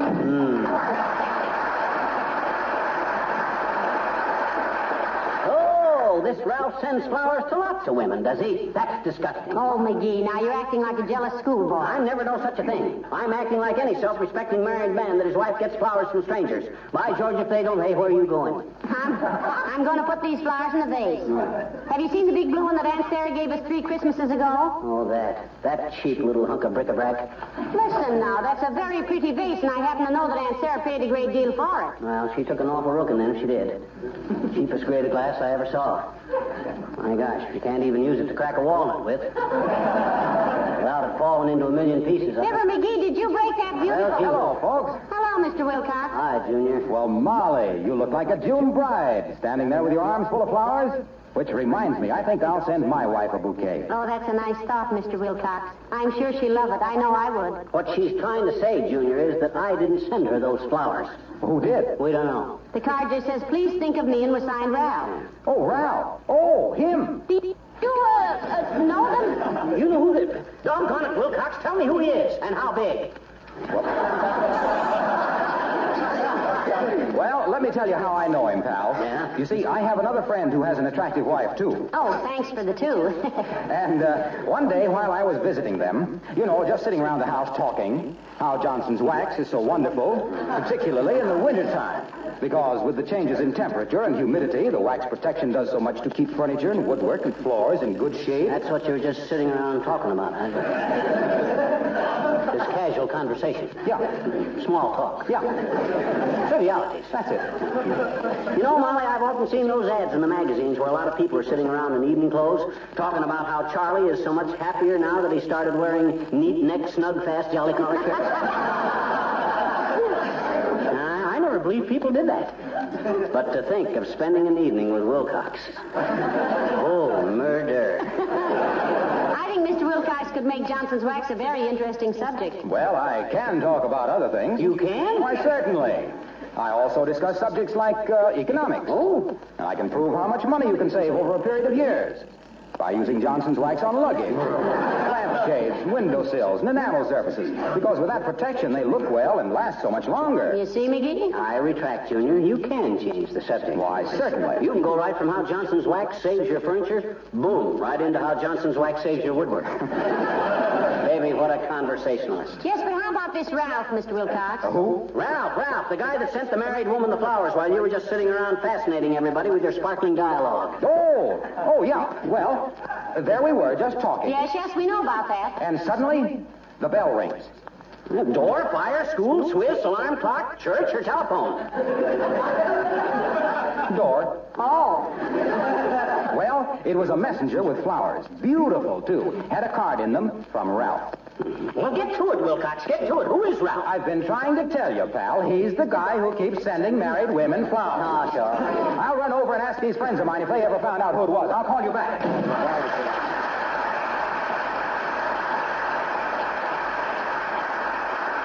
I wonder if I would be unfair to Mr. Wilcox if I sometimes suspected he only comes in here to deliver a message about that. Oh, I'm just being silly. Yeah, that's ridiculous. He just... Doggone it, Molly, I wish you'd stop burying your face in those flowers. You're enjoying them altogether too much. Now, look, sweetheart, the flowers don't know who sent them. When I start burying my face in Ralph's manly shoulder, you'll have something to... Don't talk like that. And if I ever lay my hands on that home-wrecking hyena, he won't have any shoulders. I'll tear him off so fast he'll have to go through life shrugging his hips. I'm sure it won't matter to me, dearie. He has a nice taste in flowers, and that's all I know about him. Now, I gotta get these in some water, too, before they wilt. Ah, there goes a good kid. She don't get all fluttery and giddy just because some patsy sends her a couple of petunias. Why, shucks, I wouldn't... Oh, boy, I hope that's Ralph in person. I'll hide the body under the coal pile till spring. I hope he's a small man. We haven't got much coal. Come in. Hi, mister. Oh, hi, little girl. Gee, what smells so good in here? Smells like flowers. Yeah, probably my after-shaving lotion, sis. Must be pretty strong stuff, mister. You haven't shaved since yesterday, I betcha. I have, too. My beard grows fast. Have to shave twice a day, unusually. Yeah? Who do you shave the second time, the cat? Now, don't you get impudent, sis. You know, if I'd talked to my elders like that when I was your age, they'd have given me to the Indians. What Indians? What do you mean, what Indians? Indians, they were all around us where we lived. Oh? Out there in Arizona. I was practically brought up as a Sioux Indian. For years, my legs were all out of shape from riding horses bareback. Gee, honest? Yes, sir. I always thought you were knock-kneed. Man, that's because I gripped those ponies so hard with my knees. The minute I got off a horse, my knees would spring together. Ping! Had so much strength in my legs, I could crack coconuts with my knees. Yes, sir, I was quite a lad, sis. I had a little bow and arrow, and by the time I was 7, I could keep 9 arrows in the air at one time. Gee, honest? Yep. Where What'd you do, tie a string around them and toss them off, huh? Okay, scoff if you want to. But those days of the Old West won't come again, sis. No? And you'll be sorry you didn't listen to one who was there. You know what happened when I was 9 years old? Sure. Satan Bull stood up and you fell off his lap. No, sir. When I was 9 years old, my pappy gave me a handful of bullets, a rifle, a skinning knife, 3 pounds of flour, a side of bacon. Which side? Right side. That's all that was left. And he gave me a pony. Then he slaps me on the shoulder and says, "Okay, son, get out into the world. You're getting to be a burden on my family." You were 9 years old then? Not quite 9, 8 years and 10 months to be exact. So I leapt onto my pony and sat there till evening. Why? Because I wanted to ride away into the sunset. Nothing dramatic about leaving home at high noon. And there we went, a boy and his pony, facing every kind of danger with high hopes and a stout heart. Gee, where'd you go, mister? Where'd you? Well, search me, sis. Nobody ever saw a hide nor hair of us again. Oh. So now, if you'll excuse me, sis, Hey, I got... mister, did a man come here with some flowers? Yes, he did. Who are they from? Aren't you being just a trifle nosy, sis? Sure. Thanks. They were from a guy named Ralph. Oh, boy, I win a nickel. Hey, wait, what's the idea? How'd you win a nickel? Well, he took and I saw the man bring the package, and I bet him a nickel. Ralph was sending Mrs. McGee some flowers. Hey, Willie, I win. You owe me a nickel, Willie. It was Ralph. Hey, wait a minute. What the? Who? Doggone it, does everybody know Ralph but me?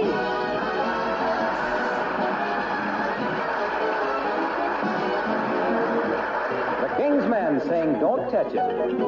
When I was just a tiny tot down in Tennessee, I kept my mammy on the spot looking after me. I'd fool with this and fool with that, messing round about. And when I'd grab my pappy's hat, Mammy dear would shout, "Don't touch it, better leave it alone, don't touch it. Hey, hey, you'll catch it when Pappy gets home, if you don't mind what I say." When Pappy missed his Sunday hat down in Tennessee, he fuss, cuss, start to look for me. Then pretty soon I'd have a date in the old woodshed, and with remorse I'd meditate on what my mammy said. Don't touch it, can't you leave it alone? Don't touch it, nay, nay, you'll catch it, as sure as you're born, if you don't mind what I say. One day I went with Pappy downtown to buy a shoe. He said it was good for any man to have a sip of brew. But when he went to take a nip, we heard an awful roar. We turned around and there was Mammy shouting through the door. Don't touch it, can't you leave it alone? Don't touch it, nay, nay, you'll catch it, as sure as you're born, if you don't mind what I say.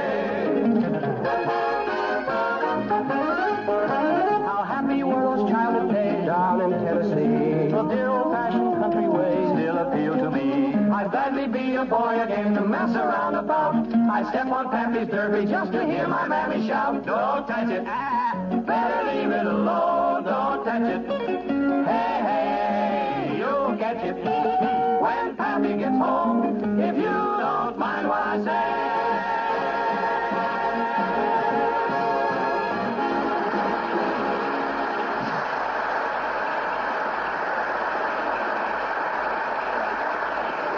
McGee, these flowers fill 3 big vases. Don't they look beautiful? I think they're gaudy and overdone. And in terrible taste. I love to see you jealous, McGee. I'm not jealous. I'm merely a... Hey, what'd you do to your hair? Oh, I just tried combing it a different way. You like it? Yes, I said... Hey, are you wearing your new dress? What? Oh, yes. I just thought I'd slip it on to see how it went with the new hairdo. Oh, Molly, I don't like this. My gosh, some stranger sends you a handful of silly asters and you go all coquettish. Fix your hair all different and wear new clothes. Now, don't be silly. Though I will admit it's stimulating to get such a gorgeous bouquet.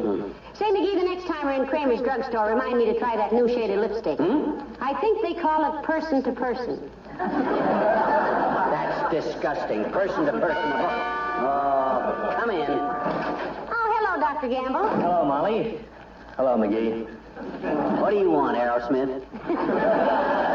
Himself is in a bad mood mood today, Doctor. If I ever come over here and find him in a good mood, I'll bake you a cake. What's griping you, my boy? Draft board reclassify you LH2? What's LH? Level-headed. Flat on top. Never mind the wisecracks, Doctor. When a guy's home is being broken up, a guy don't feel like swapping banter with guys. Oh, now, McGee, you foolish boy. He's foolish, all right, but he's no boy. Stop running your hands through your hair, beanbag. Get your chin off your solar plexus and tell the old family physician your troubles. It's Ralph. Ralph who? We don't know. Oh, fine. What has Ralph been doing? Writing limericks on your sidewalk? He's been sending my wife flowers. That's what he's been doing. And if I ever lay my dukes on him... Oh, that Ralph. What's that? You mean you know who it is? You too? Does everybody know this guy but me? And me? You mean you don't know who Ralph is? I know who he will be. He'll be the guy they find floating down the river with every bone in his body broken by a blunt instrument named Fibber McGee. But, Doctor, tell us now, who is he? What time is it? 4:12. Why? I can answer your question in 2 minutes. 2 minutes, but how? You'll answer it right now, or by George, I'll pin your ear so far back, you'll have to add 3 feet to your stethoscope. Don't get ambitious, my flabby little friend. If I didn't know you were upset about this thing, I'd hang a shanty on your eye that would solve the housing problem for the next 100 years.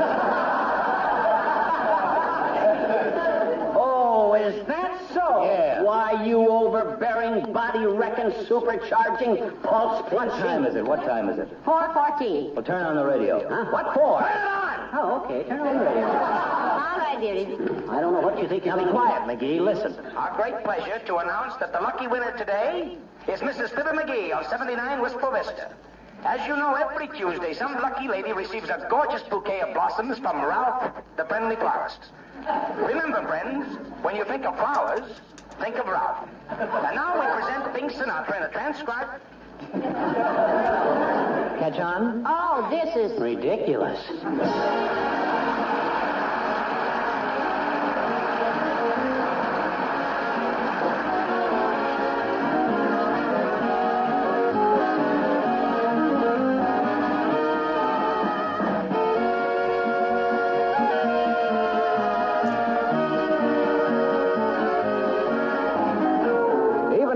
Peace times, when there isn't a labor shortage, nobody likes to do unnecessary work. I'm sure that's one of the reasons why you'll find Johnson's self-polishing glow coat on the kitchen shelves of so many homes across the country. Glow coat saves you work every week. In fact, keeping your kitchen and other linoleum floors clean and sparkling is no longer one of those chores you run away from. Glow coat needs no rubbing or buffing. You simply apply and let dry, and in 20 minutes your floors are gleaming again. Spilled things are wiped up in a jiffy, and scrubbing, which is very hard on linoleum, is eliminated. That helps explain why Glow Coat makes linoleum last 6 to 10 times longer, in addition to keeping its colors fresh and new-looking. Yes, if you're not using Johnson's self-polishing Glow Coat, it's time you tried it.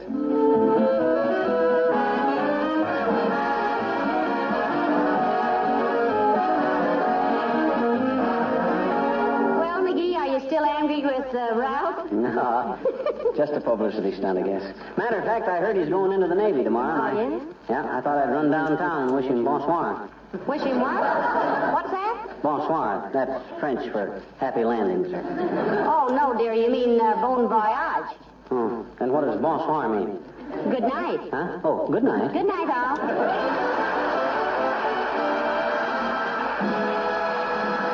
The character of Uncle Dennis heard on this program was played by Ransom Sherman. This is Harlow Wilcox speaking for the makers of Johnson Wax Finishes for Home and Industry, inviting you all to be with us again next Tuesday night. Good night.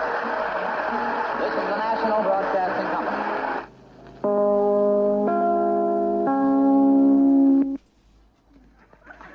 The Johnson Wax Program with Fibber McGee and Molly.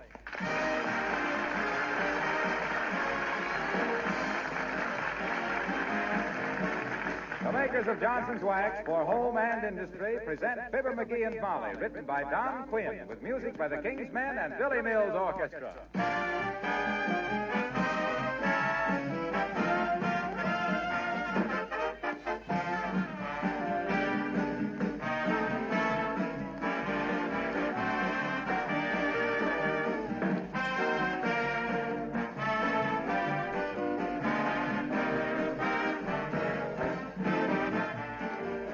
I'm sure that our listeners in the far south, where snow is an infrequent luxury, will pardon me for a moment while I read you part of a letter that a railway man from Nebraska just sent in. It tells about one very special winter use for Johnson's wax, and I believe it'll be helpful information for a great many of you. In the wintertime, he writes, I always apply Johnson's wax to my snow shovel when I shovel snow off my sidewalks. This prevents the snow from sticking to the shovel, and certainly is a big help, especially when the snow is heavy and wet. You may want to tell Fibber and Molly's many admirers about it. Well, as a matter of fact, we do, and now we have. The next time any of you have snow to shovel off your walk, try a little Johnson's wax on the shovel. It really works. This is just one of over 100 extra labor-saving uses for Johnson's wax, besides its main use for protecting your floors, furniture, and woodwork.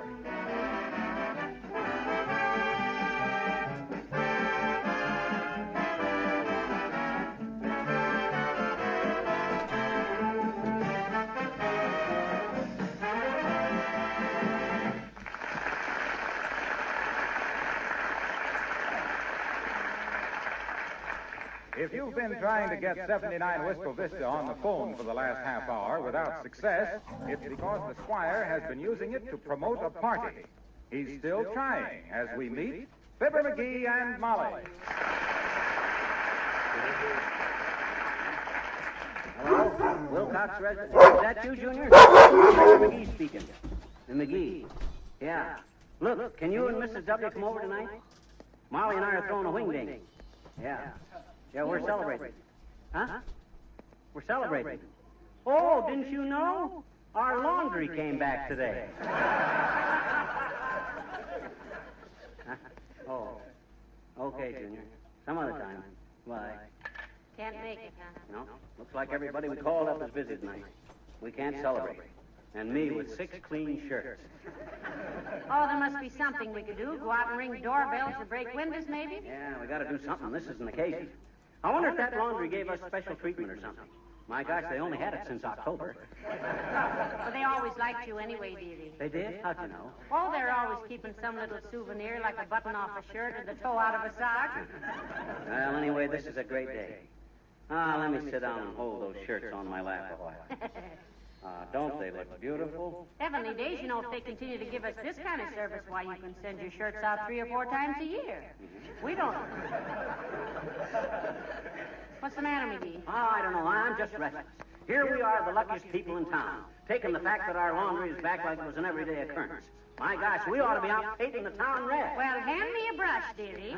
You mean? Well, why not? Sure. Come on, let's go. I'll take you out to dinner. Then we'll go to some nightclub and we'll dance till the place closes up. What do you say? Okay, where'll we go? You leave that to me, Angel Puss. I'll find a joint.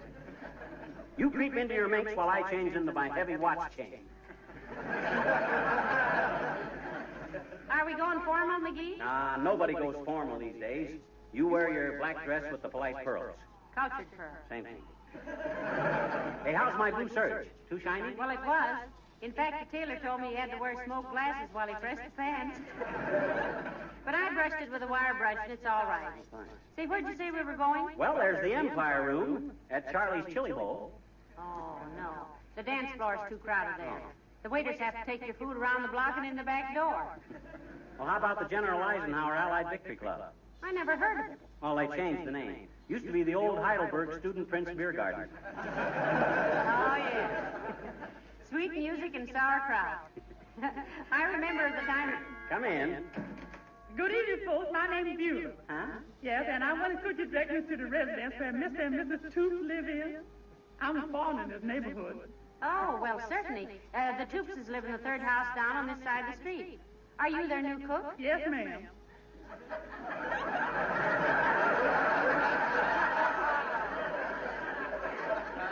If they have good references, I'm here. You see the 3rd house down? Yeah, that's it, Beulah. You'll see a sign sticking up out of the snow that says, "Keep off the grass." That's the place.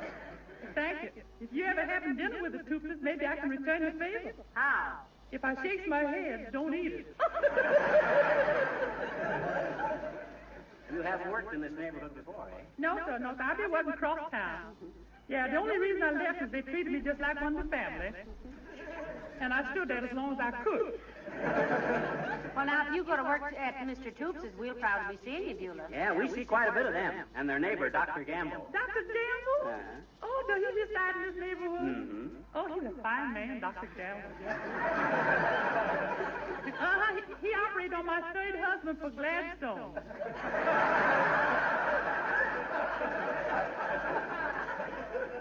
Gladstone's Beulah? Yes, he was a red cap at Union Station, and 6 Gladstone bags fell on his head.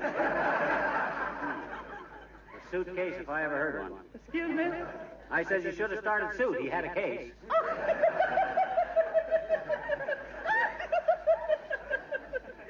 He really amused me, man.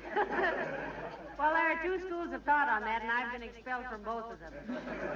Well, give our regards to the Toopses, Beulah. I'm afraid I can't do that, sir. Oh, why not? Well, I don't know who you is, if you is, and I'm sure you must be. Oh, we're Mr. and Mrs. McGee. Well, pleased to meet you. How do you do? Hello. Hello. Goodbye. Goodbye. Goodbye.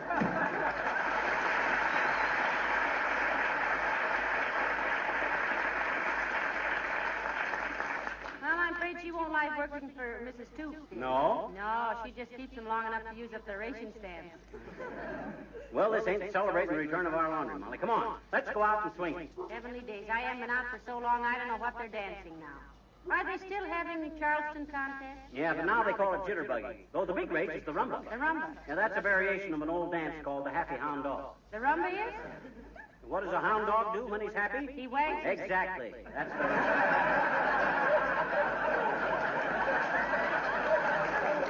Well, come on, Molly, let's get dressed. All right. Where's my derby hat? I want to brush it off. I've wanted to for years. It's in the hall closet. In here? That's not where I want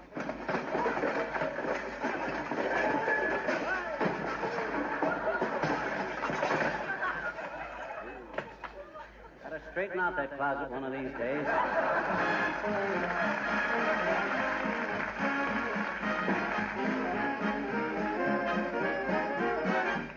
Billy Mills and his orchestra play My Heart Stood Still.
There we are, Molly, right up ahead there. The Club Flush. That's quite a spot, they tell me. They got a swell boogie-woogie player there. Oh, boogie-woogie. Oh, I love that. Isn't that the kind of piano playing that sounds like rain on the roof with the left hand and somebody playing the flute in the attic with the right hand? That's it. If we can get a ringside table in here, we can... Okay, doorman, okay. Open up for a couple of cash customers. Don't be impetuous, mister. There are very few places in this mercenarious world where cash is nil and void, but you have stumbled onto one this night. Well, what do you mean? Aren't you open for business tonight? Lady, was I to permit you to peer into the interior of this abattoir, you would recoil in horror. It is so crowded that the trombone player is flat on his back, playing vertical. Well, look, Bud, I ain't exactly innocent in this nightclub stuff. There's always room for one more couple if the proper arrangements are made. How's about a couple of bucks for yourself? I agree that juice is not innocent, Doc. Users guilty of attempted bribery. I am stationed at this door to separate the Heps from the Icks. And I cannot betray that trust. Not for no $2. For 10, I could maybe arrange for you to sit with the band and eat off the drum. Hey, listen, we won't pay $10 to get into any nightclub. That's outrageous, Bud. I don't mind tipping for services rendered, but by George... Hey, look, will $5 do it? Sorry, comrade.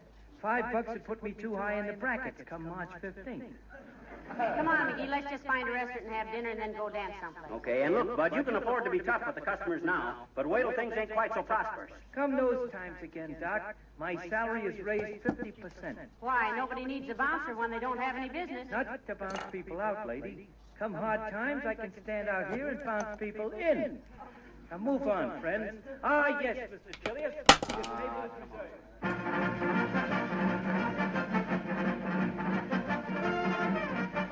Well, we shouldn't have any trouble getting in here, Molly. The Rhinestone Horseshoe holds about 300 people. Looks pretty expensive, McGee. What's the cover charge? Only $1.50. I can handle that, maybe. Hey, isn't that Alice standing by the door? Alice, darling. Why, yes, it is. Hello, Alice. Oh, hello there. Jeepers, are you folks going in this place? Why not, Alice? Have they run out of tuna fish for their chicken a la king?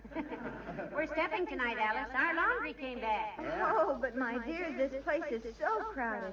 I don't know why Bobby Sock ever brought me here. Who? Bobby Sock. He's my boyfriend. His real name is Robert Lyle Weaver, but everybody calls him Bobby Sock. Oh, I see. Where is he now, Alice? Buying his hat back from those female bandits in the check room? Oh, no. He's settling our dinner check. $33.65.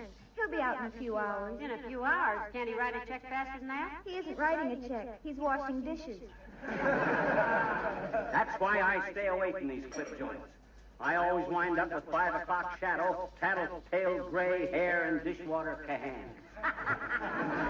Is the music good in there, Alice? Well, it's not bad, Mrs. McGee. It's Gordon Gherkin and his 12 pickles. They specialize on reviving old dance tunes. Oh, that's for me. I'd like that. Well, it's a case of have to with Gordon Gherkin, I guess. Huh? He's had so many musicians going to the Army, the only ones he can get are old men who just know numbers like, oh, you beautiful doll and stuff. Criminy, those gates really creak. Well, if this place charges such awful prices for dinner, it's not for us, McGee. We've got better places to put our money, such as it is. Oh, we can afford it, Molly, just this once. Oh, let's not kid ourselves. We can't lick war stamps with our tongues and our cheeks. Good night, Alice. Good night. So long, Al. Now let's see what... Uh-oh. Hey, taxi! Taxi! Where are we going, McGee? I just thought of a swell place. Hey, driver, take us to that Hawaiian place up on 14th Street. The Waikiki Hole. Yeah, hurry, and don't spare the horses.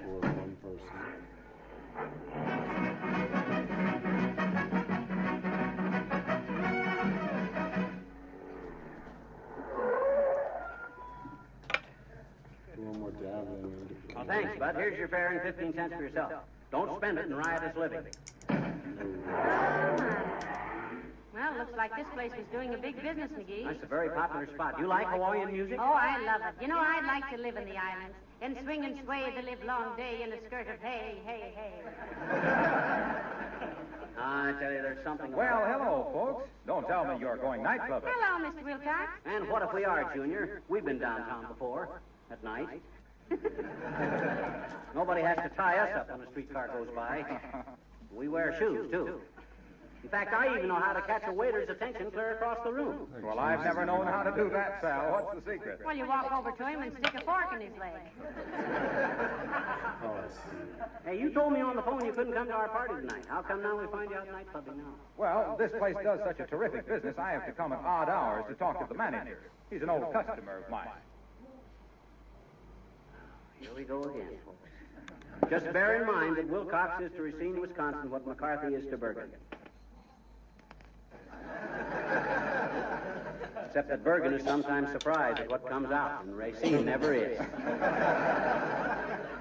Excuse the digression, Junior. Sure. But I was just talking to the manager about his kitchen floor. Say, I wonder what he uses on the linoleum to keep the colors fresh and bright and preserve it against all the wear and tear and protect it against all the stuff that must be spilled on it from day to day. Johnson's glow coat.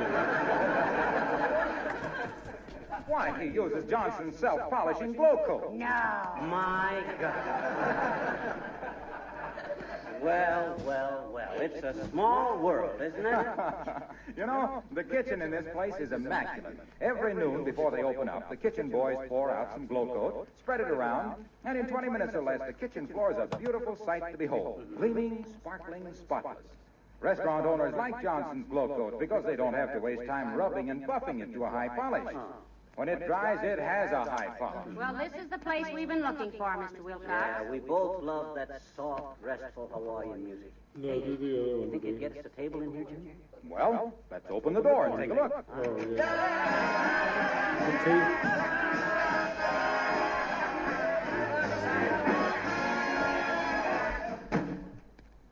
No, I don't think so. Yeah. You couldn't fit either. Well, I see what you mean. Well, come on, Molly, let's go.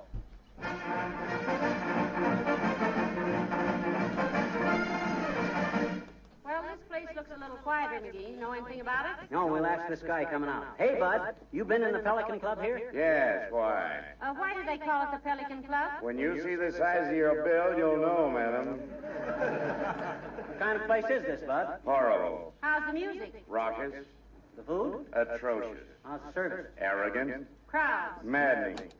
Prices? Sheer larceny. Well, if it's that bad, why do you patronize it? I have to. I own it. And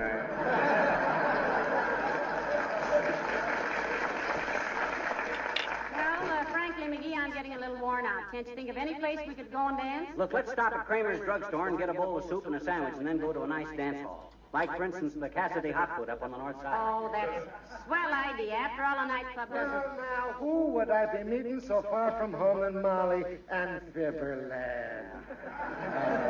Sure, and you're a sight for sore eyes, which I happen to have because of a slight argument with the head waiter at the Gay Paris.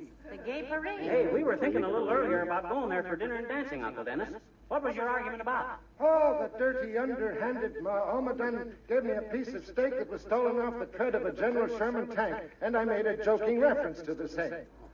I says, I don't mind eating the horse, Mansour, but after this, would you be so good as to remove the harness before not quite cooking it enough? And the battle was on. Oh, dear. Was it quite a fracas, Uncle Dennis? Oh, it was a glorious bit of a brawl, Macushla. I led with my right. He countered with a sugar bowl. I crossed with my left. He jabbed with a ketchup bottle. I stuck my thumb in his eye. Still fighting fair.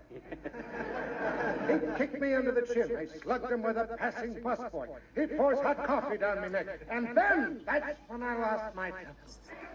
Yeah, nice control up to there. So what happened? Well, I'm a bit confused from there on, lad, though I dimly remember shaking hands with the gazoo and congratulating him on putting up a fine defense. And what did he say? Not a word, him being unconscious at the time, as far as I could see, and had a table across his face.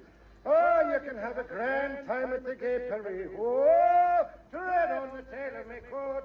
Oh, tread on.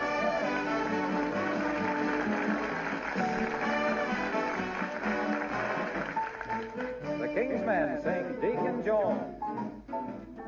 Brothers and sisterettes, Deacon Jones sends his deepest regrets. So while the deacon's absent from the meeting tonight, there's something about the deacon that I want to set right. What's that? Who is so respected? Deacon Jones. Who is kind and unaffected? Deacon Jones. When a sinner's moaning low, who will share his tale of woe? Hallelujah, hallelujah, Deacon Jones. Now who's so handsome and good looking? Deacon Jones. Well, who can smell a rooster cooking? Deacon Jones. Who gets all the chicken breasts and leaves the giblets for the rest? Hallelujah, hallelujah, Deacon Jones. Who is loved by all his neighbors and admired? The deacon. Who will help you with your labors when you're tired? The deacon. Who will help you beat the rug? Who will find that cider jug? Hallelujah, hallelujah, Deacon Jones. Who's the first to church on Sunday full of pride? Why, the deacon. Who's the last to work on Monday sleepy-eyed? The deacon. And the balance of the week. Who goes fishing down the creek? Hallelujah, hallelujah, Deacon Jones. Now, brothers and sisters, you all know that everybody has his imperfection. But before we all adjourn,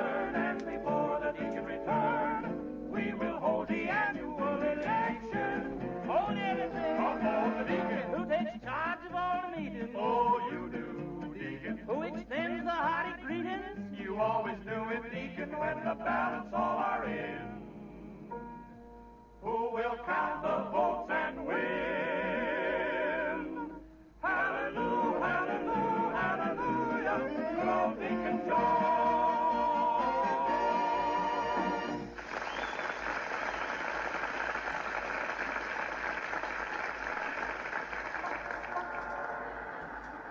Well, I'm getting a little fed up with this whole thing, McGee. Heavenly days, even the restaurants are jammed. Yeah, I never knew this town had so much nightlife. Maybe we should have made a reservation someplace. I just made a reservation. What? Never to do this again. Doggone it, there must be some quiet little place that has a sandwich and a cup of coffee. I'd settle for a cracker and a harmonica at this stage of the game. Oh, hey, there's Doc Gamble. Maybe he knows the place. Hey, Doc, wait a minute. Well, hello there, Mrs. McGee. Hello, Doctor. Hello, McGee. You're looking very ship-shape. Oh, you think so, Doc? Yes, indeed. Particularly from the stern, do you have a ship shape? Oh, yeah? Will anybody ever tell you you look like a sub, normal? Now stop it, boy, stop it. Certainly. What are you two doing roaming the streets? Didn't you hear the curfew? We're celebrating, Doc. It's a big occasion for us. Sure, our laundry came back today. Well, congratulations. How did it look? Ah, beautiful, Doc. Simply beautiful. Yes. Drop by tomorrow sometime and see it, Doctor. I'd like to very much. I sent out some laundry once. But it never... Oh, I'm sorry, Doc.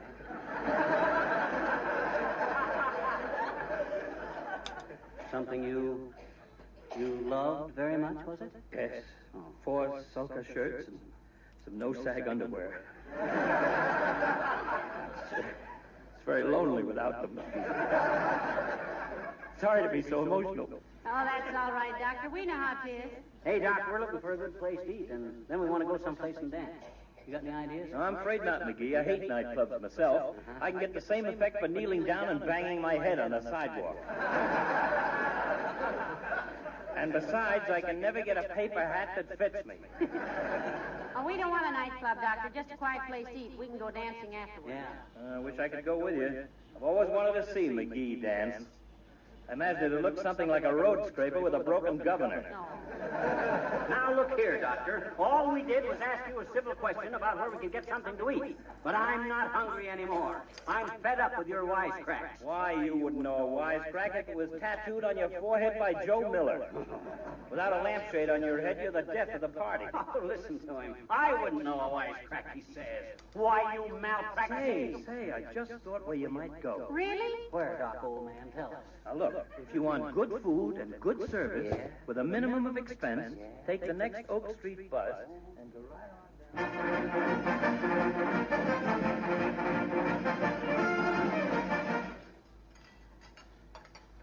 down. Isn't this good coffee, McGee? Wonderful. Let's dance one more dance and have another cup. I could use another order of that pastry, too. Well, it turned out to be a nice evening after all, didn't it? Yeah. What time is it? What do you care what time it is? Come on, let's dance. Or do you want to drink this one out? I finished my coffee, thanks. Let's go. Okay.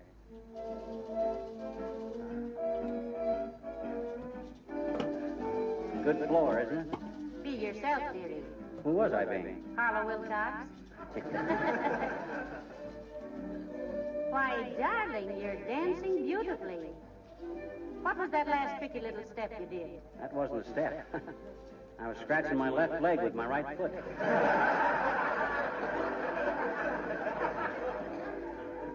You remember how we used to take those moonlight excursions on the Illinois River, McGee? Yeah. The old city of Peoria. I think that was the steamboat that invented Fulton. Yep. Used to go clear up to Starved Rock, didn't we? Ah, good old Starved Rock. Remember Fred Nittany from there? The guy I was in vaudeville with? Yes, you've told me all about him. Oh, we had a great little act. We had one gag where I'd dance up to Fred and say, "Do you file your nails?" He'd say, "No, I just throw them away." And he'd hit me on the head with a folded newspaper. Surefire. I'll bet it was. Does it bother you if I listen while you talk while we dance? Not a bit. Yes, sir, those were great old days in vaudeville. I wonder whatever become of all those people. There was one act, Burns and Allen, they called themselves. Say, could that have been Bob Burns and Fred Allen? No, this was a guy and a girl. Oh, she was cute. He was always kind of barking at her. Gracie, like that. Yeah? Oh, well, they're probably sitting around some broken-down theatrical boarding house. Living on their memories. Yeah. Thank you, Mrs. McGee. Thank you. Shall we go back to our table? Yeah. Boy, am I glad Doc suggested this place. So am I. And you know what would make the evening perfect? What? Let's pile the dishes in the sink and wash them in the morning. That's a deal. It's a deal. You haul them out while I turn off the Victrola. Stop there.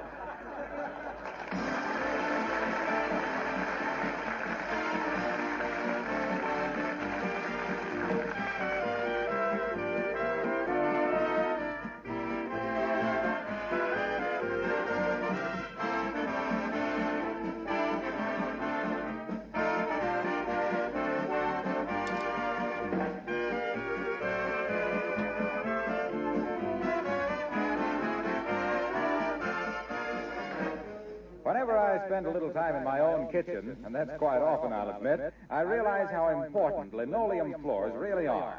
When they're bright and sparkling, the kitchen is certainly a much pleasanter place to work in. That in itself is a good enough reason for using Johnson's self-polishing glow coat. And yet that's only a very small part of the glow coat story. A more important reason is, of course, the way glow coat protects linoleum surfaces against wear and dirt. How it makes linoleum last 6 to 10 times longer.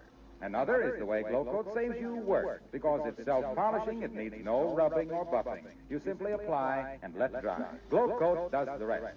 Even on linoleum that's been down for many years, glow coat works wonders.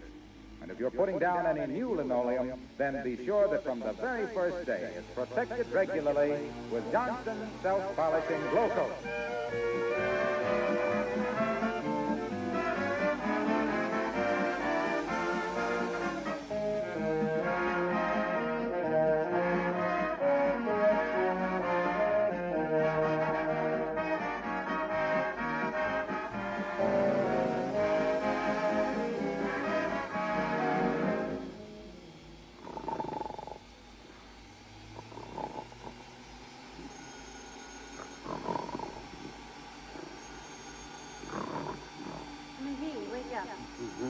McGee, the telephone is ringing. Who set the clock for this time of night? That isn't a clock, that's the telephone. Go answer. Oh. Damn. Oh. Who? Oh. Oh, fine. Thank you. Goodbye. Who's that? Look. Said he got a reservation for us. Dave Wayne, if you can pick it up and put it in. Isn't that nice? Good night, all.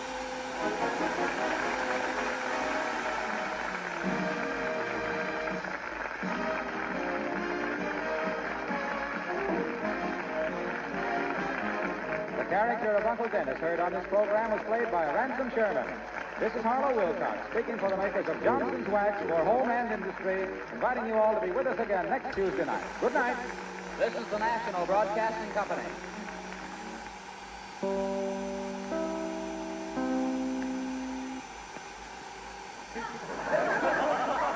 The Johnson Wax Program with Fibber McGee and Molly.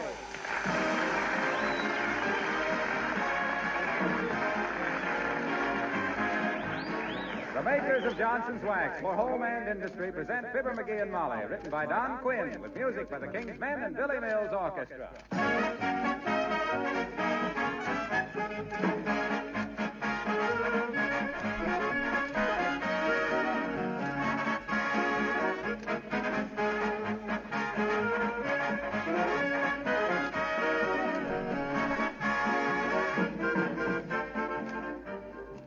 When you apply wax to the various surfaces around your home, I wonder if you realize how many different purposes you're serving. I'd like to mention 4 important ones, and I'll be brief. First, and something that's both patriotic and essential today, you're practicing conservation.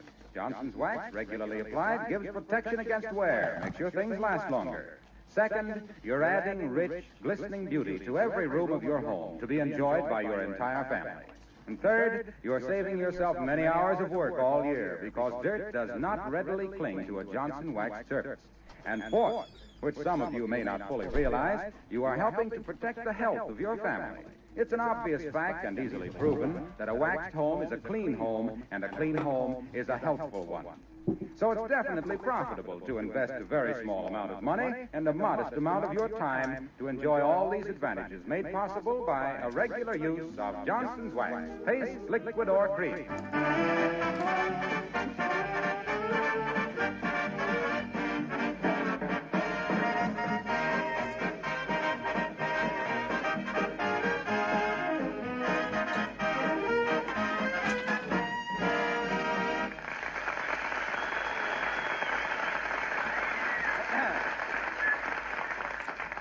The Squire of 79 Wistful Vista is full of the spirit that will win the war, the spirit of 1875. Yes, with $20 in hand, he's gone downtown to buy a bond for 1875. His wife is telling a neighbor about it on the phone as we meet Fibber McGee and Molly.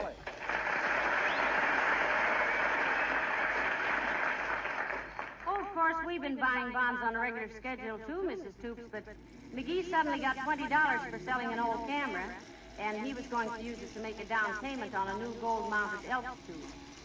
But I talked him into buying an extra war bond. I guess I should have gone with him, but... Hey, Molly, look what I got. Hey, Molly, look what I got. Just a minute, McGee. Huh? I was right, Mrs. Toops. I should have gone with him. I'll call you back. Goodbye. Look. What's all exciting? Look. Take a gander at this. Heavenly days, a diamond ring. A diamond ring? This is the diamond ring. This is the ring of your dreams, baby.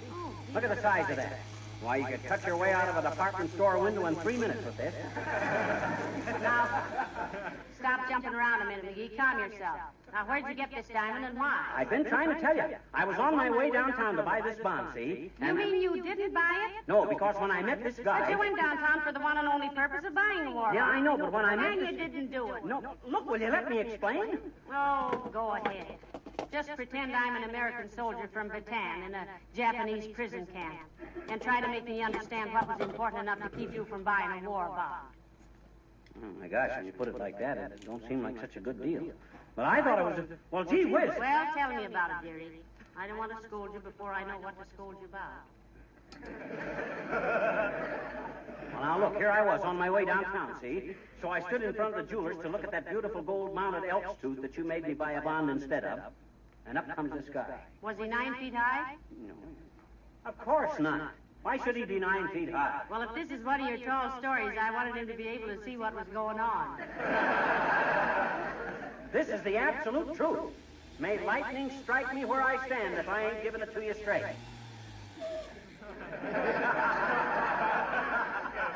Now, that's no fair. You got rubber-soled overshoes on.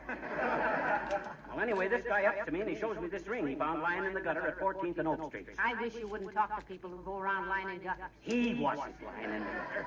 The ring was lying in the gutter. Oh. So the guy shows me the ring, see? Very pretty, I says. What do you mean, very pretty? He retorts.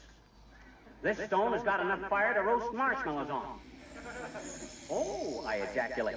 A hot rock. What? No, he screams. Now, look, McGee, never mind the actual dialogue. Make like it was for the Reader's Digest. Condense it. Anyway, this guy tells me I got an honest puss. And would I take the ring and watch the want ads and see that it was returned to the rightful owner? So I gave him the $20 to show my good faith, and this is the ring. I see. Well, if the ring is so valuable, why didn't the man watch the want ads and collect the reward himself? Ah, I knew you were going to ask me that.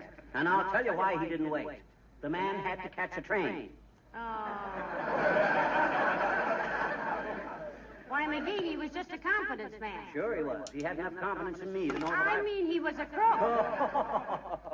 Oh, yeah. I'd like to meet more crooks that would sell me 4-carat diamond rings for $20. And whoever advertises for it can hardly offer less than $100 reward. So instead of buying one war bond for $18.75, I can buy 5 of them. See? I'll probably have it by tomorrow, and I can... Listen. If everybody who was going to buy bonds tomorrow would buy them today, we could be a lot prouder of yesterday tomorrow.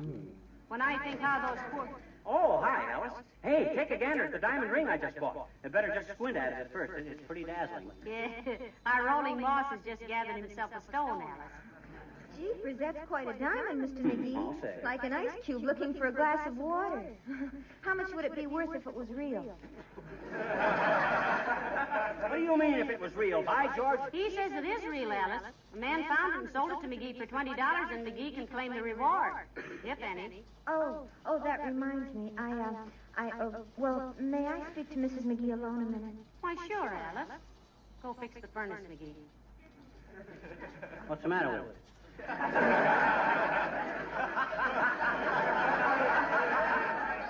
Nothing's the matter with it. Go shovel off the sidewalk or something. I did shovel off the sidewalk just this morning. Oh, for goodness sakes, go away, dearie. Alice wants to speak to me privately. Oh, well, gee whiz, why don't you say so? I can take a hint. Will you excuse me, Mr. McGee? Sure. And if you shot somebody and want me to help you dispose of the body, just say so. I belong to the crime club.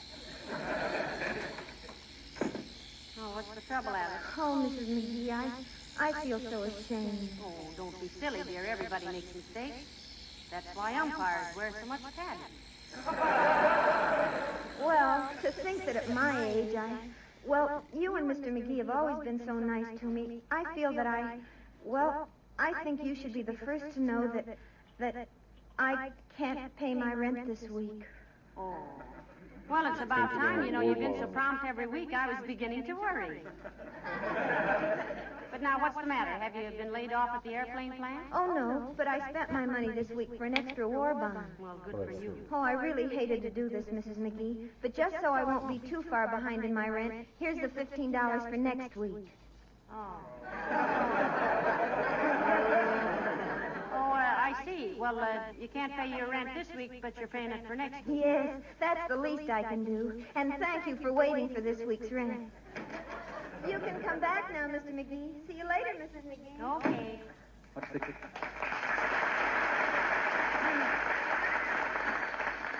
What's the kid done now? She in some kind of jam? No, she couldn't pay this week's rent is all, and it embarrassed her. Oh, I know how she feels. That's why I never owned a trunk when I was a young guy. It's too hard to lower a trunk out of a window at night. I remember one But time... listen, she paid next week's rent so she wouldn't get too far behind. Well, that was very decent.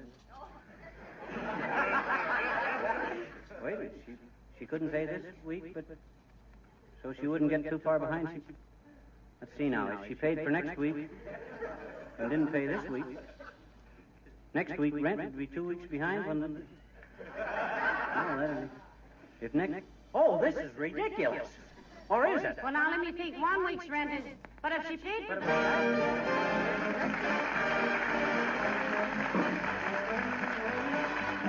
Billy Mills and his orchestra playing I'm Just Wild About Harry.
If she paid for next week, it's the same as paying for this week, isn't it? Why, certainly not. She said this money's for next week, so she's paid for 2 weeks, you see.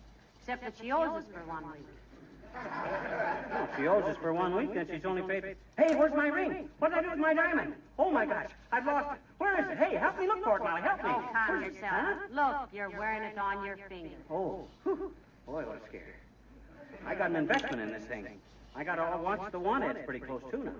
Hey, what time does the evening paper show up? About 3 days after the paper boy hides it in the shrubbery.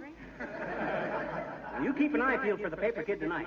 If somebody offers $100 reward for this ring, I don't want to miss the chance to... Come in. Oh, heavenly days, it's Mr. Wellington. Good day, Mrs. McGee. You're looking very charming. And McGee, you're looking... Hi, Wellington. I'm glad you came in. We were at your theater the other night, and I got a complaint. If it is in reference to the patented seats which spring up when you lean over to speak to someone, causing you to squat on the floor with some violence, they have already been called to my attendance. Well, I think he wants to complain about your newsreels, Mr. Wellington. Exactly. I don't mind spending an evening watching Francis X. Bushman throwing his profile at Beverly Bain. But you might at least get some up-to-date newsreels, Sig. Yeah, we know Woodrow Wilson was elected. Yeah. And we know Pershing got back from France all right. And that they're now carrying mail in airplanes. We know all that. And furthermore, we get awful sick of seeing shots of women smacking a bottle of champagne with the front end of a boat. Have you finished? I don't want to interrupt. Yes, Mr. Wellington. What was it you wanted to say? Not a thing, old fellow. Just strolling by, cold day, stopped in to get warm. I am. Good day. Good day, Mr. Wellington. And I shall take your criticisms under serious consideration. Though I may spend less time in the future as manager of the Bijou Theater, so the results of your complaints may be rather unsettling. Factory? Yes, if my draft board insists.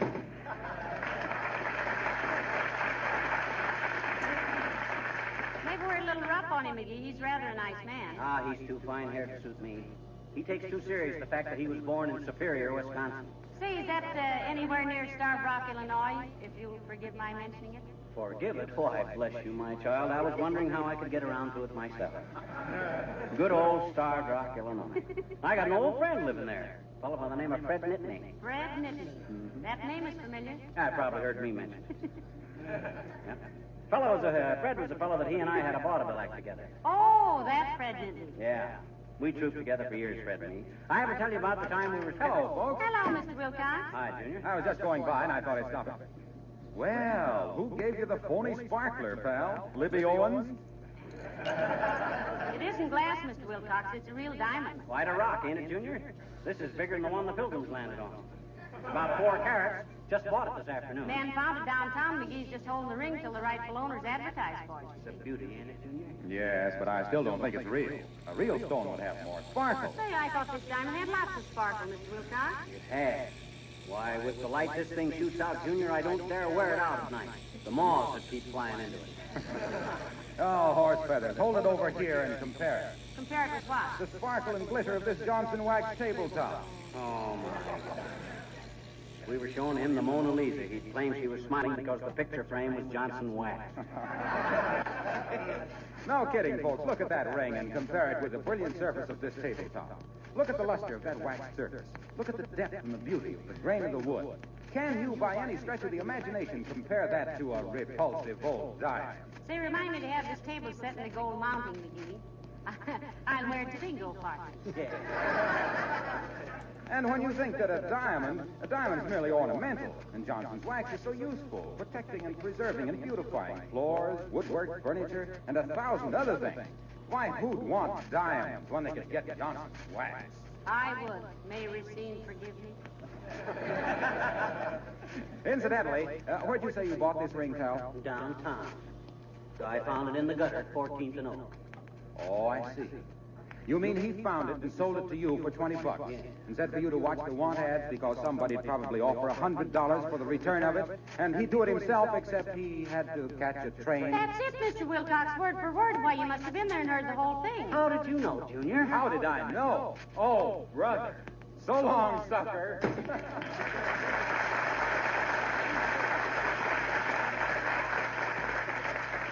I think he thinks you got taken, McGee. Why, that's impossible. Anybody could tell that this diamond is extremely valuable. Might be a good idea to take it downtown and have it appraised. Oh, but that's silly. Just Well, because... I've got to go write out my grocery list for dinner, McGee. Let me know how the argument comes out. I'd be interested to know whether you made an investment or a mistake. Fine thing. Nobody ever believes I can do anything. Other people make fancy big deals and nobody sneers at them. What is it about me that makes people scoff? My gosh, I can't... Come in. Hi, mister. Oh, hi, sis. You seen anything of the paper boy? What's so funny about that? I just says, have you seen anything of the paper boy? Oh, the paper boy's a girl, I bet you. He is? I mean, is she? Or since when?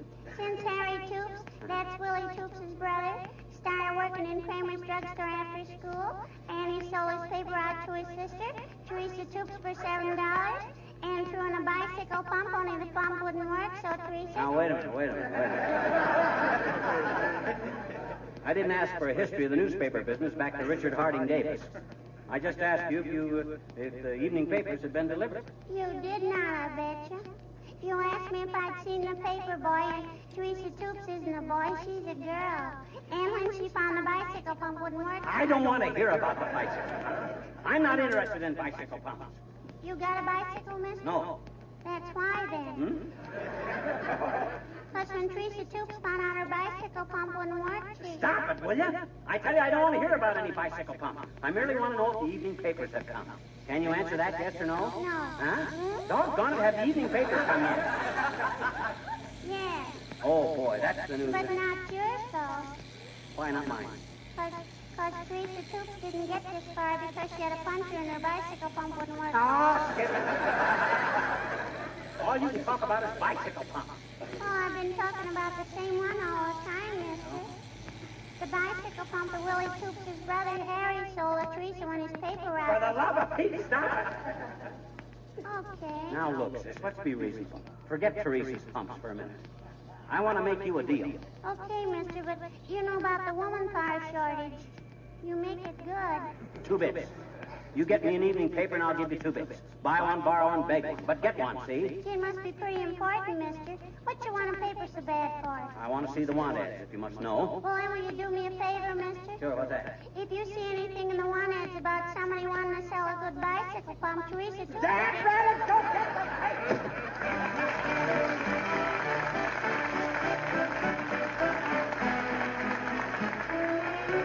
The King's Men and the Surrey with the fringe on top. When I take you out tonight with me, honey, here's the way it's gonna be. You will sit behind a team of snow-white horses in the slickest gig you ever hope to see. Chicks and ducks and geese better scurry when I take you out in Surrey. When I take you out in the Surrey with the fringe on top.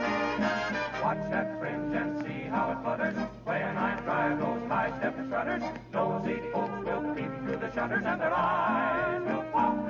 The wheels are yellow, the upholstery's brown, the dashboard's genuine leather. With ice glass curtains you can roll right down in case there's a change in the weather. 2 bright side lights winking and blinking, ain't no finer rig I'm thinking. You can keep your rig if you're thinking that I care to swap for that shiny little Surrey with a fringe on the top. All the world will fly in a flurry when I take you out in the Surrey. When I take you out in the Surrey with the fringe on top.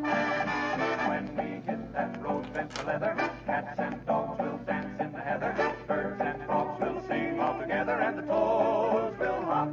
The wind will whistle as we rattle along. The cows will moo in the clover.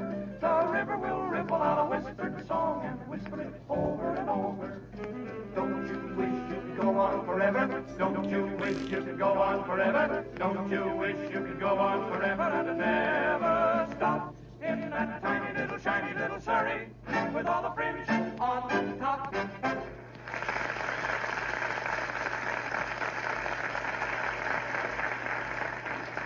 Oh, my gosh, I wish that evening paper would come. I thought you said the little girl for one. Oh, that kid is disresponsible. Look, do you think I got gypped on this ring, Molly? Well, frankly, yes, dear. Oh, I guess you're right. But I can fix that. Just watch me unload it on somebody. Maybe I buy dumb, but I sell smart. Oh, maybe that's the little girl with the paper. Come in. Hello, folks. Remember me? I'm Beulah. Oh, yeah. This new cook. Hi, Beulah. How do you like your new position, Beulah? Ma'am, I've been bending over a stove for 15 years now. Yeah, the job is new, but the position ain't. Say, did the two children bother you very much, Beulah? Oh, no, ma'am. In fact, one of the biggest moments of my day is helping them little children get off to school. Yeah. Watching them walk down the street hand in hand. That's kind of sweet. Yeah, sir. Only thing bothers me is I know sooner or later they're coming back home again. Well, so you like it at Toops, eh, Beulah? Yes. Anyway, I never leave the place without I give Senate notice. In my last job, everything went out perfect. I worked there 2 weeks, took 2 weeks vacation, and give them 2 weeks notice. That's about what happened to the last cook we had. She was a good cook, as cooks go. And as cooks go, she went. Oh, look at that.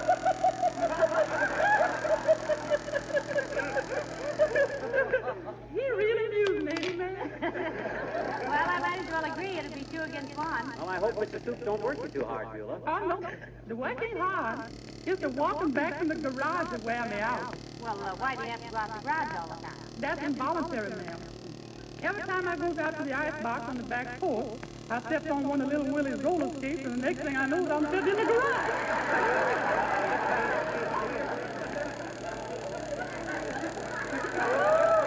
Good thing they leave the garage door open. They didn't the first time. But now it's open claiming. Excuse me, ma'am. Almost forget. Miss Toops sent me over here to return his eggs she borrowed. Heavenly days, I don't remember ever Why, borrowing. that was Thanksgiving Day, Molly, remember? They borrowed an egg to make eggnog? That's exactly the time, sir. They didn't make no eggnog, so they returned the same egg. And it's as good as new. Thank you very much.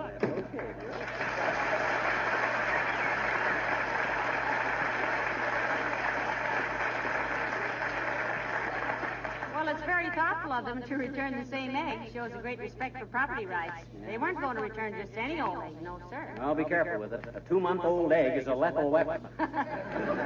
It's lethal. What'll I do with it? Left it near the front door. I'll return it to Mort Toops if I see him walking past after dark. Doggone it, I gotta unload this ring. I wonder who... Come in. Oh, hello, Dr. Gamble. Hello, Mrs. McGee. Hello, McGee. Hi, Errol Smith. What's the good word? Epidemic? You know, McGee, there are times when you remind me of Mark Twain. As a humorist, Doctor? No, just as someone who's been dead for some time. He has a certain zombie quality that... Well, where did you get the racetrack diamond, McGee? In a box of Cracker Jacks? Genuine diamond, Doc. Beauty in it. 4 carats at least. Just bought it this afternoon. You just bought a 4-carat diamond? That's disgusting. What do you mean that's disgusting? Why, a diamond that size must have cost $2,000. Well, so what? With the country needing every spare nickel to pay the cost of this war and pile up some savings to prevent inflation after the war, you've got a colossal nerve to stand there and tell me you've been buying 4-carat diamonds. Yeah, but Dr. Gamble... What's the matter with you, McGee? Got any sense of responsibility? Think you can hand a bunch of men some rifles and say, you go fight for me, chum. I'll stay here and buy diamonds? Certainly not, but gee whiz. You realize that American citizens have their choice right now of either storing up savings or storing up trouble? We can either buy war bonds and have a nice golden nest egg after the war, or we can throw our money away and kill the goose. Yeah, but Doctor, when McGee bought that diamond ring... Don't you know that with Tokyo and Northern Europe and our bomb sites, we're really just getting into this war? Talk about a second front. You know where the second front is? In your wallet, son, and don't forget it. Disgusting. Short sport like you with a 4-carat diamond. Envious, huh? You ought to have a ring like this, Doc. Make you look prosperous. I don't want to look prosperous. I want to look as seedy as possible. To look prosperous, nobody'd pay their doctor bills. As it is, they feel sorry for me and throw me a couple of dollars now and then. Maybe a little flashy for a doctor, McGee. There's no such thing. Here, try it on your pinky, Doc. Well... There. Why, it looks swell on him, don't it, Molly? I bought it to wear myself, Doc, but gee, when I see it looks so good on you, I'd let it go for $200. $200? McGee, why are you charging the doctor so much? What do you mean? You only paid $20 for it. Oh. So he only paid $20 for it. Isn't that interesting? Why, you fiddly little... Doc, wait a minute. Now, let me explain.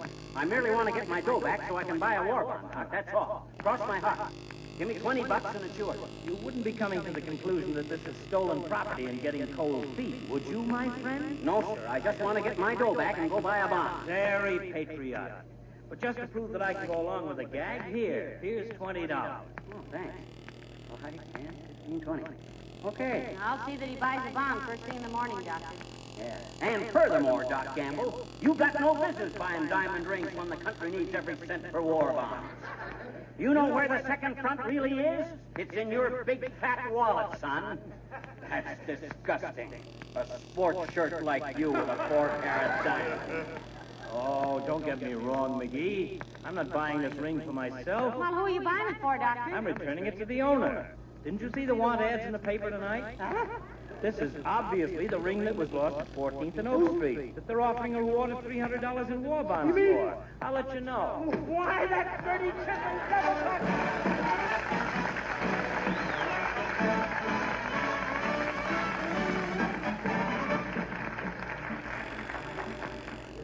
Ladies and gentlemen, your attention, please. A while ago, your local announcer gave you a phone number. That's because we have arranged for your radio station to stand by the telephone to take your orders for war bonds. Will you please call them? Tell them you'd like to buy a war bond from Fibber McGee and Molly. You've been wonderful to us all these years, and we don't often ask any favors, but won't you please buy an extra bond tonight? We'd like to make this the biggest evening in war bond selling. And all over the United States, radio station staffs are waiting to take your calls, and they'll wait all night if necessary. Call the number that was given you right now. If the line is busy, call again. Our men in uniform don't fire one shot and quit, and we know you won't. If it's impractical for you to telephone your radio station, send them a telegram or a letter, but please buy another bond. We don't think it's necessary. You all read the papers and listen to the radio. And you know there are things this country must do in Europe and in the Pacific, things which can only be done with bombs and bullets and men and money. So get in touch with the station you're listening to right now. They're waiting for you. In just a few seconds, your announcer will repeat the telephone number in case you missed it the first time. An extra bond bought tonight will mean a lot to you after the war. It'll mean a lot to your country, and it means a lot to Molly and purpose. The finest thing that could happen to us would be to have every individual listening tonight buy one $25 bond. So stay with it tonight until you buy a little piece of victory. And a little piece of mind. Thank you, and God bless you. Good night. Good night,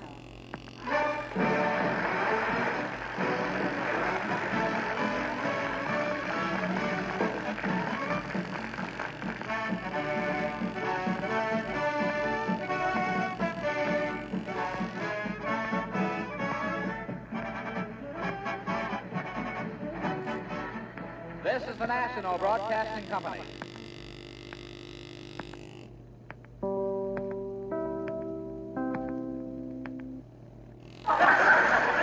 The Johnson Wax Program with Fibber McGee and Molly.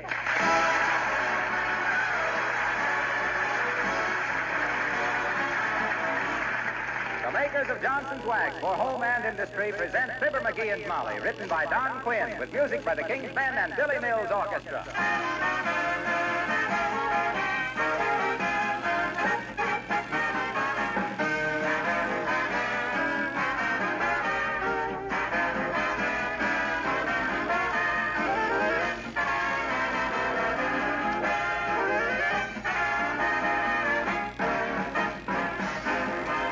When you apply wax in your home to wood, leather, or metal surfaces, you do so because wax gives those surfaces protection.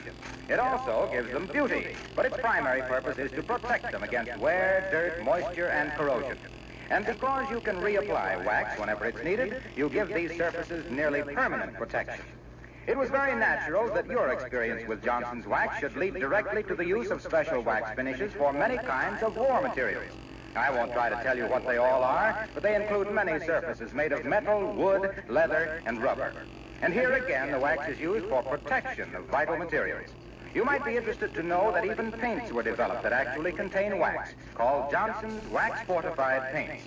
During the war, these have been greatly restricted. but they will again be available for industry, institutions, and products after the war. It's partly your use of Johnson's wax on floors, furniture, and woodwork that has led to this increased usefulness of wax in war.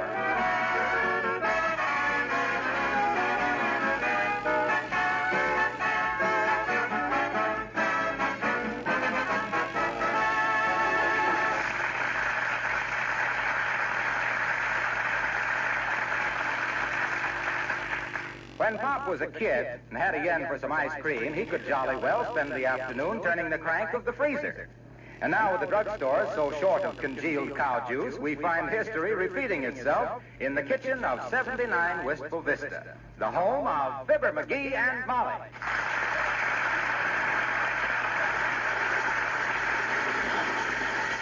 I'll be glad when that ice cream is frozen, McGee. That thing makes too much noise. What? I say that thing makes too much noise, dearie. Wait a minute, I can't hear you. What'd you say? I say that thing makes too much noise. Oh. Don't you think it ought to be about done? What's that? I say, don't you think it's about frozen? Wait a minute, I can't hear you. What'd you say? I say, don't you think it's nearly frozen by now? My gosh, it ought to be. I've been cranking this thing for 3 hours. I know, dearie, you must be. What are you waving your hand at me for? I'm not waving it. It's doing that by itself. I've been turning that freezer so long, even my wristwatch has got a dizzy look on its face. Well, you're the one who wanted the ice cream, sweetheart. Ah, why can't I control my appetites? Must be the beast in me. Whew, boy, am I tired. Well, I didn't make you turn that freezer, McGee. You wanted some ice cream, and the drugstore's always out of it, so I just said, why don't you make some? Yeah, it's a good thing I didn't get hungry for some Roquefort cheese. You'd have suggested I go out and milk a goat. Now, look, dearie, don't blame me now. I know. I brought it on myself. I know. I just got a sudden urge for a chocolate sundae or something. Gee whiz, I don't know why. Hey, what are you going to do? I'm going to put on my apron and turn that freezer for a while. I'm getting hungry for some ice cream myself. Oh, no. I'll do it, Molly. Huh? I'm rested now. Well, I just assumed. No. This is man's work. I wonder where I could get a man. You know, it should have been frozen long ago. Are you sure you followed the instructions? Sure I did. Well, you got me all puckered up for a chocolate sundae now. Are you sure the drugstore hasn't got any ice cream? Practically certain. Well, I wish you'd call them and see just on the off chance, you know. Okay. And if they haven't got any, I can go back to cranking this doggone blister factory. Hand me the phone. Here. Thanks. Hello, operator. Give me Kramer's drugstore on the corner of 14th and... Oh, is that you, Mert? Oh, dear. How's every little thing, Mert? What's that, Mert? Oh, my gosh. That was tough luck, wasn't it? Went flat right in front of the post office, eh? Mert's tired? No, Mert's sister. She was singing at a bond rally. What's that, Mert? Okay, I'll try again later. Well, thanks anyway, Mert. Drugstore don't answer. Say, let's go down there and see if they have any ice cream. Ah, now you're talking. That's the deal, Tootsie. Maybe when this darn thing finds itself all alone in the house, it'll get the cold chills or something. Well, I'll go get my hat in first. Now, you lock the back door. Okay. Ah, there goes a good kid. Just going to the drugstore because she knows I want some ice cream. Well, looks like it's my duty to get my cutie patootie some tutti frutti. Personally, don't see why... Come in. Hi, mister. Oh, hi there, little girl. How do you do it? Do what, mister? How do you figure out just when the most inconvenient time will be to drop in here? Why? Huh? What? Sure. Sure what? Doggone it, sis. Make it snappy, will you? Mrs. McGee and I are going down to the drugstore. What was it you wanted? You know what, mister? No, what? I just joined the Boy Scouts a little while ago. You what? I just joined the Boy Scouts, I bet you. Gee, they're swell. Yeah, but now, wait a minute. Did you know that this is their 34th anniversary, mister? Did you? Is it really? 34. But you're a girl. How did they ever manage? Well, I've always wanted to join the Boy Scouts because my brother was a Boy Scout, and now he's in the Marines, and I bet you he'd be glad to know I joined the Boy Scouts on their 34th anniversary, I bet you. Doggone it, sis, don't talk nonsense. I said don't talk nonsense. The Boy Scouts only include boys. You couldn't join. I bet you I did, though, I bet you. Now, wait a minute, sis. They were on a hike, and they went past our house, and I joined them for 10 or 12 blocks, I bet you. And I said, what patrol are you boys? And one of them said, we're Badgers. And I said, Merrick Badgers, and that just laid there, so. And then the None too soon either. Seeing as I used to be a scoutmaster myself, I'm going to send you home. Go on, sis, beat it, will you? You got time to hear my poem for a semester that I wrote for school? Is it short? Sure. Shoot. Okay. I call it, There Was an Old Lady Who Lived in a Shoe. Oh, let's hear that. I always get a honk out of Mother Goose. What'd you say? Go ahead. Okay. There was an old lady who lived in a shoe. With the housing situation, she was very lucky, too. So you can just imagine how her blood ran cold when she heard some nasty gossip that the place was half sold.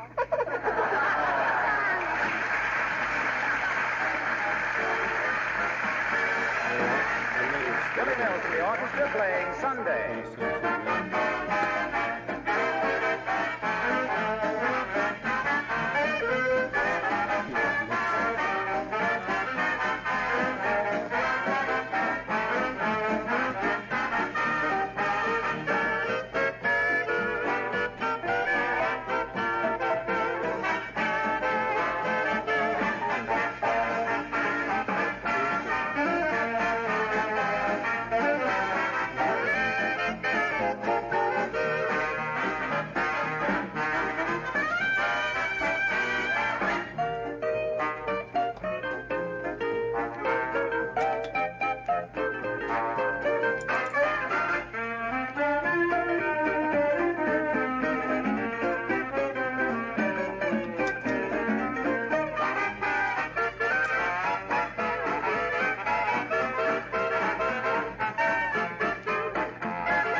The drugstore doesn't seem to be very busy, McGee. Nobody at the soda fountain. That's wonderful. I'll get Kramer to whip us up something special.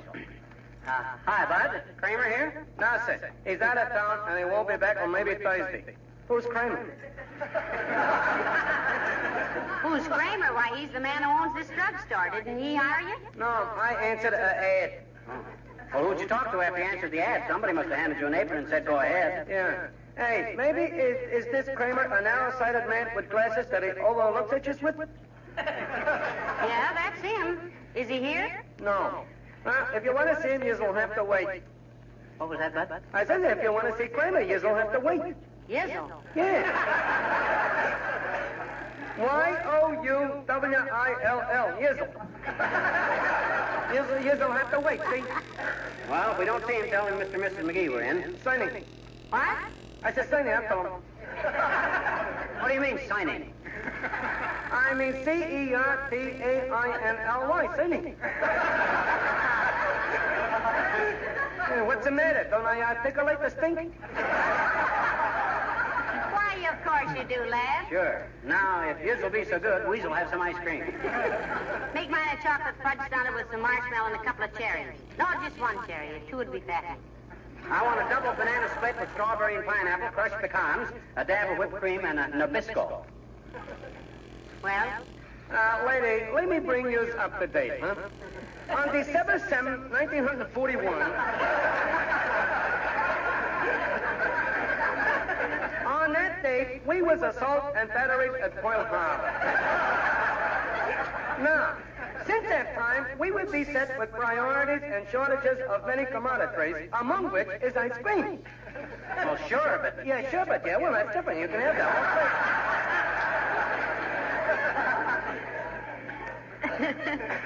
Well, what flavors have you got, lad? Lemon. And you'll have to wait for that. Why? Well, because the sherbet company had not yet arrived with our daily allotment. They might even bring some ice cream. If you'll stick around a while, I'll see you that took care of it. You what? See you that took care of it. C-A-R-E-O-S. Carrot. Oh, okay, Bud. Well, come on, Molly. Let's look around till the ice cream man gets here. All right, I want to see if I can get some bobby pins and facial tissues and some... Hello there, Mr. McGee. Hello, Mrs. McGee. Oh, hello there, Alice. Hello, Alice. Are you shopping? Yes, I always come to Kramer's drugstore because they carry my favorite perfume. Now, what is your favorite boy bait, Alice? Well, it's a French perfume called Embrassez-moi, ma fou. Oh, meaning what? Kiss me, my fool. Who, me? Now, that's the perfume, dearie. Oh. Don't be so self-conscious. Of course, if I can't get Embrassez-moi, ma fou, I try to get C'est tout frère. Say, what does that mean? That's all, brother. Hey, I hear Bob Hope is putting up the dough for a new brand of men's shaving lotion. Really, McGee? What's it called? Jerry Cologne. You get it, kids? It's a play on words. Cologne and Kelowna. You know, the joke is that when you say Kelowna... It ain't funny, McGee. All right, well, don't rub it in. With cologne, you just pat it on. Oh, dear. You have a soda with us, Alice?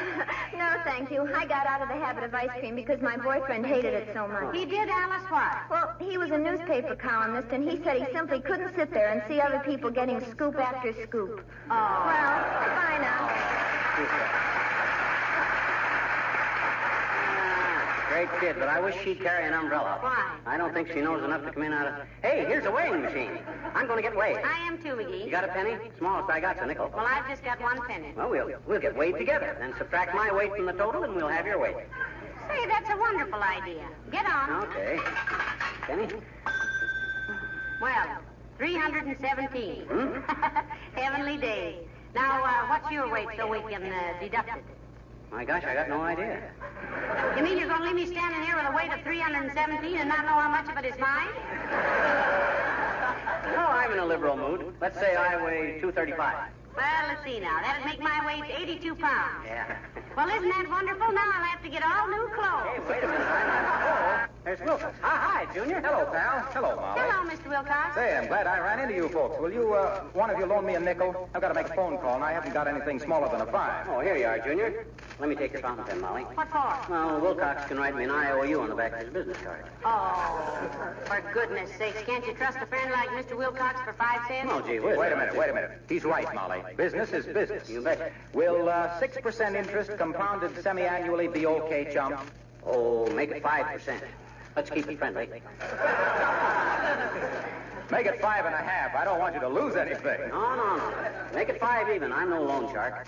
It's just a personal thing. Isn't he a sweet guy, Molly? Give you the shirt off his back. Yes, all he asks in return is your coat and pants. Oh, yeah, well, if business-like methods don't appeal to you Be guys... quiet now. Mr. Wilcox wants to telephone. Excuse me a minute. Let's see what's wrong with me. I never wrote me in. Hello? Hello, honey horsey. This is Sugar Doggy. Oh. Get a load of the... Yes. Sugar Doggy will be home to have din-din with his little honey horsey, Pooja. Ain't that nauseating? I think it's wonderful. I wish my husband would talk to me like quiet, McGee. Well, I wasn't talking. What? What was that, Cookie Face? Yes, Lolly Mama. I called on Mrs. McClure. Yes, and she was delighted when she saw what Johnson's self-polishing glow coat did for her linoleum. That's the first sensible remark. Yes, and when she saw how it brought out the original colors and took away the dusty, faded appearance, she was awfully pleased.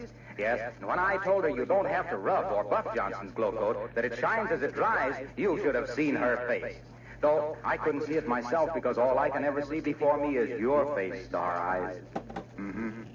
Well... Don't do dead overtired now. Dead plenty of west. Goodbye, Elsie Pye. Ah, what a woman. Sometimes I wish she weren't so sentimental. Get to be kind of a strain, does it, Moffat? Yeah. I don't mind it when I talk to my wife, but to go through that just to keep the cook happy. Oh, brother. Thanks for the nickel.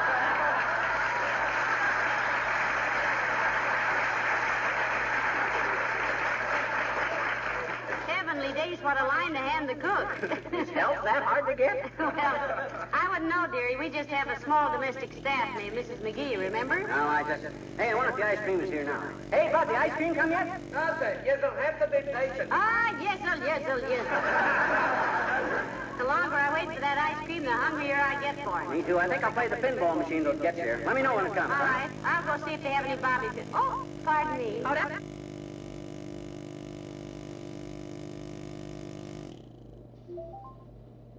The heck?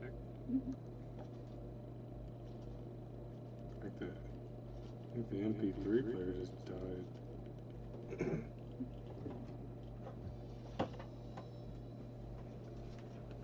Whoa. Oh shit, it wouldn't have been on that long. I forgot to charge it yesterday.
Leather or metal surfaces, you do so because wax gives those surfaces protection.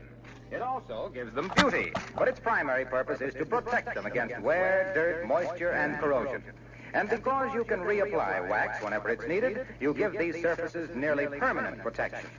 It was very natural that your experience with Johnson's wax should lead directly to the use of special wax finishes for many kinds of war materials. I won't try to tell you what they all are, but they include many surfaces made of metal, wood, leather, and rubber. And here again, the wax is used for protection of vital materials. You might be interested to know that even paints were developed that actually contain wax, called Johnson's wax-fortified paints. During the war, these have been greatly restricted, but they will again be available for industry, institutions, and products after the war. It's partly your use of Johnson's wax on floors, furniture, and woodwork that has led to this increased usefulness of wax in war.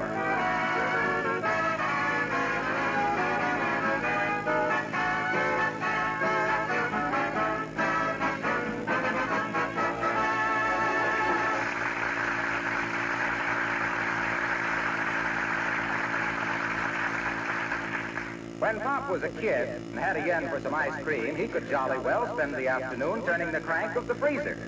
And now with the drugstores so short of congealed cow juice, we find history repeating itself in the kitchen of 79 Wistful Vista, the home of Fibber McGee and Molly. I'll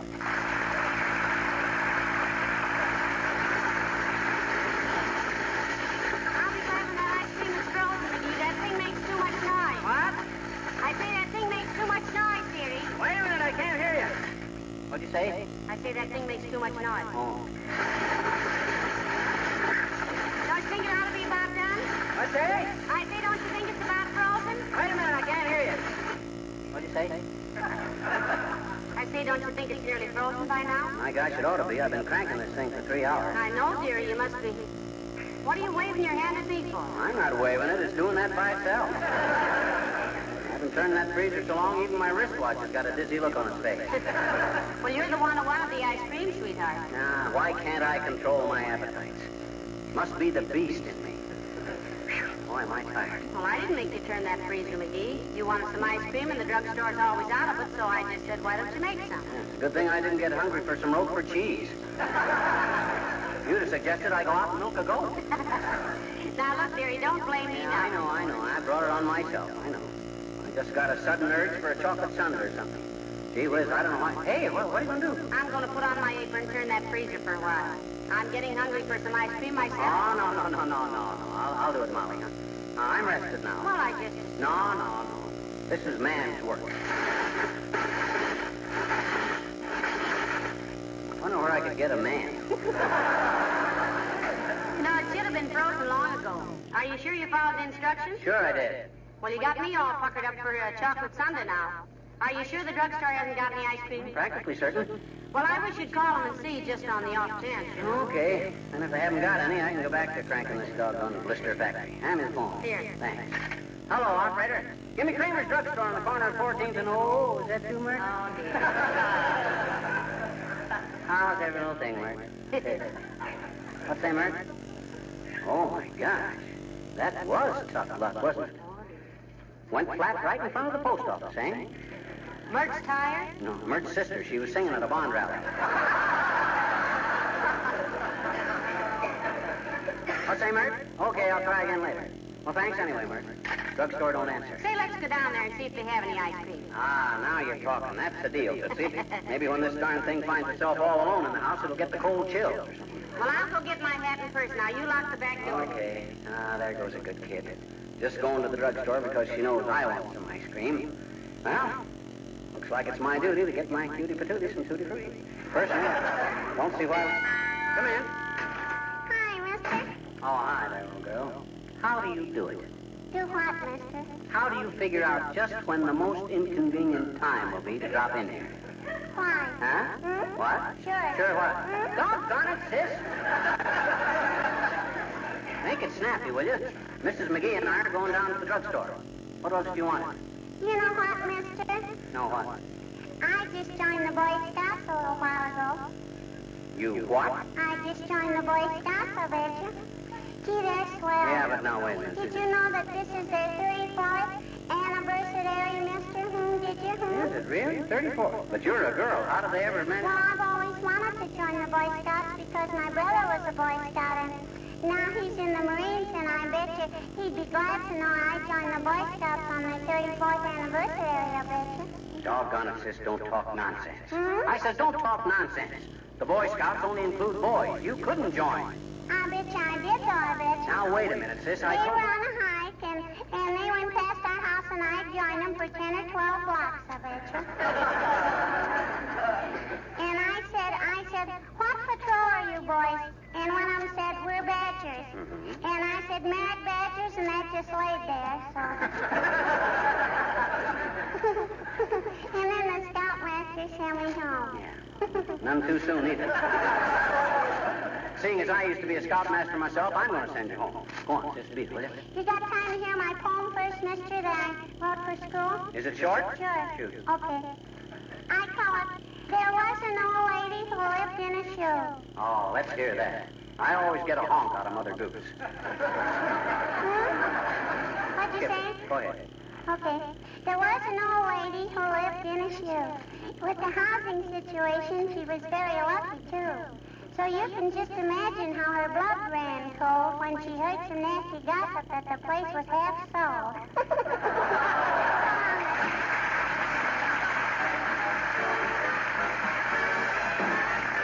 Billy Mills and the orchestra playing Sunday.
Drugstore doesn't seem to be very busy, McGee. Nobody at the soda fountain. That's wonderful. I'll get Kramer to whip us up something special. Hi, Bud. Is Kramer here? No, sir. He's out of town, and he won't be back till maybe Thursday. Who's Kramer? Who's Kramer? Why, he's the man who owns this drugstore. Didn't he hire you? No, I answered an ad. Well, who'd you talk to after you answered the ad? Somebody must have handed you an apron and said, go ahead. Yeah. Hey, maybe is this Kramer a narrow-sighted man with glasses that he overlooks at you with? Yeah, that's him. Is he here? No. If you want to see him, you'll have to wait. What was that, Bud? I said if you want to see Kramer, you'll have to wait. Yizzle. Yeah. Y-O-U-W-I-L-L. Yizzle. You'll have to wait, see? Well, if we don't see him, tell him Mr. and Mrs. McGee were in. Signing. What? I said signing, I told him. What do you mean, signing? I mean C-E-R-T-A-I-N-L-Y, signing. Hey, what's the matter? Don't I articulate the stink? Why, of course you do, lad. Sure. Now, if yours will be so good, we'll have some ice cream. Make mine a chocolate fudge starter with some marshmallow and a couple of cherries. No, just one cherry. Two would be fat. I want a double banana split with strawberry and pineapple, crushed pecans, a dab of whipped cream, and a Nabisco. Well? Lady, let me bring you up to date, huh? On December 7, 1941... on that date, we was assault and battery at Pearl Harbor. Now, since that time, we would be set with priorities and shortages of many commodities, among which is ice cream. Well, sure, but... Yeah, sure, but yeah, well, that's different. You can have that one.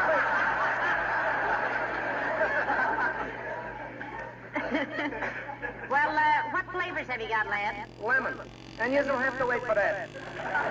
Why? Well, because the Shabbat Company had not yet arrived with our daily allotment. He might even bring some ice cream. If you'll stick around a while, I'll teach you to took care of it. You what? Teach you to took care of it. C-A-R-E-O-S. Carrot. Oh, okay, bud. Well, come on, Molly. Let's look around till the ice cream man gets here. All right, I want to see if I can get some bobby pins and facial tissues and Hello there, Mr. McGee. Hello, Mrs. McGee. Oh, hello there, Alice. Hello, Alice. Are you shopping? Yes. I always come to Kramer's drugstore because they carry my favorite perfume. Now, what is your favorite boy bait, Alice? Well, it's a French perfume called Embrassez-moi, ma fou. Oh, meaning what? Kiss me, my fool. Who, me? Now that's the perfume, dearie. Oh. Don't be so self-conscious. Of course, if I can't get Embrassez-moi, ma fou, I try to get C'est tout frais. What does that mean? That's all, brother. Hey, I hear Bob Hope is putting up the dough for a new brand of men's shaving lotion. Really, McGee? What's it called? Jerry Cologne. You get it, kids? It's a play on words. Cologne and cologne. You know, the joke is that when you say cologne... Ain't funny, McGee. All right, well, don't rub it in. With cologne, you just pat it on. Oh, dear. You have a serter with us, Alice? No, thank you. I got out of the habit of ice cream because my boyfriend hated it so much. He did, Alice, what? Well, he was a newspaper columnist, and he said he simply couldn't sit there and see other people getting scoop after scoop. Oh. Well, bye now. Great kid, but I wish she'd carry an umbrella. Why? I don't think she knows enough to come in out of... Hey, here's a weighing machine. I'm going to get weighed. I am too, McGee. You got a penny? Smallest I got's a nickel. Well, I've just got 1 penny. Well, we'll get weighed together. Then subtract my weight from the total, and we'll have your weight. Say, that's a wonderful idea. Get on. Okay. Penny? Well, 317. Heavenly days. Now, what's your weight so we can deduct it? My gosh, I got no idea. You mean you're going to leave me standing here with a weight of 317 and not know how much of it is mine? Oh, I'm in a liberal mood. Let's say I weigh 235. Well, let's see now. That'd make my weight 82 pounds. Yeah. Well, isn't that wonderful? Now I'll have to get all new clothes. Hey, wait a minute. There's Wilson. Hi, Junior. Hello, pal. Hello, Molly. Hello, Mr. Wilcox. Say, I'm glad I ran into you folks. Will you, one of you loan me a nickel? I've got to make a phone call, and I haven't got anything smaller than a 5. Oh, here you are, Junior. Let me take your fountain pen, Molly. What for? Well, Wilcox can write me an IOU on the back of his business card. Oh, for goodness sakes, can't you trust a friend like Mr. Wilcox for 5 cents? Oh, gee whiz. Wait a minute. He's right, Molly. Business is business. You bet. Will 6% interest compounded semi-annually be okay, chum? Oh, make it 5%. Let's keep it friendly. Make it 5.5. I don't want you to lose anything. No. Make it 5 even. I'm no loan shark. It's just a personal thing. Isn't he a sweet guy, Molly? Give you the shirt off his back. Yes, all he asks in return is your coat and pants. Oh, yeah, well, if business-like methods don't appeal to you Be guys... quiet now. Mr. Wilcox wants to telephone. Excuse me a minute. Let's see, what's wrong with me? I never wrote me in. Hello? Hello, honey horsey. This is Sugar Doggy. Oh. Get a load of this. Yes. Sugar Doggy will be home to have Tin with his little honey horsey booja. Ain't that nauseating? I think it's wonderful. I wish my husband would talk to me like quiet, McGee. Well, I wasn't talking. What? What was that, Cookie Face? Yes, Lolly Mama. I called on Mrs. McClure. Yes, she was delighted when she saw what Johnson's self-polishing glow coat did for her linoleum. That's the first sensible remark. Yes, and when she saw how it brought out the original colors and took away the dusty, faded appearance, she was awfully pleased. Yes, and when I told her you don't have to rub or buff Johnson's glow coat, that it shines as it dries, you should have seen her face. Though I couldn't see it myself because all I can ever see before me is your face, Star Eyes. Mm-hmm. Well, don't do dead overtired now. Dead plenty of West. Goodbye, Elsie Pye. Ah, what a woman. Sometimes I wish she weren't so sentimental. Get to be kind of a strain, does it, Moffat? Yeah. I don't mind it when I talk to my wife, but to go through that just to keep the cook happy, oh, brother. Thanks for the nickel.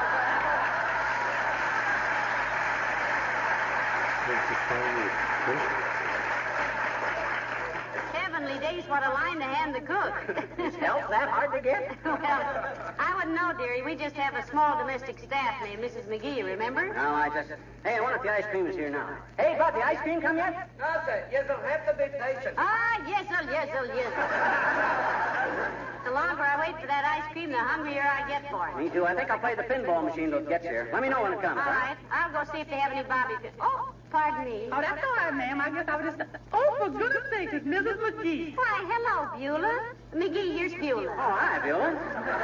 Good day, sir. Does you mind if I ask you a question, ma'am? Why, sure. What is the question, Beulah? What's a pickle? A purple? Mm-hmm. Why, I don't know. Where'd you hear of it? Well, ma'am, the clerk over there, he mentioned it. Miss Toop sent me over here to see can I get us a new coffee pot, and the man tell me no, but later we can get us a pickle. Didn't he say you can get a percolator? Yes, sir, but I ain't spend Miss Toop's money for nothing. I don't know what it is. And I sure don't know for pickles. Oh, it's a percolator, Beulah. That's just a coffee pot where the coffee bubbles up and percolates down through. Well, for goodness sake. Oh, they sure do throw a lot of eggshells out of work, don't it?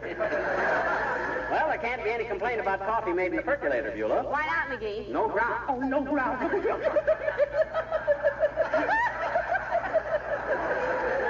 Oh, he's real amusing, ain't he, man?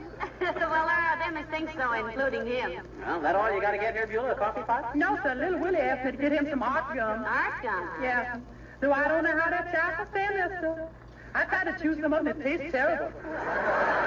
Tastes just like rubber. Well, you're not supposed to chew it, Beulah. Art gum is used to rub things out. It's an eraser. Yes. That sure is all it's good for till it gets a little flavor into it. Excuse me now, folks. I gotta go get Mr. Toops a bottle of something. Bottle of what, Beulah? Well, if you excuse me, ma'am, I'd rather not say. I never got this about my people. Oh. All I can say is that when Mr. Toops puts this in his pocket, he can sure sing a song of sixpence. You mean a pocket full of... Yes, sir.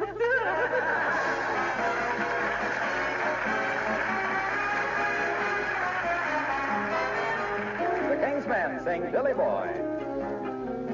Where have you been, Billy Boy, Billy Boy? Oh, where have you been, charming Billy?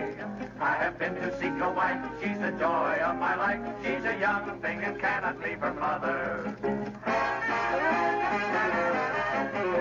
Did she bid you to come in, Billy Boy, Billy Boy? Did she bid you to come in, charming Billy? Yes, she bade me to come in, there's a dimple in her chin. She's a young thing and cannot leave her mother. Can she bake a cherry pie, Billy Boy, Billy Boy? Can she bake a cherry pie, charming Billy? She can bake a cherry pie quick as a cat can wink its eye. She's a young thing and cannot leave her mother. Charming Billy, why do you wait? Why don't you ask her ere it's too late? You'd better make haste, Billy, time's a-wasting.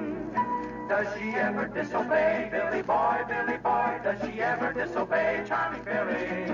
She will never disobey if you beat her once a day. She's a young thing and cannot leave her mother. Just how very young is she, Billy Boy, Billy Boy? Just how very young is she, charming Billy? Well, she's all of 47, but her IQ is 11. She's a young thing and cannot leave her mother. Charming Billy, I see your flaw. What will you do with your mother-in-law? You better take care, Billy, beware. Oh, her mother's very smart. She can read and write and cook, and she's more beautiful by far than any other. So as long as I know now, I must support her anyhow. Why don't I say goodbye to the young thing and marry her mother?